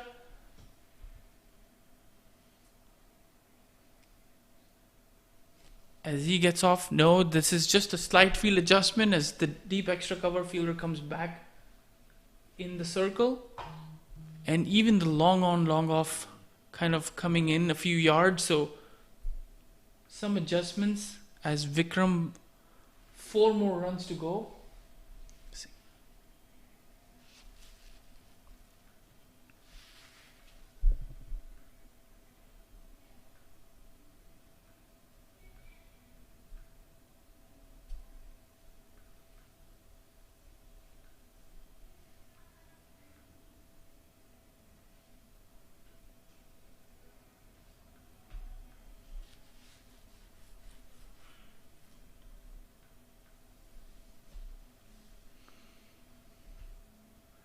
That's going to be a wide call. Some important runs for West, as 5 runs were needed from this over, a single and a wide. So now 3 more runs to go. Can Vikram hold off, or will the West will prevail? They've got some fielders in the deep.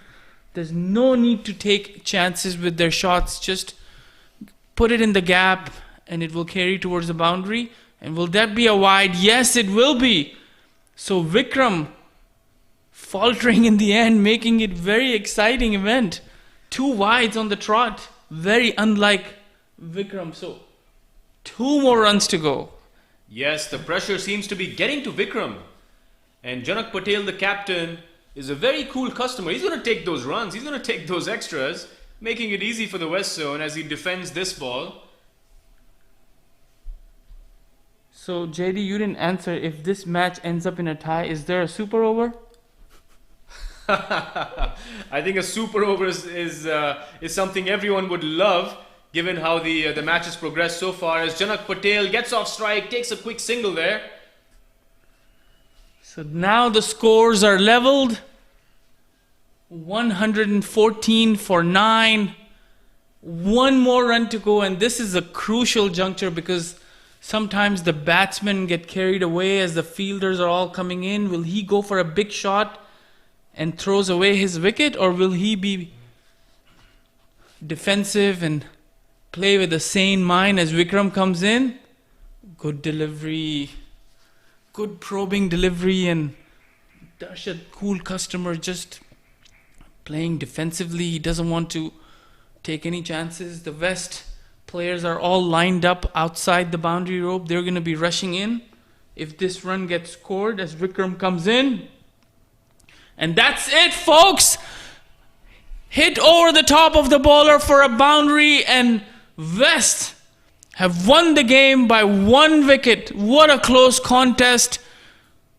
It seemed like the West will prevail easily with 8 or 7 wickets in hand, but the course of the match was changed by Vikram and Syed Amir, 4 wickets each, and made it so interesting. But in the end, 114 runs were slightly short of the par score target, and West winning this game.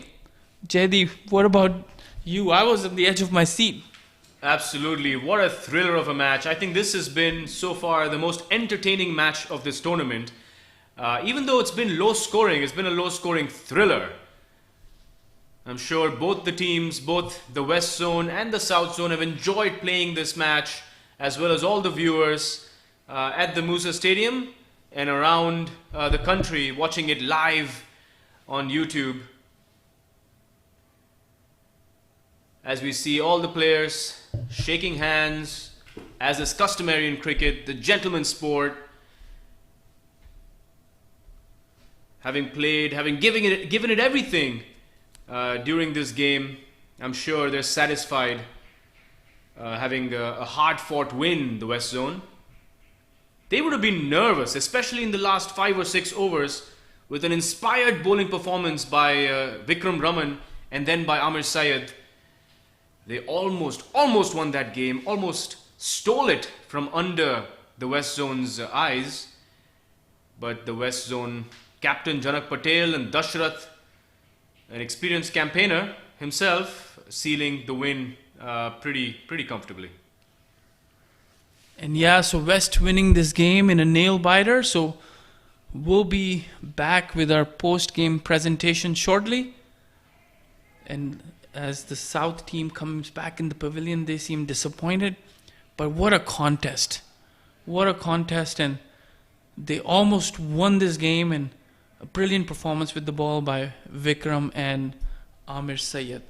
We'll be back shortly with our post-game presentation.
Yeah, yeah. I mean, I just wanted to know the format.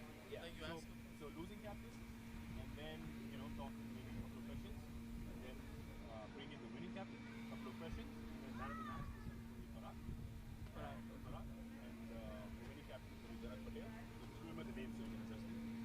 Parag, Janak, and Chana. I'll tell them. I think we'll probably this we can wrap it up.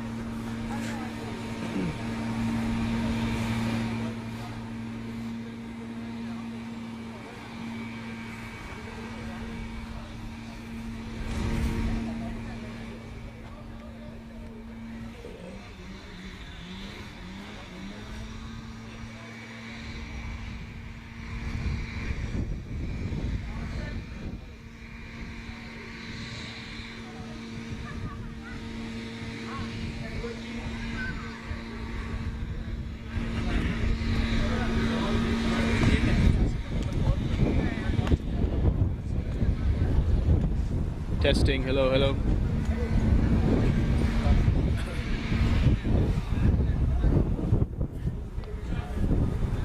Till the presentation is done, can you ask him to stop that?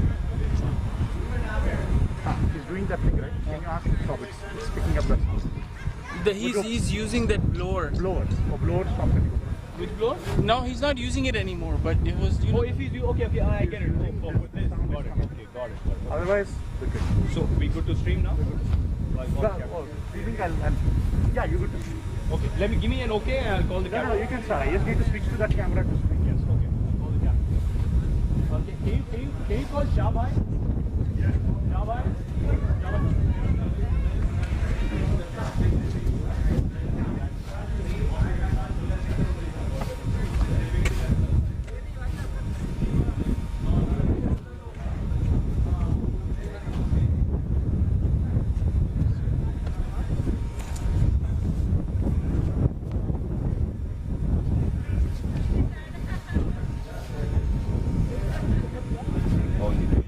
Yeah.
in the position that okay, this is like a breeze, and then they score, right?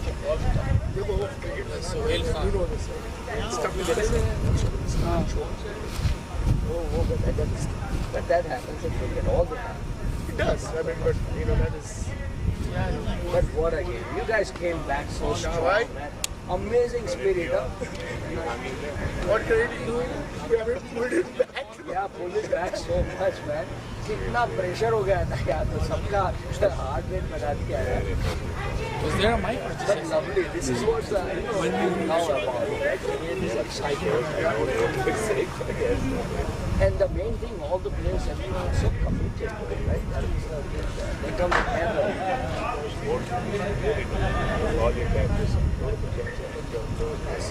Welcome to the post-game presentation of an exciting finish, a low contest thriller between the West and the South, and between myself and Jaideep. I've lost all my nails watching this game. A nail-biting end where West prevailed by 1 wicket. I've got the two captains, the losing captain first, Mr. Shahnawaz. Could you please come here and have a word? Hard luck, Shahnawaz bhai. It was a great performance. So, looking at the first innings in the morning with overcast condition and a strong breeze, what did you think about losing the defense? Would you have backed first? Absolutely. I think we would have bowled first as well. I mean, toss, yes, it has its effect, but at the end of the day, right, I mean, both the teams have to be prepared, whether they bat or bowl first. So, in certain ways, we were looking at it as a good toss to lose, but credit personally, the rest of the rest of the squad. They bowled. I mean, the discipline was fantastic. I mean, they just held steady lines, took all their catches. I mean, some exceptional great catches, and it just wasn't our day. But again, I just cannot see how we can take that credit away from them. Great job. I mean, full credit to them. They bowled really well. And of course, from our side, didn't really have much of a choice, right? We had to try. See if we could actually make a match out of it. I mean, again, they had a fantastic start with Valimar and other opener, I forgot the name. I mean, but we tried very hard to hang in there. And just a couple of breaks sort of gave us that little opening. And credit to bowlers here, Amir and Vikram and a few others. I mean, lovely line and length. Good disciplined bowling. So, I mean, they gave us a chance. I mean, we tried, but just wasn't enough, I guess. So, good luck with it. Good luck for your match tomorrow. Thank you, sir. So much. Thank you very much, and good luck with the match. Now we're going to call the captain of the winning team from West Zone, Mr. Janak Patel. As we can see, statistically, this was the day of the left-arm bowlers. 13 of the 19 wickets went to the left-arm bowler. You were one of them. So how did you find bowling as you made some interesting moves, bringing in your slow bowlers, recognizing the fact that these batsmen are trying to hit them out of the park? What was your strategy going in? Well, this wicket is what we have experienced is a little slow wicket. So it's a little harder to time the ball. So we knew that when you put a slow ball, speed ball, it's going to make batsmen's life a little harder. And our players did an amazing job picking up all the catches. And that's why we could restrict them at a very, very reasonable score, 115. And we thought it's a breeze. But that's not what the case. In cricket, anything can happen. And you can see that how this game turned out in the last ball. And I really credit to South teams and as leadership. Amazing the way that after 70 for 1 wicket, and they turn around the game and collapse all our middle order batting, and that was amazing. I do credit to them for that. And we had a lot of pressure in our camp after that, and finally at least one has to win, and today was our day. So at one point it did look like a breeze when Parag was batting. Just tell me what was going in your mind when you were batting with 5 or 8 runs to go and you wanted to just win it for your team. What was going through your mind? I was okay. I was stable. I've been to this situation before also. I can take pressure. Only my fear was my other batsman. He's a little aggressive, a great player, great batsman. I just wanted to make sure that he takes the right shots. If he cannot get the shots, just take signal or just be there. And That's the only thing was going on in my mind. I was very confident about myself. I know so it was good. Congratulations and Thank good you luck so for much. your next game. Thank you Thank so you. much. Next, we have the man of the match, the fitness icon for all the 50+ years, Mr. Parag. Please come on. All right, Parag! Parag, now during the lunch break, a few of us was asking me to check your ID to see whether you're really 50 or not. What's your age? I am 55. Tell me how it was keeping like for 35+ overs and going to the back. Were you feeling any fatigue going into the back? You were playing really aggressive, and some of the commentators, your friends from West Coast, they were saying you never play this aggressively. Your strike rate has never been beyond 70, and you were batting at 100 and 100+ strike rate. So how were you trying to take this? I was just, playing with my mind free, playing every ball according to there's a ball. So, trying to keep it simple, never that easy. And I kind of got lucky in the first over. Amir Bhai was bowling excellent. This is my outside edge, inside edge. So I kind of got lucky to get a start. So How was the pitch playing? Was it coming? It seemed like when the South was playing in the morning, the ball was coming very hard at the back. But when you were playing, you were making it easy. You were using your feet against the spinners and you were placing it in the right place. Do you think the pitch kind of eased up in the afternoon session? no question, we were very lucky to win the toss, and it was difficult batting in the morning. We definitely eased up. Yeah, ball was coming on reasonably nicely to the guns. Well, congratulations and good for your man of the match and good luck for your next game. Thank you very so much. Appreciate it. So folks, that's all we have from day 2 of Masters Cricket. Stay tuned for tomorrow for some more exciting games. That's all we have. Thank you so much.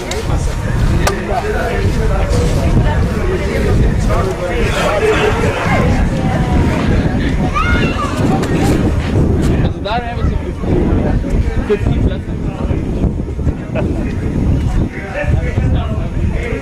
Ready? So next year then.